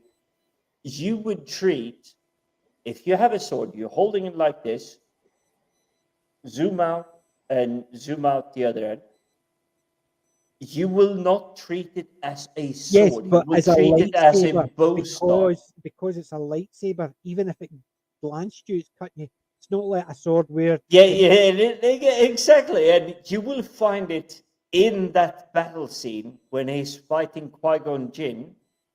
He's actually, because he needs it to move himself forward because he's doing a flip, he needs to use it as a vaulting pole.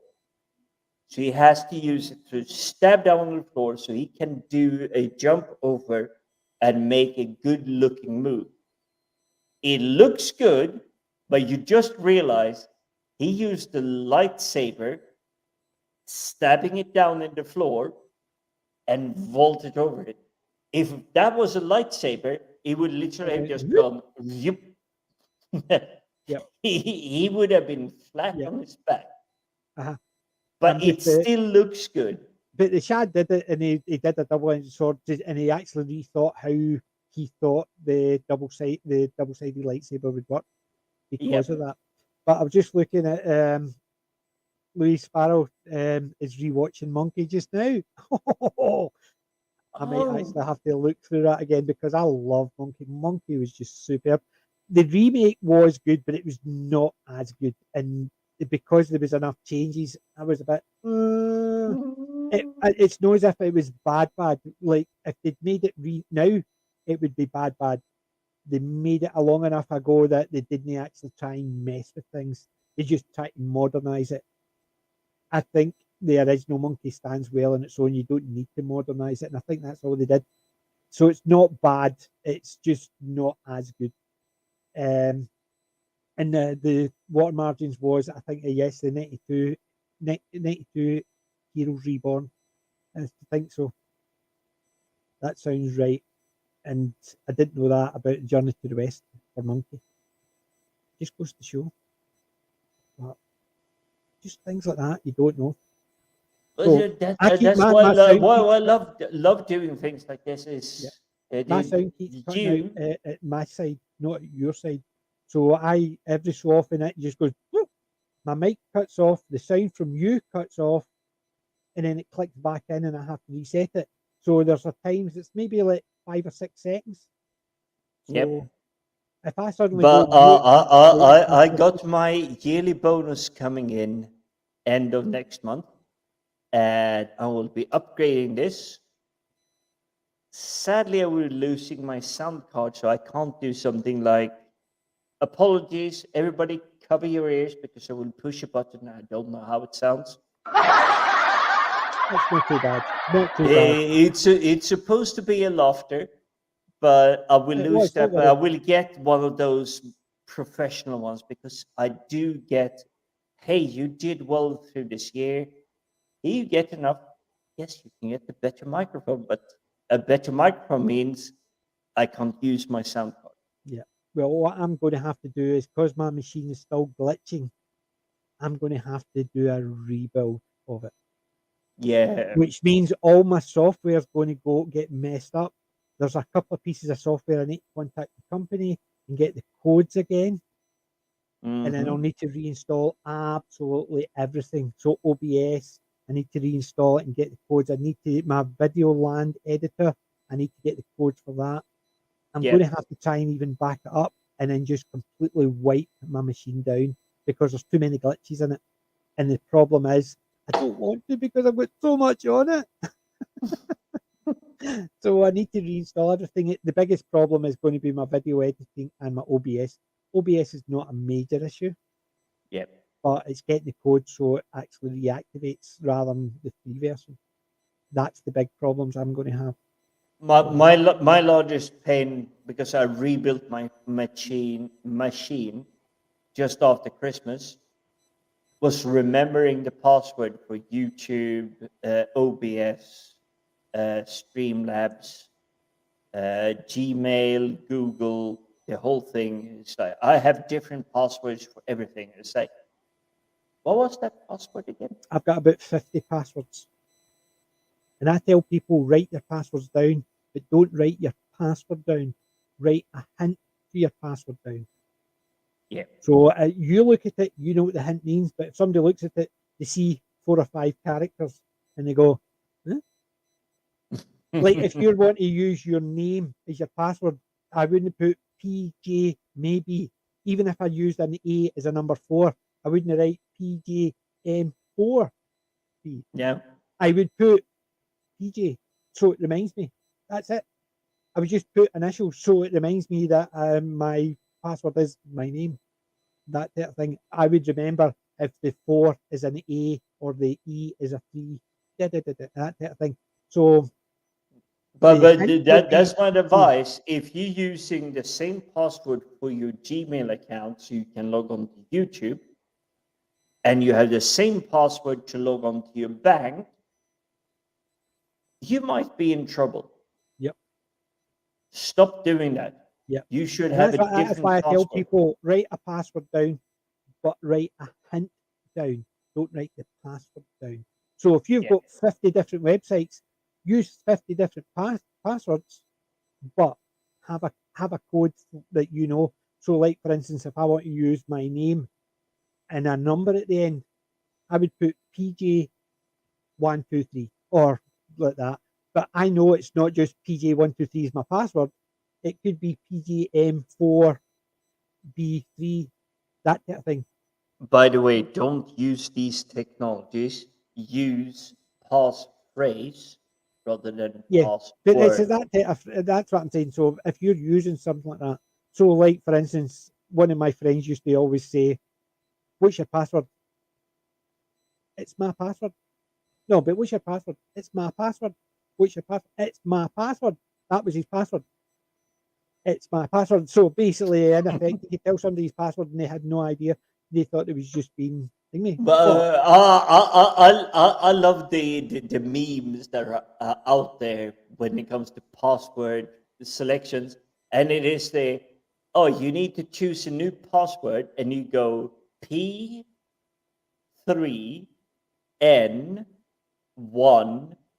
and someone's then your already used computer that. just go, sorry, your password is too short. Yeah, I love those memes, yeah. and I Oh, deliberately talking about memes. decode. Talking about memes. Right, we are all aware that there's been a lot of memes online from Slap, the Will Smith slap. Right, I heard that somebody used it as an expression in work. All The right. two of them were talking, and he turns around and goes, I will Smith you." And I thought, there you go. That has now entered the consciousness. I will Smith you. So now it's basically, I will bitch slap you. I will Smith you. I think it's actually shorter to say I will Smith you than rather I will bitch slap you.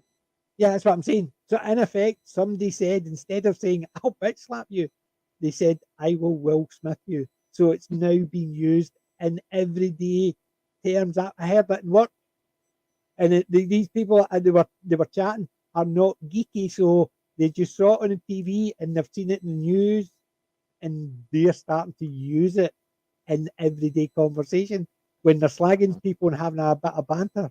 It's I will Smith you, and I was not myself. So I was. Oh, I mean, wow. Yep, Kelly Inch, it is hard to keep a I'm, track of 50 passwords, but as I said, I write mines down and I don't write the full password or passphrase down. I've got hints. So, like for instance, if I had a password of "it's my password," I might have a hint of IMP, so I know what that means. the best tip I can give is forget about password. Think about passphrase. But that's what I'm saying. If you You use a have passphrase like "it's my password," you don't need to write that's your. You would put exactly, IMP yeah. as a hint to your password. It's still a password, even though it's a phrase. It's still a password because No, it's no, just but classed as a password for the that's where I'm system. trying to go. It's like my password is not my password, but my password is ABC. And then I go before, as in before I say ABC, I go bank ABC. And then after it, I go with another thing I know. So I was born in the 50s. So 1956. So bank, my password, which I say here, ABC, you would go, I love that Jamaica trip. I went to Florida and I had a skiing trip to Canada. And then the year my dog was born. So That's what I'm saying. But when you write it down, don't write it down, because people say, right, I need to write my password down. No, no. put a hint. So let say, for instance, I said used to say to people when they couldn't remember a password, think of your favourite TV show, and they would say MASH, right? Well, there you go. There's a 4-letter word you've got. Mm-hmm. So your password is MASH.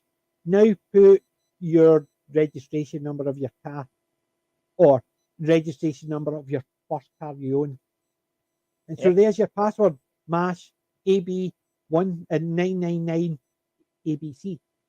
So there you go. So nobody knows. It's not as if it's your car it's sitting out there.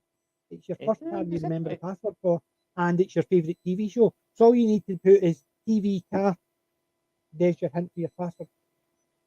But even further than that, my favorite TV show, I will Did it again. chuck It's happening more every often. What I Star said. Trek TV shows out of the universe. This is my favorite TV show by far. Now, because I'm expressing this on the YouTube show, you know I will never use it. But all of you guys,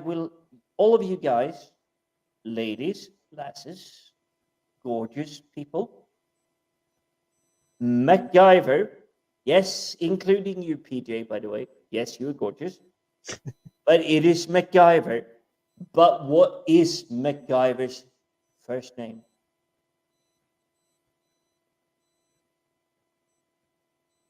Exactly. No A lot idea. of people will go, it's like, oh, this guy like MacGyver. And they won't go, his But see, the first thing name is, as well, was you think Angus. about it. You could have a hint, right? Said we'll use the word password one, right? Yep. So your password for is password one. So is it uppercase, lowercase, uppercase, lowercase, uppercase, lowercase, uppercase, lowercase, uppercase, lowercase, then the number? Or is it uppercase, ASS, uppercase, then the thing? So where is the uppercases? Where's the lowercases? Or is the A 4? You know what I mean? Is the O a 0? So is it an uppercase number, two number fives, or one number 5 and a lowercase s? So even for password, there's so many things you could do that you're the only one that knows how you put it in. So you just need to actually put your hint as password. Yep.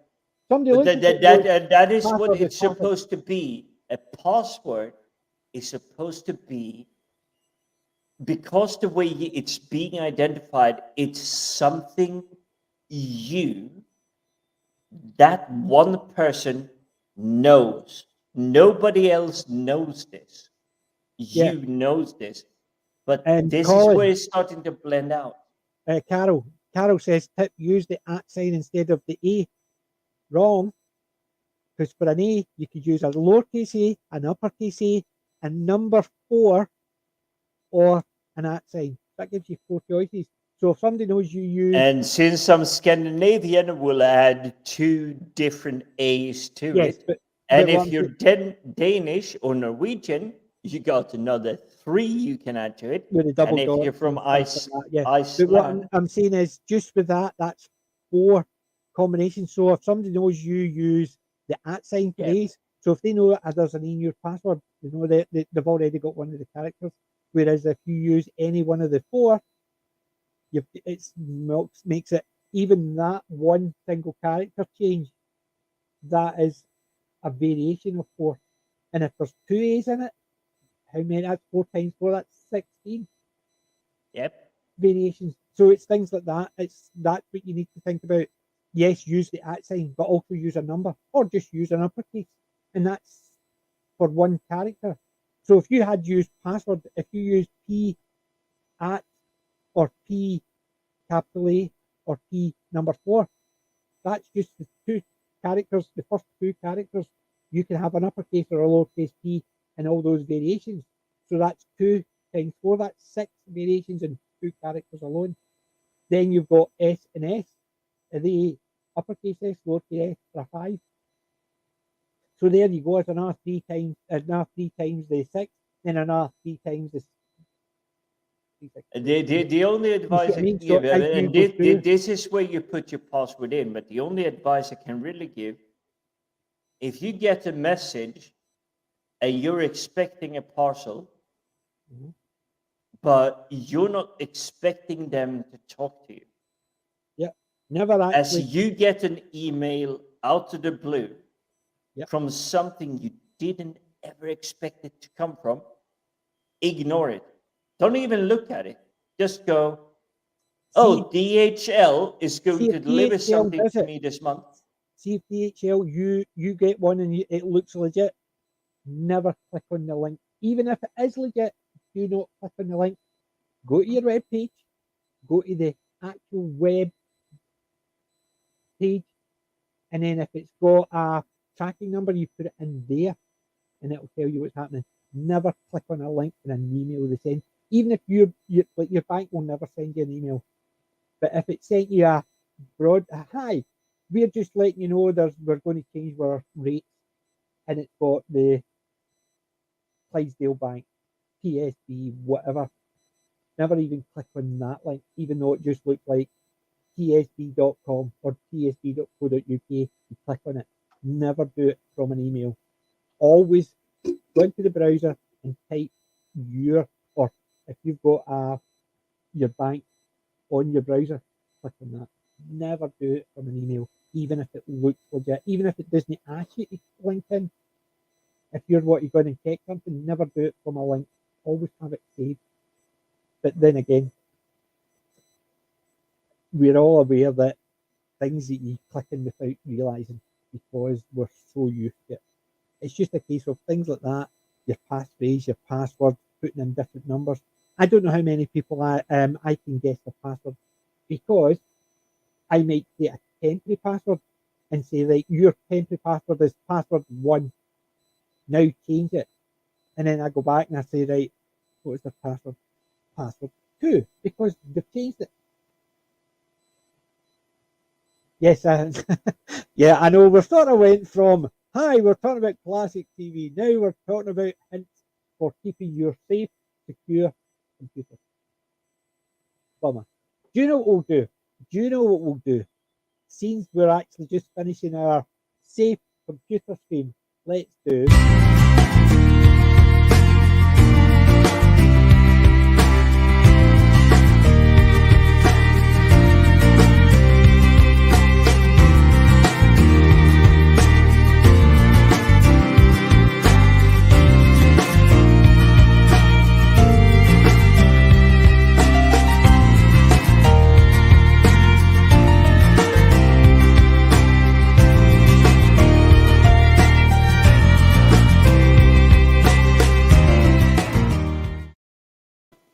Yay! I still love that wee video. That is good intro. I'm pleased with that wee video I made. Not that I'm narcissistic, but I was still clearing up my Emperor Ming and Flash Gordon, so it's like, yeah, this is like he's playing this, right, but yeah, I'm ready. I just wish I right. had a challenger. Yes. Well, what we'll do is we'll put them out and let whoever's the first one in the chat to answer the question. But you could get the first 3, right? I'll try to be First faster question, than the chat. right?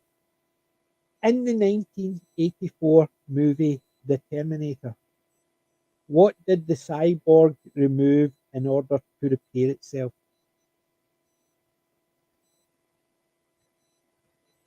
Oh, that was the hand, the skin on top of his hand to fix it.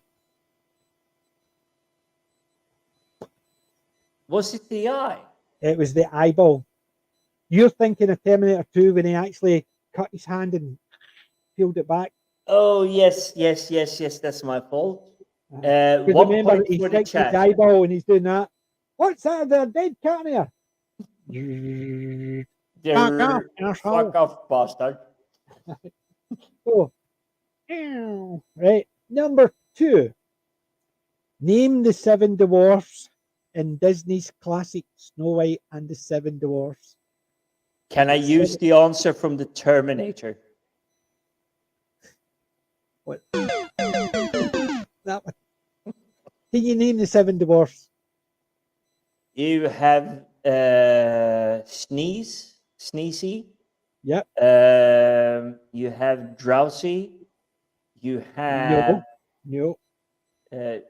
no. I'm thinking more of the character personality. You have no.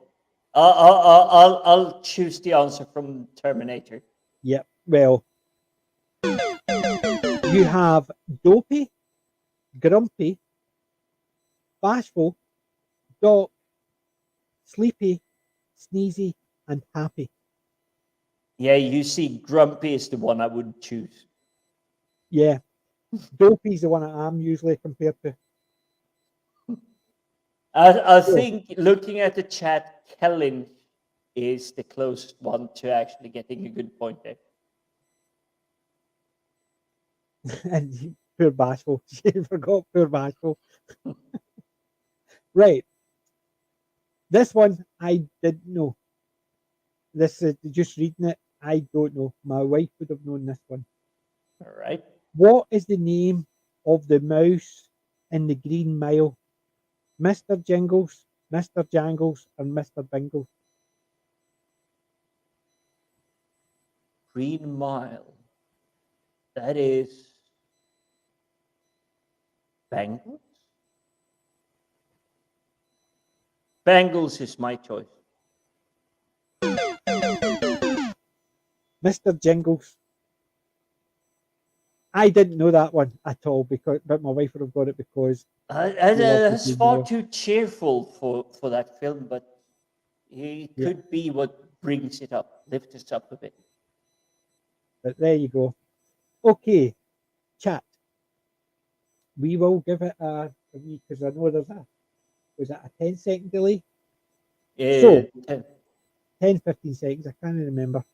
So, in the 1988 action movie Die Hard, what does Detective John McClane leave in the limo?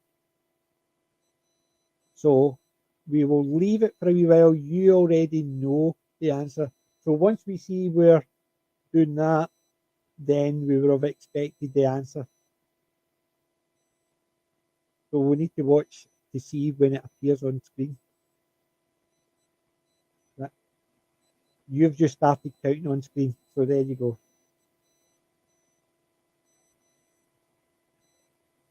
And I didn't know the answer to this one, yet I've seen the movies numerous times because it's not something I even paid attention to. I've given it 20 fingers down. Can I answer it now? Yes, answer it. A teddy bear. A giant teddy bear.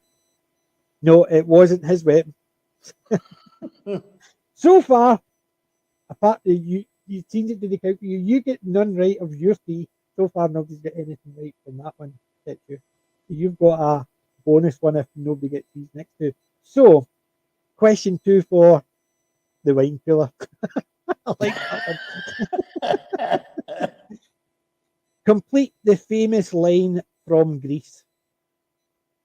Why? This car is automatic. It's systematic. It's Greased lightning. it's not your question. Oh, it's their question. But sorry. You got it wrong. You got it wrong. So the complete automatic. the famous line from why this car is automatic. It's systematic. It's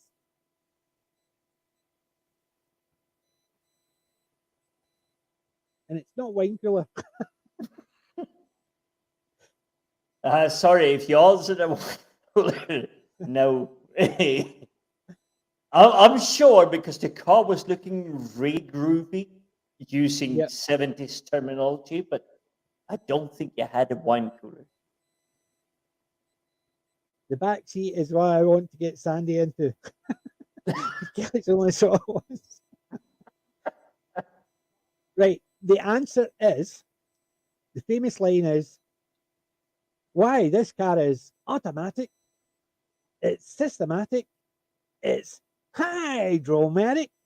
Why? It's grease lightning. So you got the sec, you missed the hydromatic. I got the last part, not the Yeah. hydromatic. So the hydromatic is the part I missed out. I actually knew that one because I love grease. I love Greece too. Right, so far, right across the board. So far, right across the board. So if they do not get this one because you jumped in with the teddy bear one, that means you've technically won it. Right, just outline the rules here because we know the chat is 20 seconds behind. If they need to be able to give it a shot. Yep. So this is an easy one. So they're going to win it. They are going to win it. Nail up. Get it. In the motion picture Batman, who played the original Joker? No mentioning it. Leave it to the guys. So I'm going to put my thumb up, and then now I'm going. As soon as it appears on that screen, I'm going to count to 5. That'll give you plenty. So as soon as I see my thumb appearing on screen, which means you're on the time with us. So here we go. You getting ready? 1, 2, 3, 4, 5. Kelly Inch, sorry. Cesar Romero was on the TV show, the 60s Batman, not the motion picture Batman. Sorry, Colin, you're wrong as well. Technically, Kelly was right because it's not Cesar Romero, even though she put a question mark. Colin I'm down the rabbit hole of Kelly. Right. So who played the original Joker in Batman the motion picture? Are we talking Jack Nicholson? Jack Nicholson. I thought that was an easy one. Even I knew that one. And I'm not. No. Jack Nicholson is literally like 4 billion years after we had Cesar Romero playing Joker. Yep. See, Cesar Romero. If the question was who played the original Joker, Cesar Romero would have won. Yeah. So Kellynch will kind of like she gets 25% of my score. See if I press the right button here.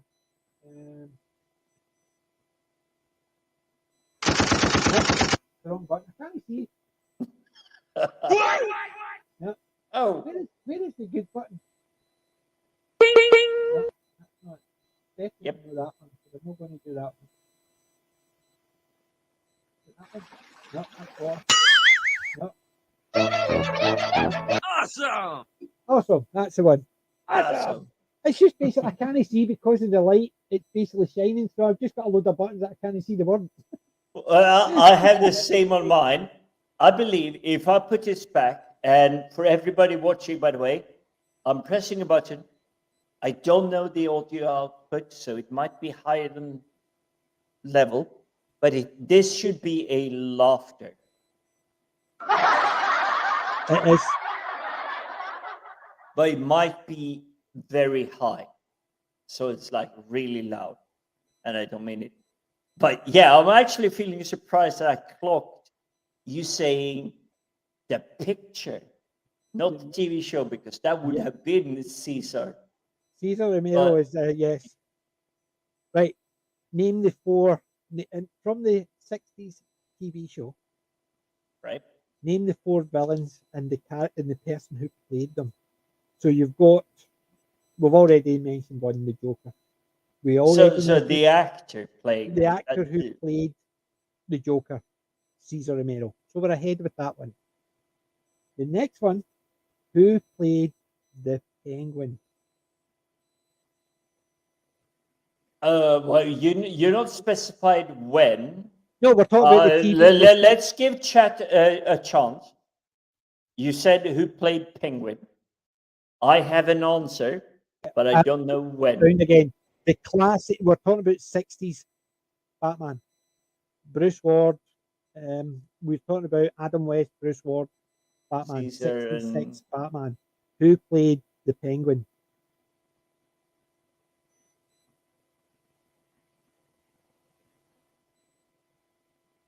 Yay! Archer Collin got it. Burgess Meredith. Oh, because I went Danny DeVito, but it wasn't. No, Danny him DeVito playing. movie. Frank Gosling did the Riddler. Yep. Mm-hmm. So you've got one more. Well, you got two more. You got two more. Two more. Well, technically you've got three more because one character was played by two different people. So you've done the Riddler, the Penguin, the Joker. Is it more horrible that I remember the fact that Batman is literally like stuck up with Robin against the buoy in the ocean, and Batman has shark repellent spray? Yep. Again, you say. There's Colin's got it. Take me. Lee Meriwether and Eartha Kitt. Meriwether, Catwoman. yes. Catwoman, and you've got one other one. We're not talking about the ones that you only saw once and you don't really see them. So you have that's four of the major, Riddler, five. Joker, Do you want me to tell you Penguin. the character you have to get the name for? Who else was in the submarine? You had Catwoman, you had Joker, you had Penguin, and you had the Riddler. Julia Newmar played the Catwoman as well, but actually was later on. No, but in the submarine when you had the shark attack, this is where I see the scenario. All in green. Oh, Ivy, Poison Ivy. Poison Ivy.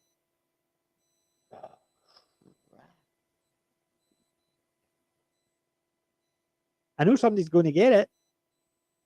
From the 66. Who was placing Poison Ivy back in the days? I'm actually just trying to double check, make sure I've actually got the right name. I better double check, make sure I've got the right name. Because I'm terrible for that, because I know fine well. I will give this nudge to Colin because he went, no, it's not just a shark repellent, it's a bat shark repellent. Wait, who played it? Eartha Kitt was the Catwoman. Yeah. Oh, I know these people. Jeez. Now I'll give you about 10 seconds just because the delay for the chat. So it's like 10, 9, 8. There was also an egghead and a pharaoh. So there was, yeah. And yes, Julie Newmar. I don't think it was Newmark. I think it was Newmar. Kellen's got the Newmar in there. Yeah. But I think, double checking, it's saying Pamela Isley was a 66 Batman. Played Poison Ivy. But I didn't think it was Pamela Isley. No, sorry, Colin. Mr. Freeze, that was Arnold Schwarzenegger. And that was the movie. That was the movie. Doesn't it count? The movie does not count. No. Arnold Schwarzenegger in Batman, there was a lot of nipples flying. I was just going to say, yeah. Why are you focusing on nipples? This is supposed to be action film. It's like, oh, this is frozen nipples. Yeah. No, Poison Ivy. Let's have a look. I'm just double checking the Poison Ivy. I didn't think it was Cesar Romero, Burgess Meredith, Julie Newmar. Where is it? King Tut was Victor Burio. Victor, Buono. Buono. you know, Right. Yeah, that's it. So you had Julie Newmar. You also had Batgirl. Who played Batgirl? There you go. I didn't even remember Batgirl. Where is it? Yeah, wow. it's Poison Ivy. Because I stopped. So Poison Ivy was she was big. She did Kill Bill. Batgirl was Alicia Silverstone. You're thinking of the movie. We're not Yeah, talking I was movie. thinking the movie because Batman kind of like faded out when I realized it was a far superior superhero out there called Spider-Man.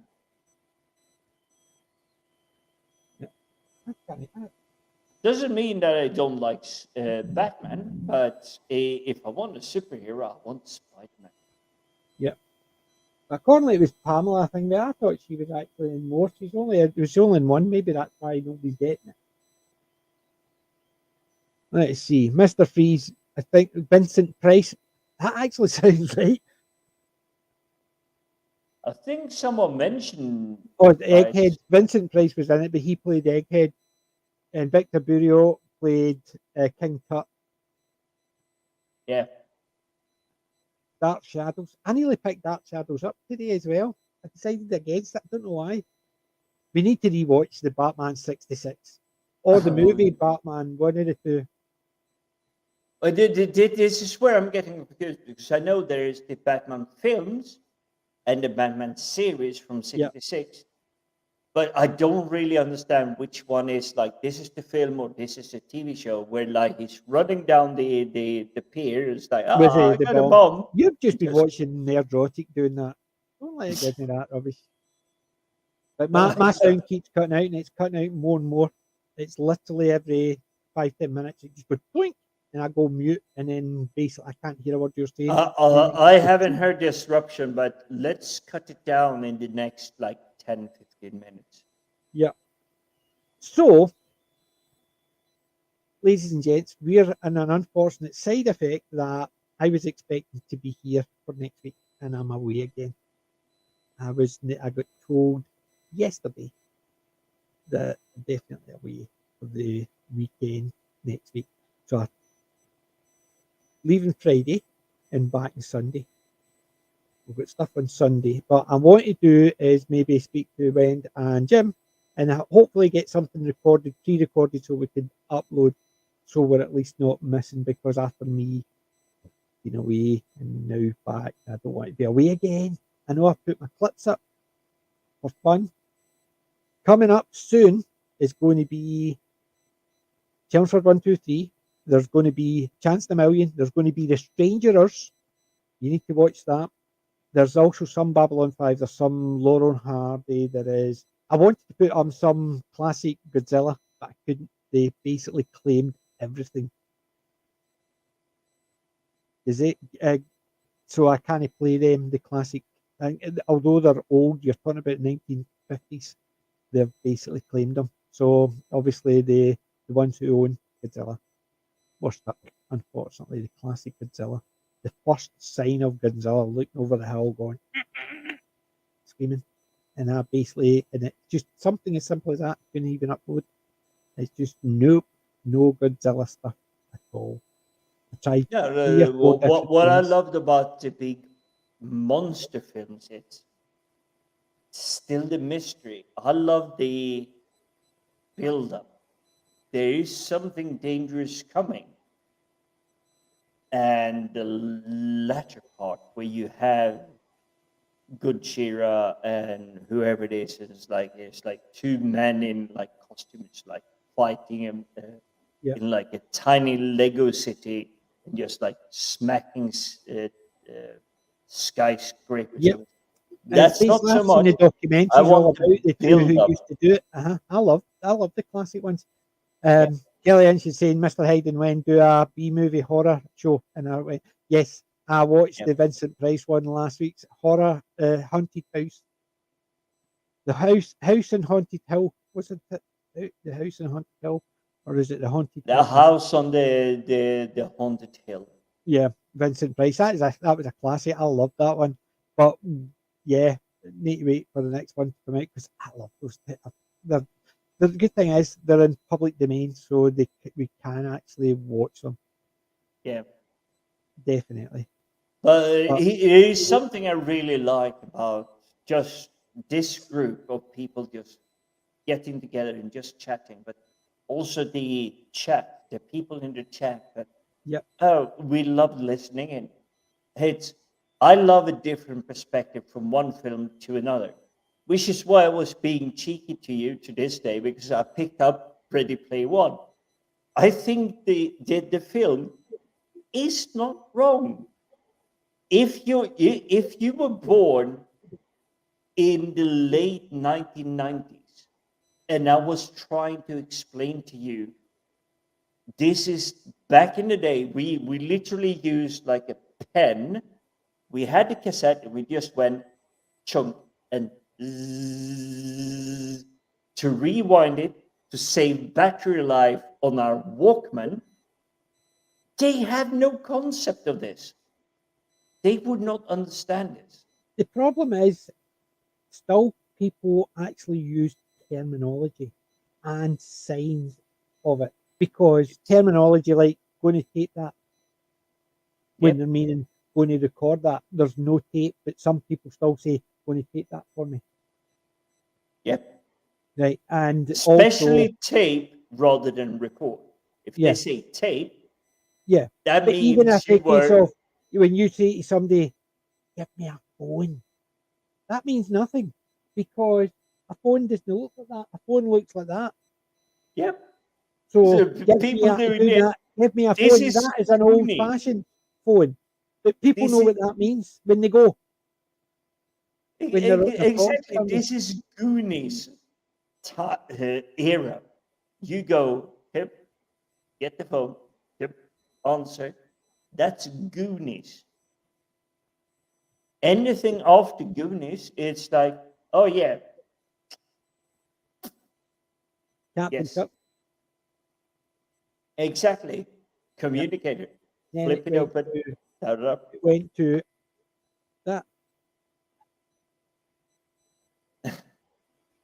Oh, It went to to be brutally honest, I would have loved to seen a Laurel and Hardy sketch where they go, "Tut-tut, sweet, yeah. yep, or Captain Kirk.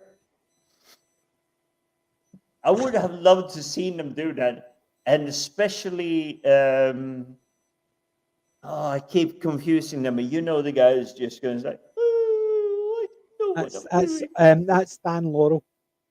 Yeah, You want, you, that's Laurel. It's you want like to see lifting the head. It's like, you want to see something I recently got?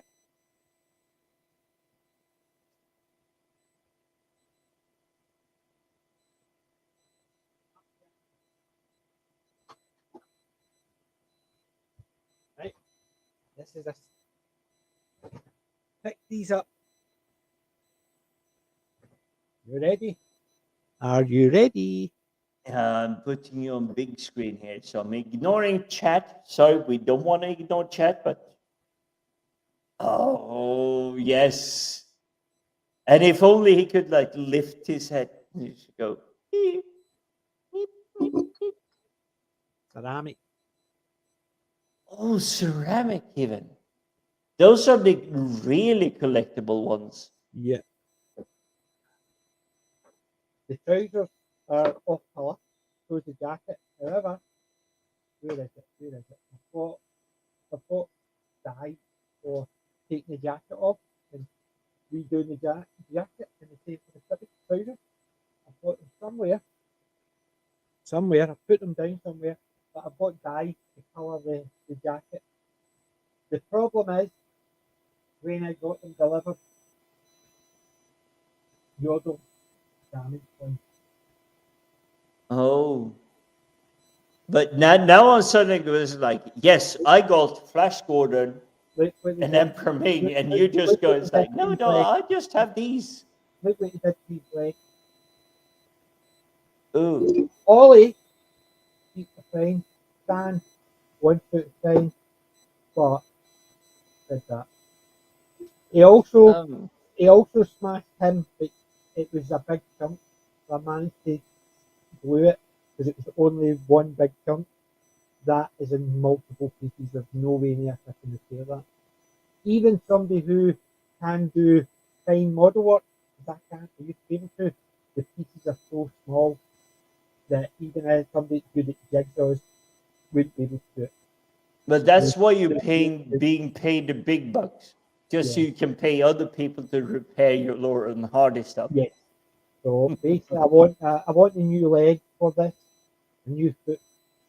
So ceramic one, and if I can get one, I'll get that repaired.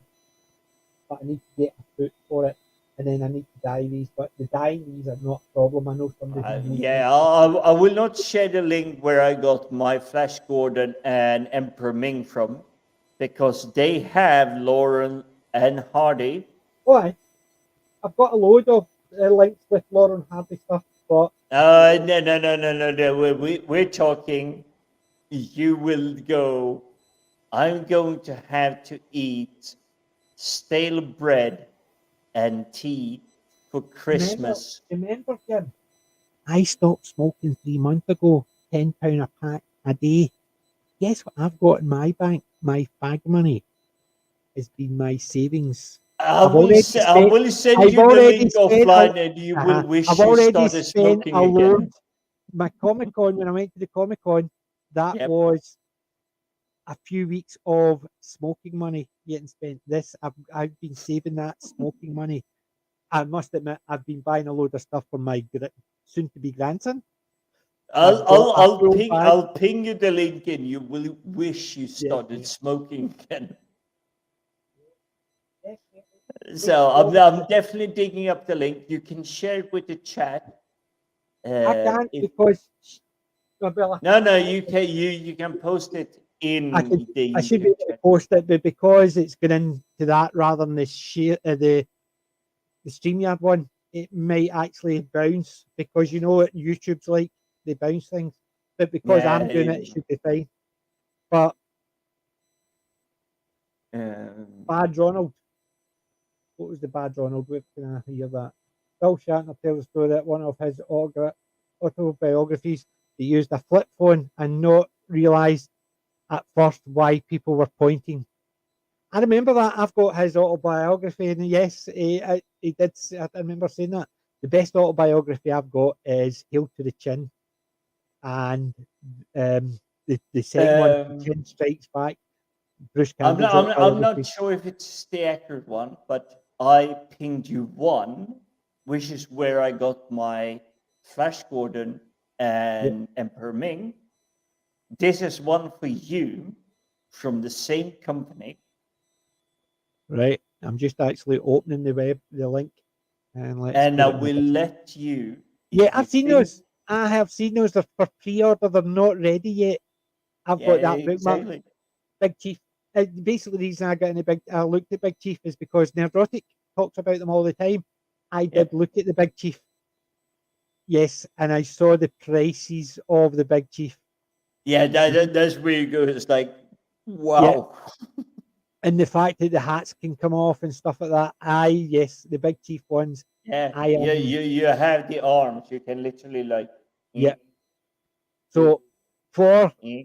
the set is £420, Yep. and I'm thinking of putting a deposit down, ready to go. For It's the like pre-order. 60 But to 90 quid. I'm just looking at seeing exclusive. They're only doing 500 of them, Yep. but there's no date when they're expecting them out. That's the problem. Yep. This is where I screwed up because I put down my deposit for Flash and Ming. Turned out, And well, I was one of the last one required. So I put down on March 8th, I believe it was, 60 quid. It's like, that's down payment. I want these things. Two yeah, days later, I got a confirmation email saying, we fulfilled the limited editions of 1,000 units. so that's Big Chief. They used We to be one. need the 460 pounds that is required to get this. It was like, I just paid you guys 60 quid. Can't you wait like a month? Because before, when I got collector editions, The Flash it's Gordon's on the front page. So it's but you can't get my stuff. You can't find it on Big Chieftain. King of the Impossibles is on. So it Yeah, is. you can get that one. It's not the same that I got. Mine is a No, I know. collector edition, 1,000 items, full stop. You can't find it. If Yeah, I it's share a link that Flash I Gordon. bought it with, you Because cannot there's the three get of them. There's the three of them. So the Flash Gordon is there. The Flash Gordon in stock. Yeah, Flash Gordon is in stock, It's but now not saying sold out. with. It's now saying sold out. It says Yep, when you go into the main page in yep. stock, and then the Ming the Merciless, it is still in stock. Buy now. No, you can't get him.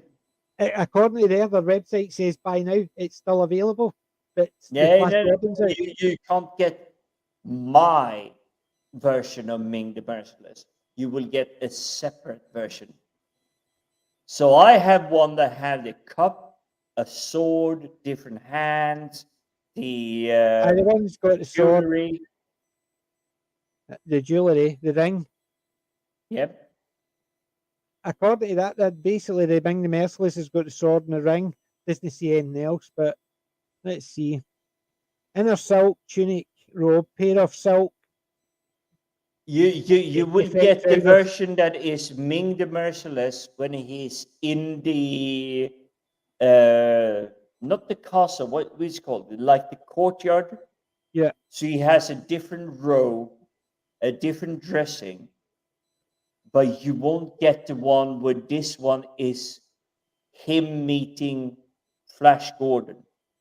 yeah. It def- He what the one you can get is when he's dismissing other things. So it's like the we just need you get yes, out of the way for Flash to come in. That's the one still available. you see what Carol said about the 10? 10 needs better eyes for $1,500. Jesus God. But the Lauren Oh, Hardy, I'm putting the 400 quid down. I think I'm actually going to buy the Lauren Hardy one. I'll do it after seeing that. I keep getting kicked out. So I do. I keep getting kicked. My you site see, keeps going, I won't disclose this, and my bonus is coming next month. oh, And Dad's one Army as well. I want the Dad's Army. I've seen the Dad's Army. I want a few of the Dad's Army ones. is that Zarmy on Big Yep. Chieftain? Dad's Army special offer. You can get Minnie Jones bobbleheads. They're bobbleheads. So you can get the Minnie Jones, the mini bobbleheads, which has got Jones Armored Van Money Bank bundle set, which has Captain Mannering, Sergeant Wilson, Lance Corporal Jones, Private Pike, and Jones Armored Vehicle Money Box. So the wee bobbleheads, and it's £90. That's So they are. not bad. That's for the set. They've also got another set. They've also got Only Fools and Horses, Yep. Peaky Blinders. Keep What is going. this? What's this one? What's the S? That's not Superman. That's just a sideshow collectibles. There's Dirty Harry. My God, they've even got Clint Eastwood. They've got a Dirty Harry for £280. So with a Dirty Harry Magnum Force, they've also got Clint the Man with No Name, £280. That is a superb figure. I want to see. I wonder if they've got the John Wayne one. Oh my God, these look amazing. So they do. I'm going to have to go through that and see what ones I want. They've even got Michael Myers. The Michael Myers one looks absolutely amazing. So it does. I am. Oh, definitely. I want to look at the Doctor Who one because I've got a Tom Baker one there. Right. I'm not interested in that one. The Daleks, not bothered about K9. The Master, look at Delgado's Master. Wow. Pre-order £220. Wow.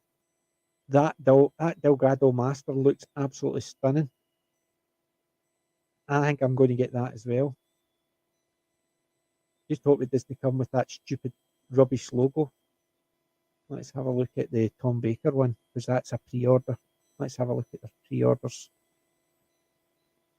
Come on, open the pre-orders. Why is it not open pre-orders? There, they're there. So, oh, they've got an Ash v the Evil Dead. Ash Williams from Evil Dead 2 on pre-order. £225. I'm getting that one, definitely. That is going. I'm going to spend about £1,000.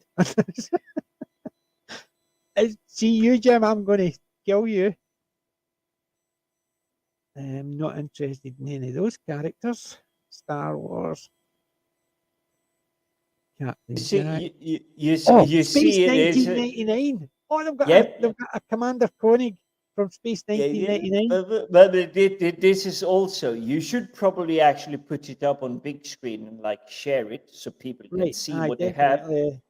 But I'm surprised you haven't clocked on the two things. Right, here you yes, go. I paid well above and beyond what I would want to. No, look at that. Ming. Commander Koenig. Yep. But I paid above and beyond for Ming and Flash Gordon. And I have 2 targets on this website. I will buy them because my yearly bonus is coming up. And I would never, ever pay this amount of money for it. 200. But there is 2 targets you still have missed that are absolutely amazing. I'm still looking for these are all look at that one. Wonder Woman Deluxe. It is a beautiful figure. I don't really like the movie it was in, but I'm just there's the Stan and Ollie. I'm going to get that one. It's still a figurine. I like the Loki that they have there. Yeah, it looks gorgeous. That's the 2 figures. Look at them. They're just amazing. Let's have a look at some of the other ones. That's why I pinged it to you. This is the pre-orders one I'm looking at. Look at Marty McFly. As you said, the Loki one. Rambo. I'm looking for the. Where is he? Look at there. There But is you even scrolled past the Dalek. The Daleks are Daleks. Those things, yes, they're really good. But you think about it, a Dalek, because it's not got the features, it's, to me, those type of things for doing the big figures are not the same. But things like this, the man with no name, look at that figure. That I would buy easily. I'm going to actually be skint by tomorrow. I'm just going to put deposit sorry to do that, but I'm going to put deposits down for it.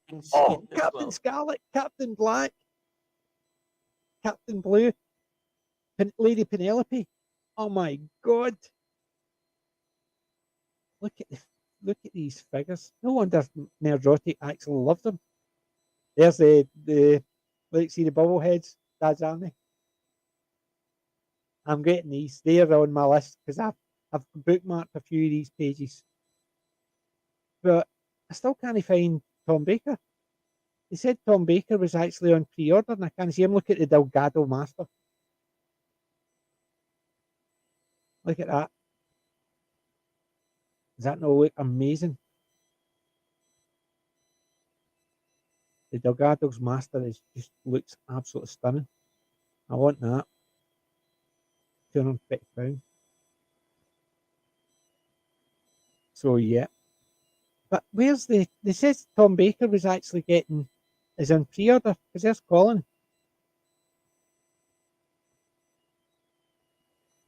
That figure looks amazing as well. But why is Tom not there? Because it did say Tom Baker was actually on the list. Let's have a look. Let's go back to the top. And because that's Tom Baker pre-orders. Look, that was more bobbleheads. Did you see that?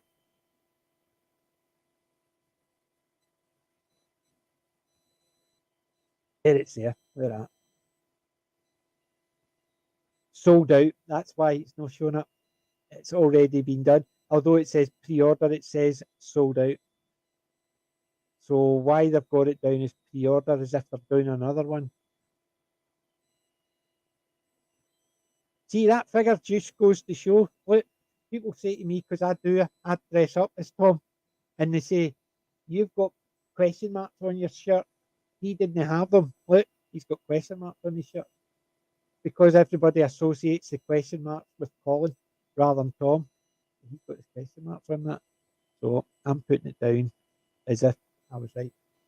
But They got it there as pre-order. this is why I showed my characters, because you cannot get my Look at it. collection.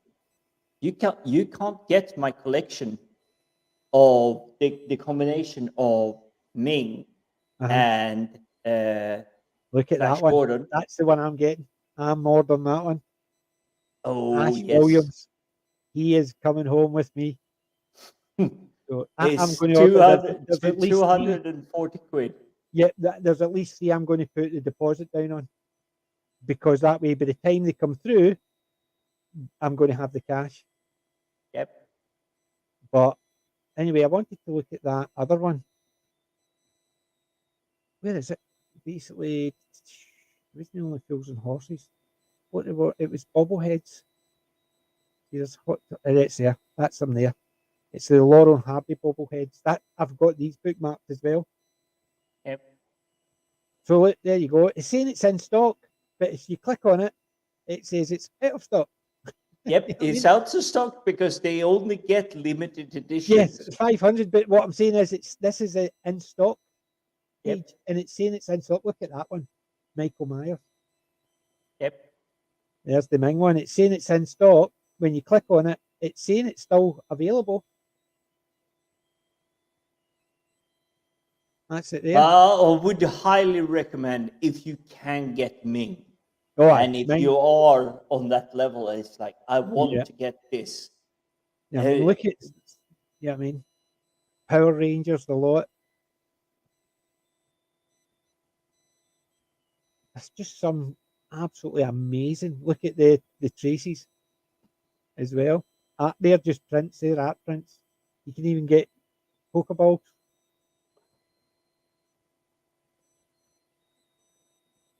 X-23, I was never a fan of X-23. Look at that, there you go.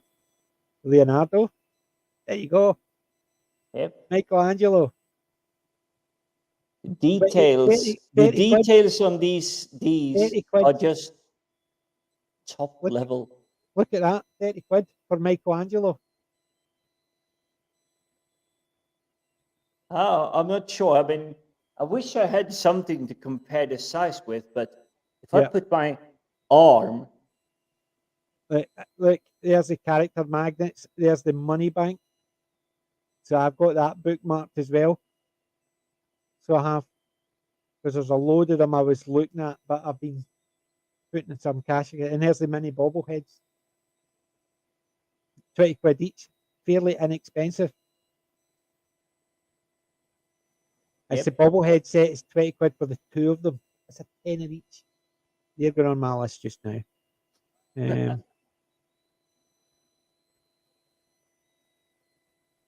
I think we missed a lot of the chats going on here because we don't have the. Let's have a look. Chat. That's what I got to the Carol. She says the $1,500 pen needs better eyes. But what you have there, she says it also look needs at the to be, details, she says and it needs to be life size. You will get these details. Yes, it's 420 quid. It's like $600 US. Yeah. That's what or $1 billion if you're in Canada. Yeah. That's what she said. Carol says the $1,500 pen needs better eyes and it needs to be life size. But even so, I paid just shy of 500 quid. Colin, thank you for joining us. You take care. And look at the you size of it. see, I'm a 5'11" guy. It's a 12-inch figure, isn't it? Yeah. Yeah, This absolutely is how stunning. tall. Guess what I'm going to be doing once they come through? God knows when they'll come through, but the Laurel and Hardy one's coming. I'm putting the deposit down on that, so I'm actually going to go through that tomorrow and actually put deposits down and buy thingy, and I'm going to have them as, oh God, the Big Chief is, I bookmarked it because the Laurel and Hardy stuff, and I had seen them, but I thought I'll wait, see a bit until I get cash, but I think I'll put a deposit down on it and then just pay the rest when it's ready to get paid. So I need to get all that done because the Lauren Hardy figures are coming. Oh, definitely. So anyway, Gina Carano one looks really good as well. The Gada one And looks amazing. I'm going to give this, if you really get the big ones, they are very movable. So if I want to tilt his head, if I want to raise his arm, bend his Oh, belly, if I want to change stance. yeah. Well, you look at it. Remember, as did the one. No, it was Gary, the Wonder Woman. Was it Wonder Woman or Poison Ivy? He basically the foam. That's what Yeah. he was squeezing the boobs because of the foam. Well, I'm not surprised that he would do something like this, like, oh, boobs, squish, squish. My sound went again. I missed what you said. No, I'm not surprised that he would be the one that is like, oh, boobies, squish, squish. Yeah, Carl, I quite agree because I grew up with Lauren Harvard because of my dad. My dad Yeah. would have absolutely loved these. So they would have. But we were down in the Lake District, and we went into a charity shop just as somebody dropped off Lauren Hardy figures. A bench, and the two of them sat either side, and sat on the bench, and we said, "We'll buy them. Give us a price." And they says, "Did you come back in half an hour because they've just come in? We need to go through and check how much they're going to bring me." They just literally come in, and we said, "We're willing to buy them. Give us a price." And they come down and gave me a piece of paper and says, "We're going to put them on eBay. Here you can bid." I says, "Just keep it. I'm in here to actually spend money for the charity shop. If you're selling it on eBay, I'm not interested." They turned around to Yeah. me and said, £100. I would have went, "Here you go." They might not get that in eBay. They might get more. I don't know. eBay's an auction. I'm not going to actually bid for a charity shop. I'm going into the charity shop, give the money. I'll just go next door and give that money to another charity shop Yeah. because But if I were to do that, I I would do have I would feel have gone on eBay. bad going I would have into a gone on charity eBay. shop. Yeah, I would have gone on eBay if I was looking for stuff like that. Just so happened that it got brought in, and I was willing to give a decent price for it, but they said no. Yeah. Here's then I you had do. That's what I was gonna say. I feel bad walking into a charity shop and they're selling something to you, like the Richard Pryor collection edition with his autobiography. It's like, 5p. I'm just gonna like, really? Well, okay, that's what you want. But if I went on eBay and actually looked it up, and it's like on eBay, it's like 90 quid, yeah. and I bought It's it for 20p. Yeah, it's the same as I'm going into a charity shop and I went in and I handed Dignity said 50p and I gave her £1 and she says, "Have you got any change? You've not got any?" I says, "Keep the pound. It's for charity." You keep it. So it's not as if I need to get this as cheap as possible. No, that's why some charity shops are going, the DVDs are £1. Sometimes they're going, they're 10 for £1. Yep. It's just the way it is. I'm getting into the charity shop to get it. I can buy the DVDs online and know what I'm getting. I don't want to do that. I like getting in and hunting through the DVDs, seeing what I'm getting, take a big pile out and go home. Yep. I don't see it me, but yeah, but as soon as they come round, I went, not using that charity shop again. Simple as that. And it was a case of, if they'd said, they would have weighed a ton. and I would have had to take them back to the cam and have to try and get them up the road. But the fact is, it says, here, bid on them. No, that's not what I'm asking. I asked you how much you were willing to take right now. But Yeah. no, we'll get more. Sorry, that's not what a charity shop's about. Charity shop's about getting money. Yes, I understand that. But no, what? Why would you have a charity shop if you're selling everything on eBay? Doesn't work. I will not buy from a charity shop who sells on eBay. Exactly. These are the ones that I go into, and it's like, oh, sorry, you need to get another DVD to make it £5. I'm not just Yep. going to say, no, I'll pay you £5 for the stuff I brought you. I don't care that you say that, oh, you should get 6 more DVDs. It's like, no, sounds reasonable to me.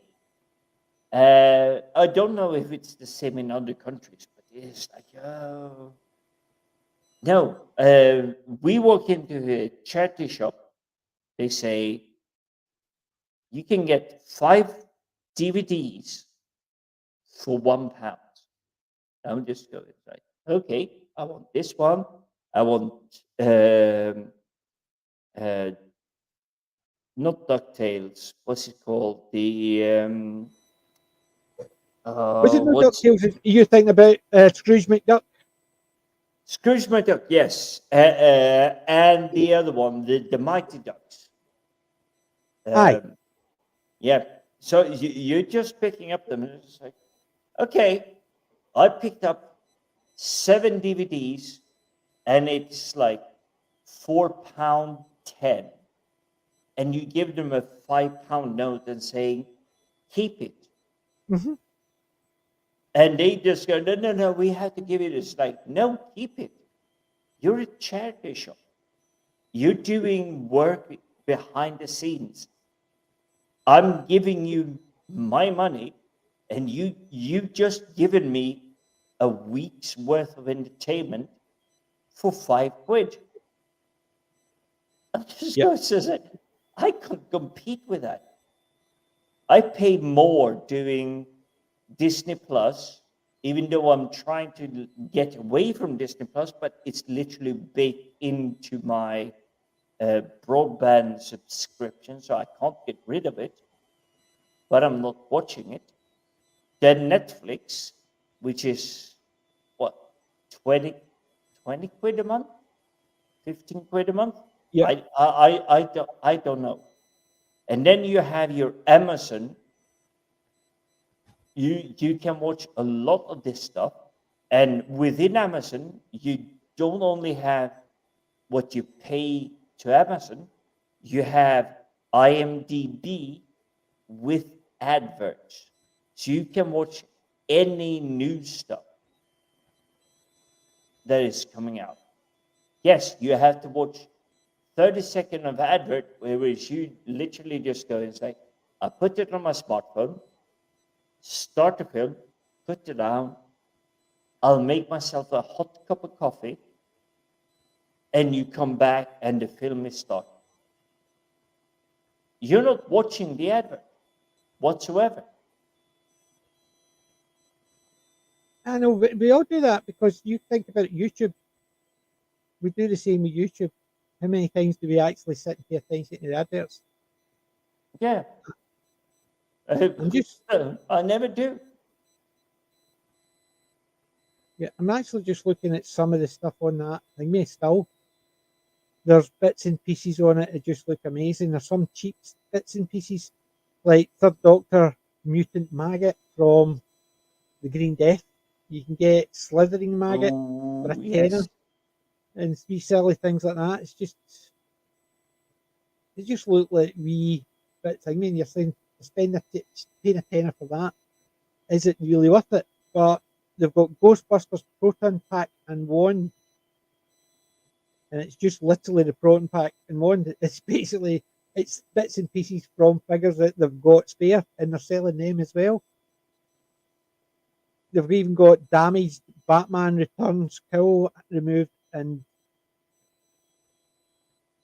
it's basically it's just the top, and it's damaged. It's just the cowl, the top of The cowl, and it's like slightly ripped up, so you can Aye, so kind of you see can't who see it the is. eyes. In effect, this is what it looks like, and it's how much are they charging for it?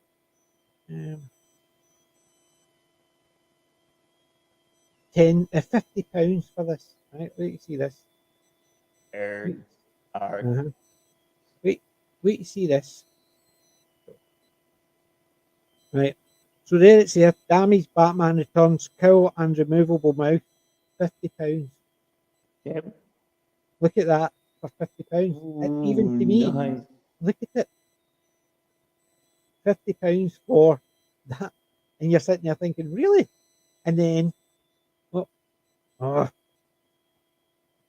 let's go back to, I think it was called Kit Bash Corner. I mean, if you get the Lauren Hardy there with that detail, it's like, holy crap. But again, this is something you need to sit down and think for a long time. Do I really want to get this? I mean, that's it. That's the maggot from Doctor Who. A tenner. Yeah. So some of these things, iconic. John Wick body and damaged suit. 100. No head. Just the body and damaged suit, no hands. And look at the price they're asking for it. Yeah, 140 quid. For, in effect, anybody's body. Yes, you could buy it and then get your own body made, your own head made, and do yourself as John Wick. But War Machine torso and left arm, bits and pieces. But why would anybody want to buy bits and pieces? Yes, if theirs is damaged, I suppose. I would say that this is where you get into the people that have a 3D printer. Because if you look at that, you have a lot of customizable items. Yeah. But it will be up to you to make it your own. But that so, yeah, you got that package. You're ready to go, but you will need a few more things to make it. Nobody else on planet Earth has what you have. Yeah, look at that. The 12th Doctor short hair damaged. No neck piece. So in effect, it's just the head. So look at the size of the head on yours. That's what they're charging 40 quid for that. And it's damaged. They're telling you it's damaged. And you're sitting there thinking, really? The 11th Doctor mini bundle. So bits and pieces, and that is 20 quid just for those wee teeny bits and pieces. So sometimes the big chief, you're sitting there thinking, really, they're charging you quite high prices. And this is why I usually do not like companies doing this. It's like, oh, they're very predatory against the fans. Yeah, the thing is, you don't need to buy them, but it's the fact is the prices of some of these things.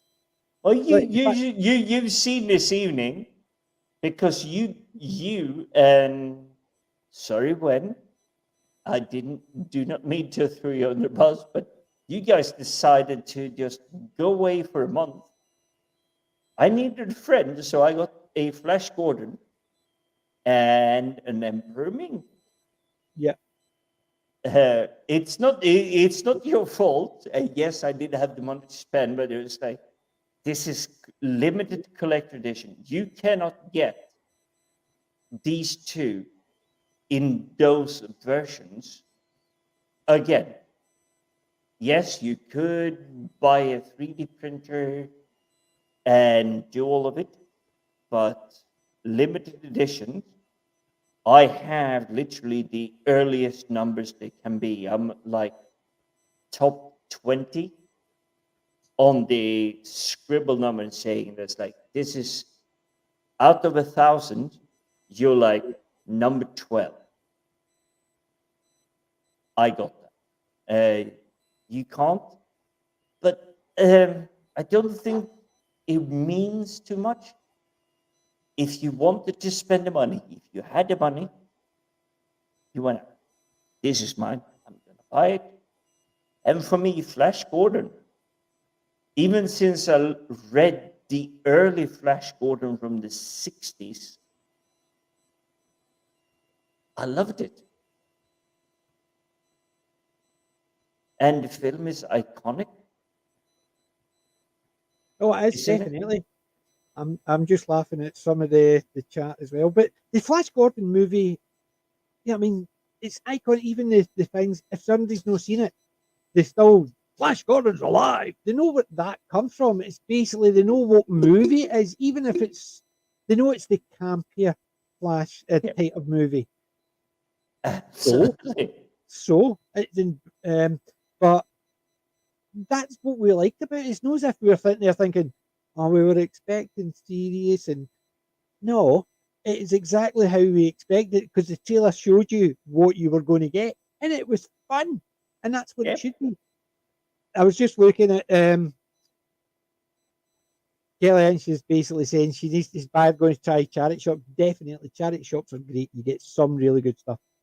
Some charity shops bump the prices up for no reason, but that's where I go. Even when I was building my Doctor Who, my Tom Baker's outfit, I got the jacket for £10. Mm-hmm. And I'd been looking for one of those big long trench coat type jackets. Got it. It's not the velvety type, it's more a tweedy type, but it works. Yep. I like it. But the how did they remove the mouth? It's the see the Batman cowl. It's one of those ones where you could remove the mouth, put a different mouth, so it could be skull in one side and there's scared the guy the next time. So you basically that's what they do, remove the mouth. But £50 for a cowl and the eyes, it's just the mouth and the cowl. And the maggot, and yeah, basically a tenner for the maggot. And I don't know if it's that size or that size, but it to me, considering it's meant to be, I suppose, similar size with those figures, the 12-inch figures, I would assume it's about that size based on what the TV show was.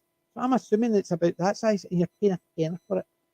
Yeah, and the head, yes, it's dead creepy, just the head on its own. But it's broken, no neck, so you're buying the head. Even if you had a figure that you wanted that head for, there's no neck, which means how do you attach it? That's what I'm saying. They're selling damaged things. They're telling you they're damaged, but they're still Well, selling it'll them. be up to you If to I was figure it getting out. something that's damaged, I wouldn't be expecting to pay £140 for it. If it's damaged, I was expecting to pay just maybe 20, £30 because it's damaged. But that's the type of thing. Yes, I can see there's a one they're selling all the Thunderbirds outfits, just the outfits, and they're quite expensive. But if you've got dolls the same size Action Men and you want to do your Action Men up as Thunderbirds, then buying the outfits so you can do that works fine, no problem with that. Mm-hmm. If you've got dolls that are roughly that size, yes, not an issue. You could just buy the outfits and make them up like that. Don't have issues with that. But when they're selling damaged things at that exorbitant price, you're sitting there thinking, really? And then they're selling bits and pieces. It just looks weird. They're even doing Sherlock. Dr. John Watson's head. It's not damaged. It's just scuffed, £20. Yet they're doing Peter Capaldi's head, which is damaged. Where is it? How much was it? The yo-yo, Thunderbird, War Pistol. Where's the head?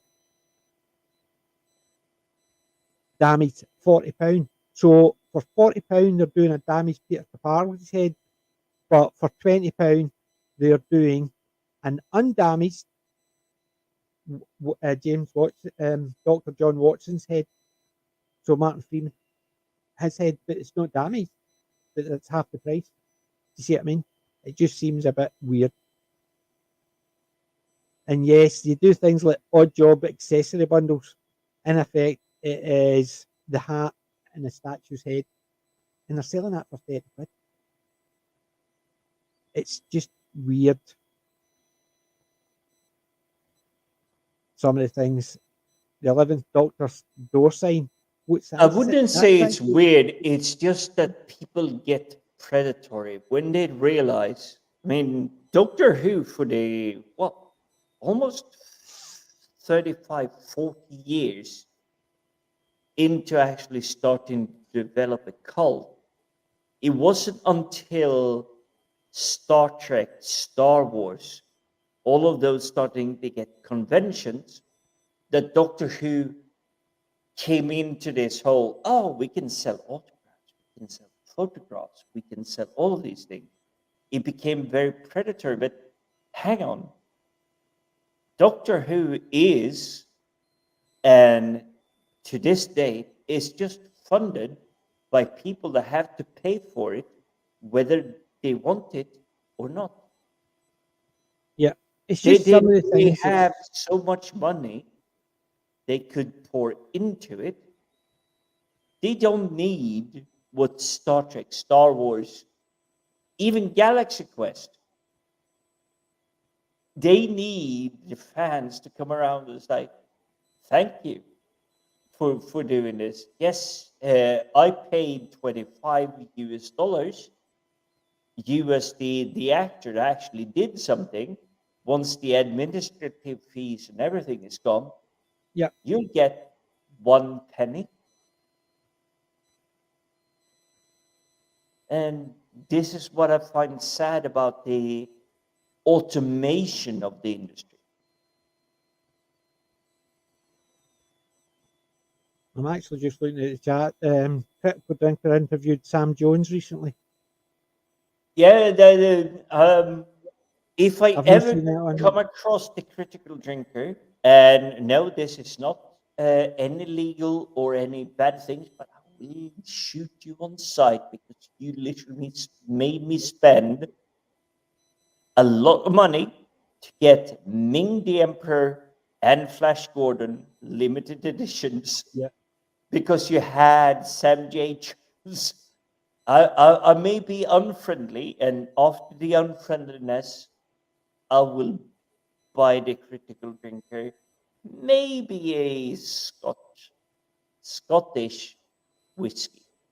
Well, remember that I said before was the Critical Drinker. One of my favourite Audible books, recent Audible books, is Dungeon Crawler Carol.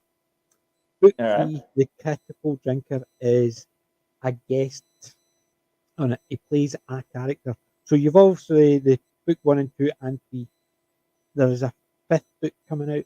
So I think I've got the first 4. Yep. It's the same narrator all the way through, but for one character, they've got the critical drinker in book 3 to do that one character. Oh, Which I was reading it going, don't tell me he's doing something like, ah, he's a go drunken away dwarf. He's now. a drunken dwarf. He's a dwarf. So he's a wee Scottish dwarf. But basically, they've got him doing the one of the dwarfs in it, who is a train driver or train guard, and he's thingy. But it's just he plays one character in it, so it's not as if they've got him doing different characters. He's just in for that one character, which I like the idea of. And I'm sitting there, I was listening to it, and I'm thinking that sounds like. And then I checked it, and I thought, Christ Almighty, this Critical Drinker is put down as one of the narrators, and he does just the one voice for the one character. So he's only in the one book. So there's 5 books. The fifth book is not audible yet, but Dungeon Crawler Carol is superb. I love it. It's a Dungeons and Dragons type one. So it is Dungeons and Dragons light, as it were, the class it has. I definitely have to have a look at that one. Then. Dungeon Crawler Carol is fun. Fun, fun, fun. So, I mean, I do like his voice and his analytical stuff, and I still have to go through um, Darren's books because I do have them lined up on the list.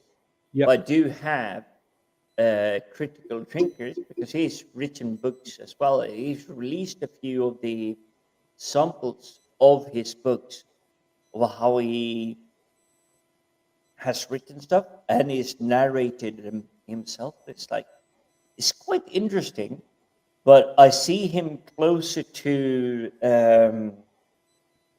what was the guy? Tom Clancy, I think it is. Hunt for Red October. All of those others, like Clear and Present Danger. Yeah. Those are all Tom Clancy books. Yeah. And they rather than just expanding on the universe, they just like, this is where we are at the moment. It's like, this is how we have to play. This is how we have to do things. But I kind of like what I heard. So they're definitely literally on the backlog list. But again, I have you, I have Wendy, I have Darren. We got Daniel, we got the entire chat.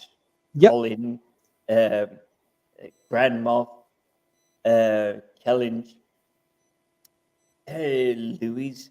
They're just like, oh, hey, look at this, listen to this. It's like, well, that's the thing. That's why I love it. It's because we can all chat. Like I can mention things like the cow. Is it Carol? Cow? Carol? Like for instance, I keep getting told I'm pronouncing it incorrectly. But Mr. Urban, first name, how would you pronounce it? Is it Carol or is it Carol? So, Carol Jude. That's how I read it. No, that's Carol. Yes, that's the name Carol. But Mr. Urban, as in Carol Urban, is it Carol or Carl? No, because it's the K, it's not the soft C A R L. So yes, it's but how would you Carl, which is a Carl. It's softer if it's a C, harder if it's a K. But the way I pronounce it, it sounds like Carol. Because the way I pronounce it is Carol. But because I say Carol and Carol, to me, Carol is Carol Jude and Carol Urban. To me, I'm saying them differently. That's a fairly interesting going, one because in Scandinavian language, K A R L is the same word for man. Yeah. Carol is going insane. Is that Carol or Carol? Or is it Carol? No, Carol for us comes closer to Carol, I am deck the halls with balls of jolly. Da da da da da da da da da. That's what Carol is. Carl is not. But I do apologize to Carol. The hall with you've seen deck the halls is a Carol. But you've also got Carol, as in Carol Jude. And then you've got Carol Urban. Yes, I see where you're going. Yes, absolutely. So you've got Carol, Carol, and Carol, or Carol, Carol, and Carol. To me, I'm saying three different things, but people are hearing one word. It is where it gets really tricky. It's just like, did it mean that? Carol. Did you mean? Oh, Carol. Oh, Carol. That is terrible. Is it Carol, Carol, or Carol? That's the thing we need to know. No, all you need to know it's Carl Urban. He is. I am the law. Is it Carol Urban or is it Carol Urbane? No, it's not. It's no. There is no Cobain. There's no drugs. There's no grunge. There's no hippie stuff going on there. Right.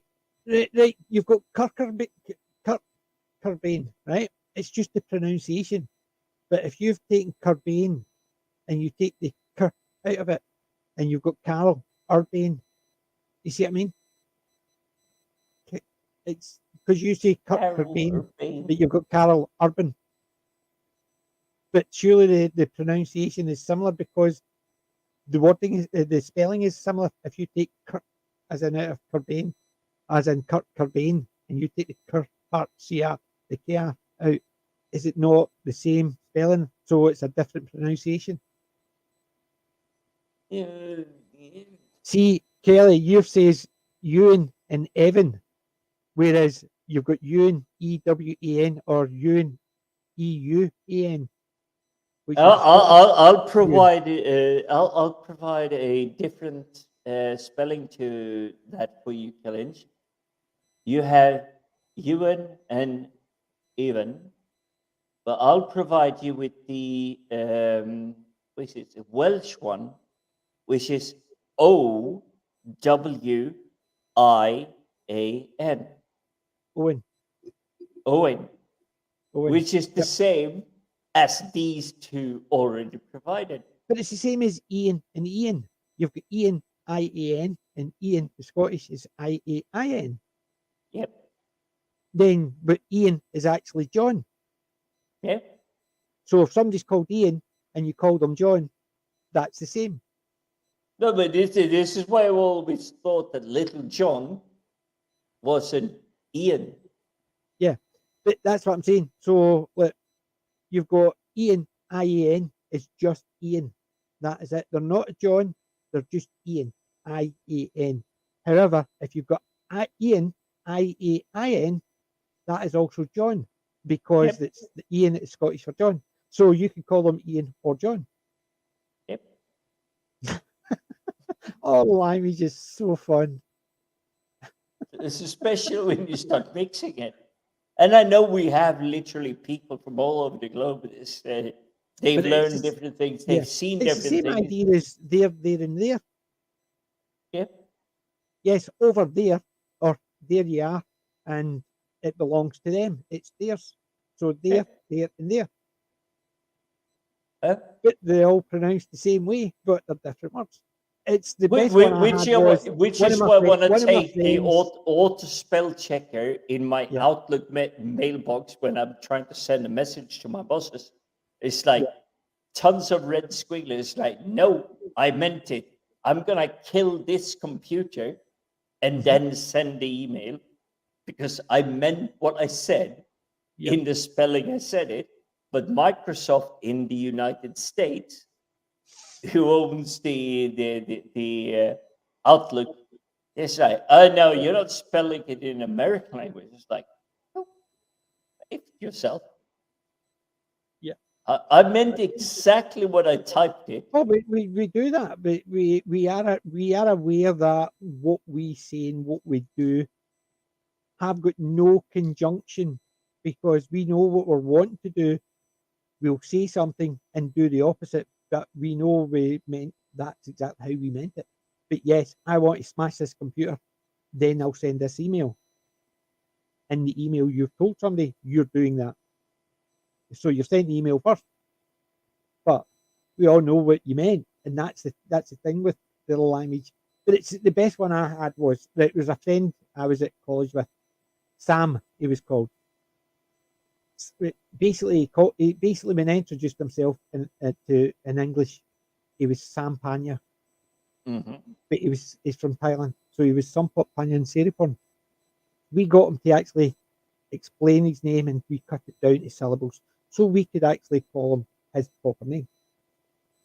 He did a speech on language, and he basically, we're all sitting there glazed, and at the end of it, he explained it one way.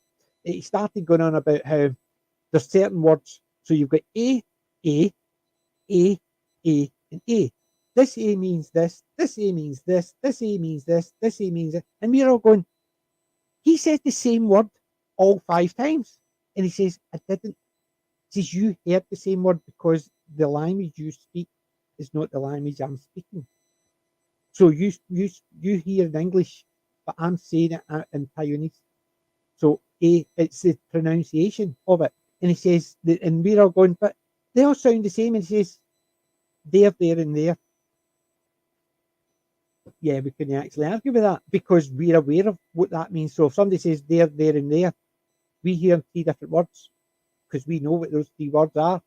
Whereas because we don't know the language and how these are used, they all sound like one word to us.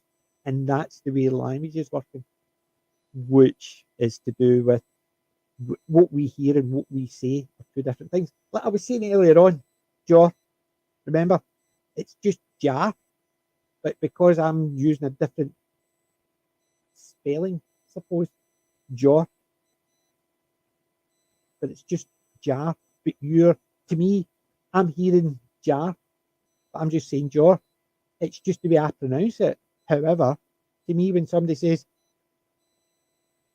"Have you got a jar?" I know what a jar is, but if you got a jaw, I know what a jar is. The 2 of them are the same thing because I hear them the same. Whereas, as you said earlier, you didn't understand what jaw was because it's no connotations. You didn't know that meant jar because although to me they sound the same, to you they sounded different. I understood that. It's all to do with language. Language is fun. It's so much fun. We're just terrible with language. And talking about language, patter. I'm going to actually one day, I'm actually just going to go through the patter book. I'm just going to pick words out. I'm going to actually do a Palermo Glasgow. I've actually got it. See if I've actually got it here still. This is the idea I of think my. you said that before, but I'm just still trying to find struggling it. to get it in. It's just a case of I need to find it because I fired it up in Word and I called it Shuggy. So where's my Shuggy script?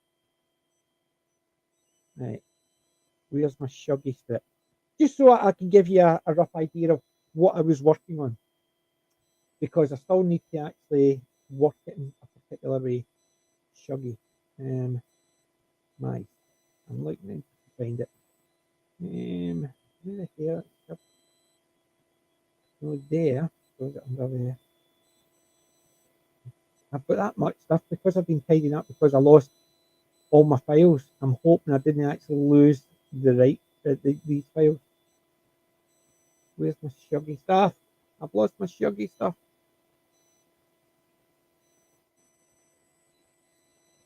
Oh, come on. I thought it was basically a wee speech about Shug. There it's here. Shuggy and his bird. Right. I'm going to fire this up. This is just a wee. I'm going to say a sentence and you have to tell me what it means. Okay? Jim, how do you feel about that one? I'm getting ready. Right. Okay. This is about Shuggy and his bird Isa. And they've been wanting for ages. What did I just say in that one sentence? Shoggy is the one that it's like I don't understand the reference. This is about Shuggy and his bird Isa. They've been wanting for ages. Let's break it down. This is about Shuggy. So Shoggy, I would say shady. No, this is about Shuggy. This is about Hugh. The name Hugh, Hugh, we also call Shug. So this is about Shuggy. This is about Hugh. So Shuggy's a name. So Shug and Hugh mean the same thing. Shuggy. You see what I mean? Yep. So this is about Shuggy and his bird Isa.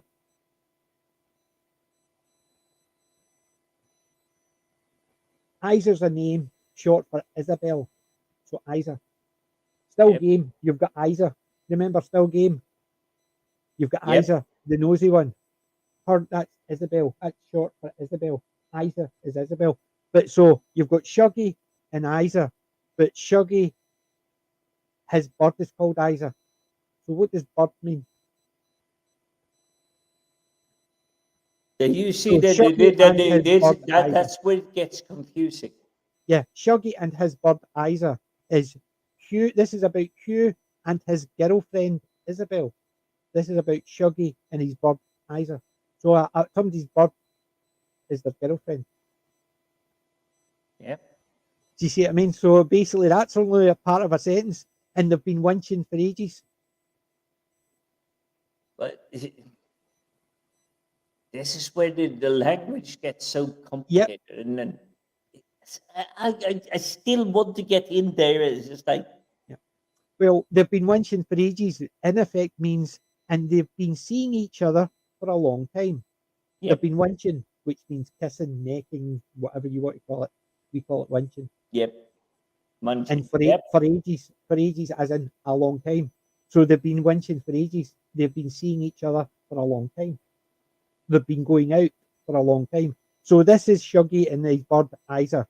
They've been winching for ages. This yep. is about Hugh and his girlfriend Isabel, who have been seeing each other for a long time. Yeah. You see what I mean? And now that you explain it, it makes a lot more sense. But when you just went the original sentence, it's like, Right. What about the next sentence? Right. So this is I've actually written this out just as a wee script, and I'm going to actually do it doing the talking to the camera, and then I'm going to turn and talk to the other camera. So I'm going to do the Scottish and the English and explain them to like they did in Palliamo, Glasgow. It would be better if it was a conversation between two people, but I would need to get two people in to do that, and I can't do that. But I'm going to do it. Right, now Shuggy, now Shuggy, he's a Tim, and he likes a square goal with the Bears, a for the Fipper. yeah, Right, did you understand that one? no, Now Shuggy, now Hugh, he's a Tim. He supports Celtic Football Club. sorry, my dirty brain is just kicking in. It's like, no Shuggy. It's like, they're not getting anything. No Shuggy, no Shuggy, as in now, Hugh, so now Shuggy. So I'm saying new Shuggy. You're hearing no new Shuggy, as in. Yep. So I'm saying new Shuggy. He's a Tim. Now, Hugh is an ardent Celtic supporter. He's a Tim. Mm-hmm. He likes a square goal. We mentioned that earlier. Yeah. So, now Shuggy, he's a Tim. He likes a square goal with the Bears for the Fipper. Now, Hugh, he's an ardent Celtic supporter. He enjoys a get-together or a square goal, a fight, with the rival Rangers supporters before the football match. Now, Shuggy, he's a Tim. He likes a square goal with the Bears before a Fipper. You see, I might have been going to the completely wrong pubs or anything, but yeah, it's like your team lost, our team won. Let's have a pint. Yeah. And I don't know if there's a word for that because it's like literally you go to Twickenham rugby and the winning team, well, they won. The losing team, well, yeah, they lost. But the fans, you were literally sitting mixed and matched. And then you go to the pub and then you just have a casual, friendly word with them. I don't have the description for it. Well, the description is a Scottish. There's not really a Scottish description for it, but basically, in effect, what you're saying is after the football, they all get together and have a pint. Yep. That's it. It's nothing to me, but the way I'm using it is I'm showing a typical Scottish phrase. Like this is about the story about Shuggy and his bird Isa. They've been winching for ages. Now Shuggy, he's a Tim, and he likes a square goal with the Bears before a football. Yep. Right. This is a story about Hugh and his girlfriend Isa, who have been seeing each other for a long time. Hugh is an ardent Celtic supporter, and he enjoys a get-together with his rival Rangers supporters before the football match. Yep. So, in effect, that's all I've said in those two sentences. Whereas, now Isa's a wee goer. She likes a bevy. She's always up for it, and she's always up for work. First thing in the morning. Yep. right? No, That's no, no, fairly safe. those make sense. And that these Right, are so Isa's a really wee the goer. complicated matters. It's like, Yeah, but what does okay, Isa's a wee you Isa's a went wee to goer? this event, it didn't go your way, but you're still professional in the morning, despite of what happened, and despite of the drinking, Yeah. or So or the Isa's fact a that wee goer. She likes a I saw baby. where you go. Yeah, Uh-huh. She's always up with the crows in the morning for work. yep, Right. So she's always up with the crows, early riser in the morning. Right. Now Shuggy, he's going to bite the bullet and ask Isaac to marry him. yep. Right. So Hugh is planning to ask Isaac to be his wife. So Shuggy's going to bite the bullet and ask Isaac to marry him. Oh, this is where the Scottish language goes too quickly. But that's the thing. It's a case of it's sometimes the sentence is longer in the Scottish than it is for English. Yeah, But but I would say the Scottish language is still shorter. yeah, but yeah, I mean like, the next sentence, right? So Hugh is going to bite the Shuggy's going to bite the bullet and ask Isaac to marry him. So Hugh is going to ask Isabel to marry him. So he's going to bite the bullet. It's just an expression. He's right. So no, but we don't know if Isaac's going to give him the elbow or say aye to make his life a misery. Who knows? Yep. So will Isabel say yes to Hugh and make him a happy man or no? We don't know if Isaac's going to Maybe give him the that elbow. Give him the phrasing. elbow, Yep. Maybe right? that phrasing is just going down the middle line and just going. But that's the thing. We'll wait As I and said, see. certain words like, for instance, Gonny, going to, we just Yep. put it all together. So Shuggy's going to Yeah. bite the bullet. He's Gonny. I'm going to do that. Exactly. I'm going to. You're just done as Gonny. Yep. You're just basically taking the word and crushing it and actually just using the bare essentials. You're going to do something. Yep. Going to know, do that. Just going to know.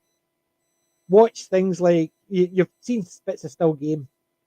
There's also one called Tuna Fat. Do a search on Tuna Fat and there's Gonny no do that. Just Gonny no. It's because somebody always does something and the wee like housekeeper says, Gonny no do that. Just Gonny no. And it's one of the sketches they do. But they do it quite a lot. But that's so that whole thing I'm going to do, the whole thing in with the Glaswegian, as it were, is this is a story about Shuggy and his bird Isa. They've been wincing for ages.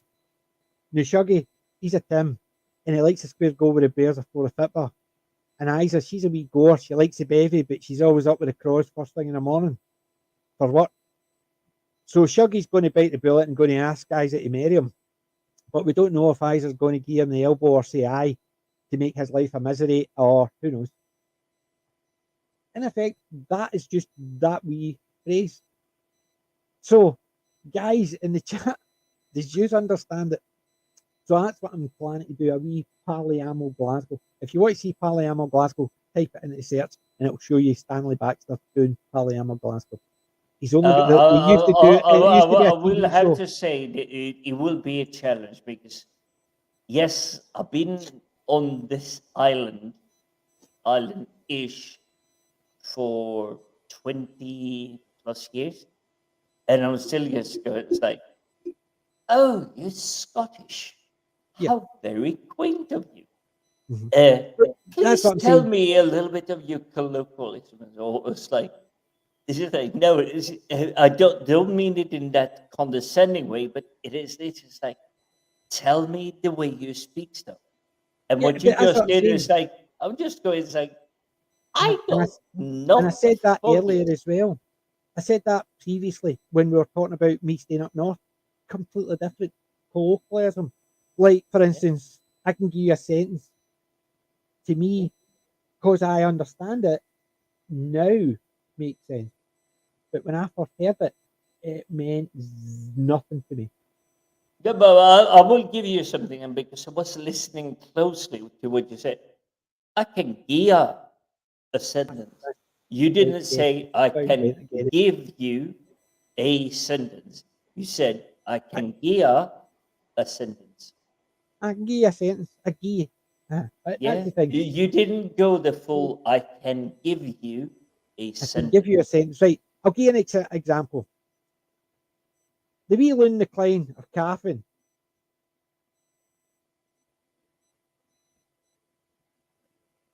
What So does you that say, mean? I can give you a Cartland.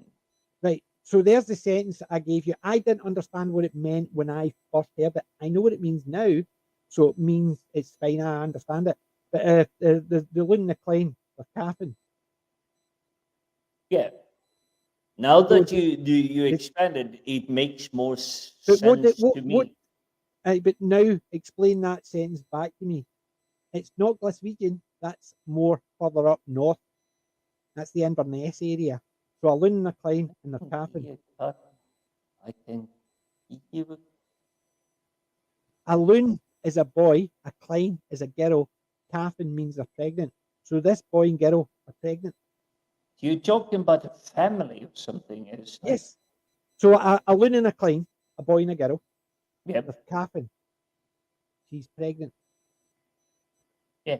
So it's basically before, and this is where the struggle is. It's like, okay, following religious doctrine, in theory, if you have a child or children on the way, No. you should be married. No, So no, you no. It's nothing to should, do with the boy and the girl. It makes no difference if they're married or not. That part is irrelevant. It's the boy and the girl. It's because we would say, there, see that boy and girl? She's pregnant. yeah, It doesn't matter if they're married or not. You're just saying those two people over there, that boy and that girl, and she's pregnant. That's the sentence. That boy, that girl, she's pregnant. Up north, that loon and Klein, she's Kevin. That girl, that boy, Caffin means pregnant. That loon, yeah. boy, that Klein, girl. Or it could be the other way around. I think it's loon is the boy, Klein's the girl. So that loon and Klein are Caffin. That's Boy one. and So girl. you see that connotation is why I'm struggling. It's just words. It's they use different words. So loon and It's Klein just is not boy and different girl. words. It's just different meanings to depending on where you come from. No, that's what I'm saying. But they're using different words for the same meaning. So like, we would say that boy and girl, that man and woman. They would say that loon and Klein. Yeah, She's it's, Caffin. She's pregnant. She's with child. yep. They use the expression she's Caffin. It's not an expression we would use down here. But up north, it's a more common expression. Not as much nowadays because with the TV and the internet, language is starting to come together. You'll have colloquialisms instead of going to, you'll have gone. You Yeah. still have that when people are talking to each other, but it starts to become more homogenized, the language. However, you've still got a lot of people who will say the loon and Klein and she's caffin, Yeah. rather than say the boy and the girl and she's pregnant. But that's what I'm saying. We have that all over the place. You go to Cornwall, you'll have certain expressions. You'll go, no idea what she just said or he just said because it went right over the head. And we're all going to have that no matter where we go. We're all speaking the same language. We're not necessarily speaking the same dialect of the same language. No, we're all speaking the same language. It's just the listener that is not. Uh, But that's what I'm saying. no, You no, can no. speak the The same listener language, but is you can speak in a refusing different to dialect understand of the what you same say. language. Yeah. Like if somebody from Russia, right, for instance, Russia, or Scandinavian countries, because they're guttural, the language is guttural, right? Scottish language is a guttural language, and it's because of the role the R's heavily. So if somebody learns from Russia or one of the Nordic countries, they've got a guttural, the way they speak is more guttural. So Scottish English might be easier for them because the way we talk, we're more guttural. Whereas softer English the London English or BBC English might be harder to understand because if they've learned with the guttural language, it's difficult, it's harder. Whereas BBC is more generic, it's everybody can understand that. But you Yeah, see what I mean? I mean that's how it's designed. Whether or not you're like southwest, Yes, exactly. southeast, It's designed as north, BBC language, BBC they English. speak in one language without accent, without Yeah, anything, and it's obviously just to make we are sure. aware that it's done deliberately.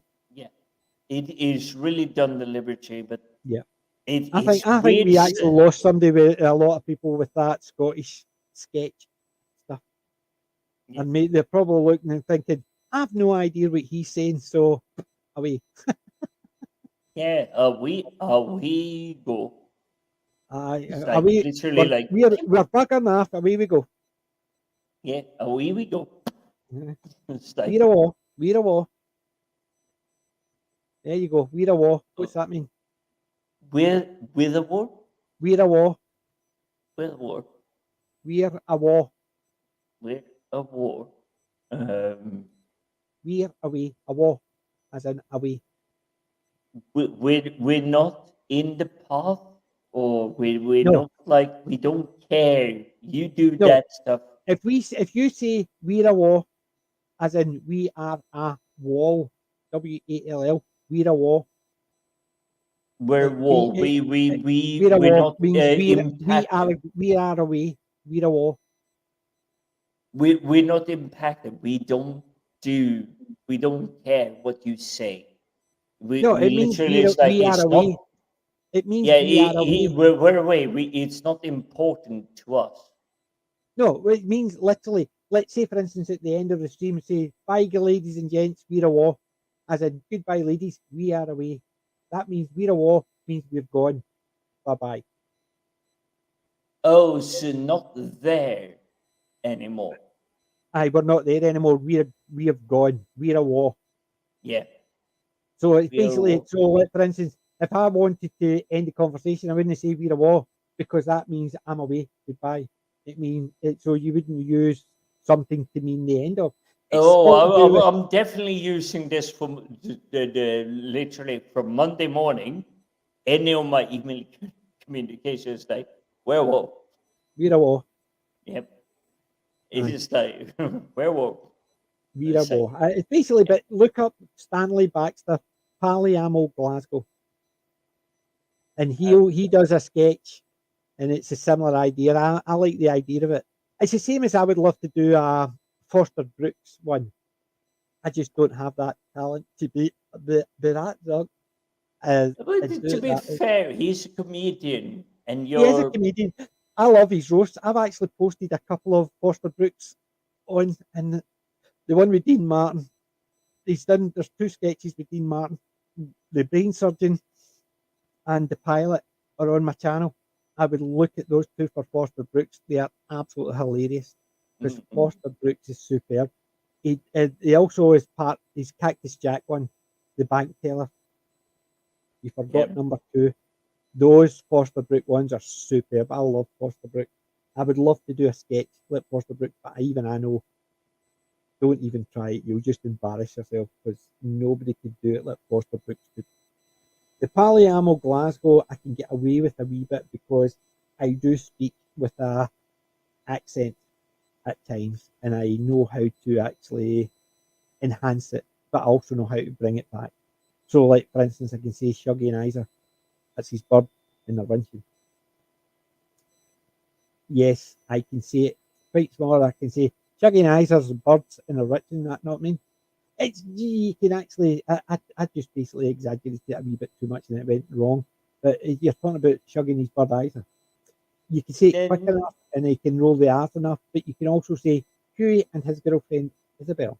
So I can actually say it properly so people can understand it. So I can get away with the Polyammo Glasgow, and I've been thinking about doing a wee sketch about it. Problem is, I need yeah, to actually do it. I'd look forward to that thing. It's like, One of these days I will do it.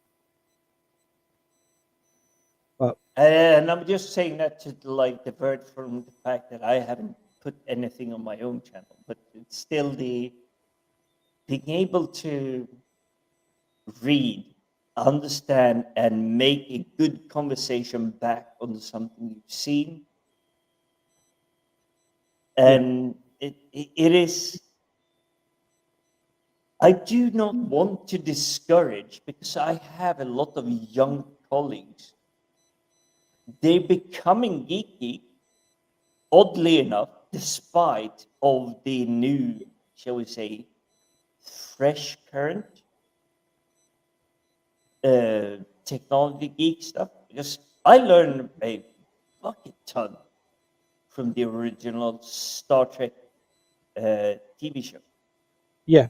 It's like, and they are actually learning from a TV show that I think is like, this is absolutely rubbish. And it's still going to say, oh, yes,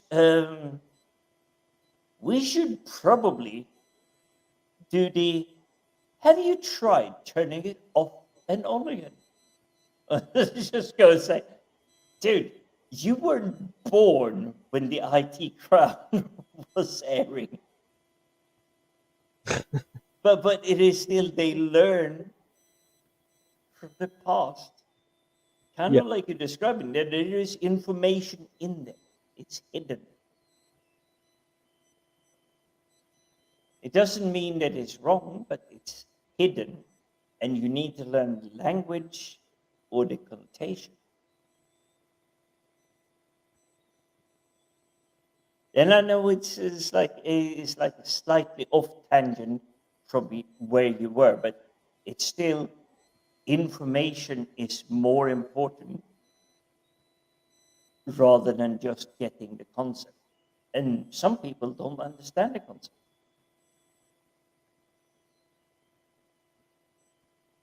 Well, I know. And yeah, I know. I kind of knew when I started. It was like I was going off on tangent, but it's, information matters. Yeah. I suppose that's just where it all goes. It's just sometimes we go on tangents. We all do. Christ Yeah. almighty, how many tangents have we gone off on one? And I think the last tangent with the language actually lost a lot of people because they just went, huh? Oh, Yep. gone. So we'll look at finishing off because it's nearly 1:30 a.m. in the morning, Sunday morning. Oh, geez. 1:30. I know it's basically flown in. So thank you everyone for keeping with us for this long ass stream with where we sort of sidetrack here and there and everywhere. We will be back shortly. We've got nothing at the moment planned because work, bad work, bad. I've basically shown my big stuff, but I'm happy Yes. to re-show it for the next couple of episodes. Well, I don't blame you. I would actually definitely, and I'm actually going to go on and actually order stuff. I'm going to play the deposits and get. As long as you're not stealing the next two things I would like to buy from this company, I'm happy. The Lauren Hardy. The problem is there's about 6 things I want in that. I can't afford that. So I pay a deposit for the Lauren Hardy. I buy the Lauren Hardy bobblehead, and I buy the Dad's Army bobbleheads. That's what I plan. Yep. The other ones I will look at in the future because I need to watch my cash wise. And I need to know when they're all going to turn up and stuff like that because I need to actually keep cash aside for them. So I'm going to start and do that. I will give this, when it comes to that company that I did get these items from, I was literally the last to buy the limited edition of Gordon and Ming. And it's like, oh, down payment. Don't worry. Usually when you buy these precious items, it's like, yeah, 6 months. No, 2 days later, it's like, oh, you were the last one. That was all the people we needed. Now we would like the full payment.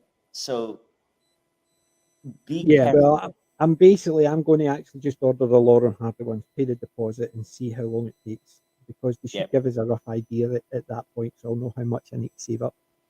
And I'll get the But I other will bits and pieces. say customer service, delivery, packaging, everything for these, they were just brilliant. Yeah, they actually, and I've seen some of the other figures that other people have got. The Big Chief, that's why I've got it bookmarked. And when you mentioned it and I went into the site, I realised I've already got it bookmarked because the Lauren Hardy stuff. Yes, And I did absolutely. see. So yeah, I'm definitely going to do it. God knows how long it'll take for them to come through, but yeah, Yeah, you got stuff for your background when they do. yes, I'll have them standing right there. So And I will say I'm really happy with the stuff I got. I am not regretting anything of it. yeah, Kellyanne's it's just saying it's only 8:30 there. We're at 1:30 in the morning. You're Yeah, still at yesterday, or is it today, tomorrow? You're yeah. at yesterday. We're like at the end of April, by the way, where you is like, oh, we haven't even finished March. Yeah, just think 2 whole weeks at this point. I could be a grander. It's technically 2 weeks on Monday, which is Easter Monday here, the 18th of April, is when the baby's due, Easter Monday. However, first baby can arrive early, so I could be a grander. 2 weeks today. Oh, well, we're all looking forward to that, and I'm sure you're gonna get some cheeky I'll posts. get, I'll have pictures. Good, look, my grand boy. Yeah, he will literally be in your palm of the hand. It's like, yay, this is how big it is. It's like, Yeah, yeah. so I'm looking forward to it. So what we'll do is, ladies and gents, boys and girls, thank you for staying with us through this harrowing talk, shall we say, the Scottish, the Carol.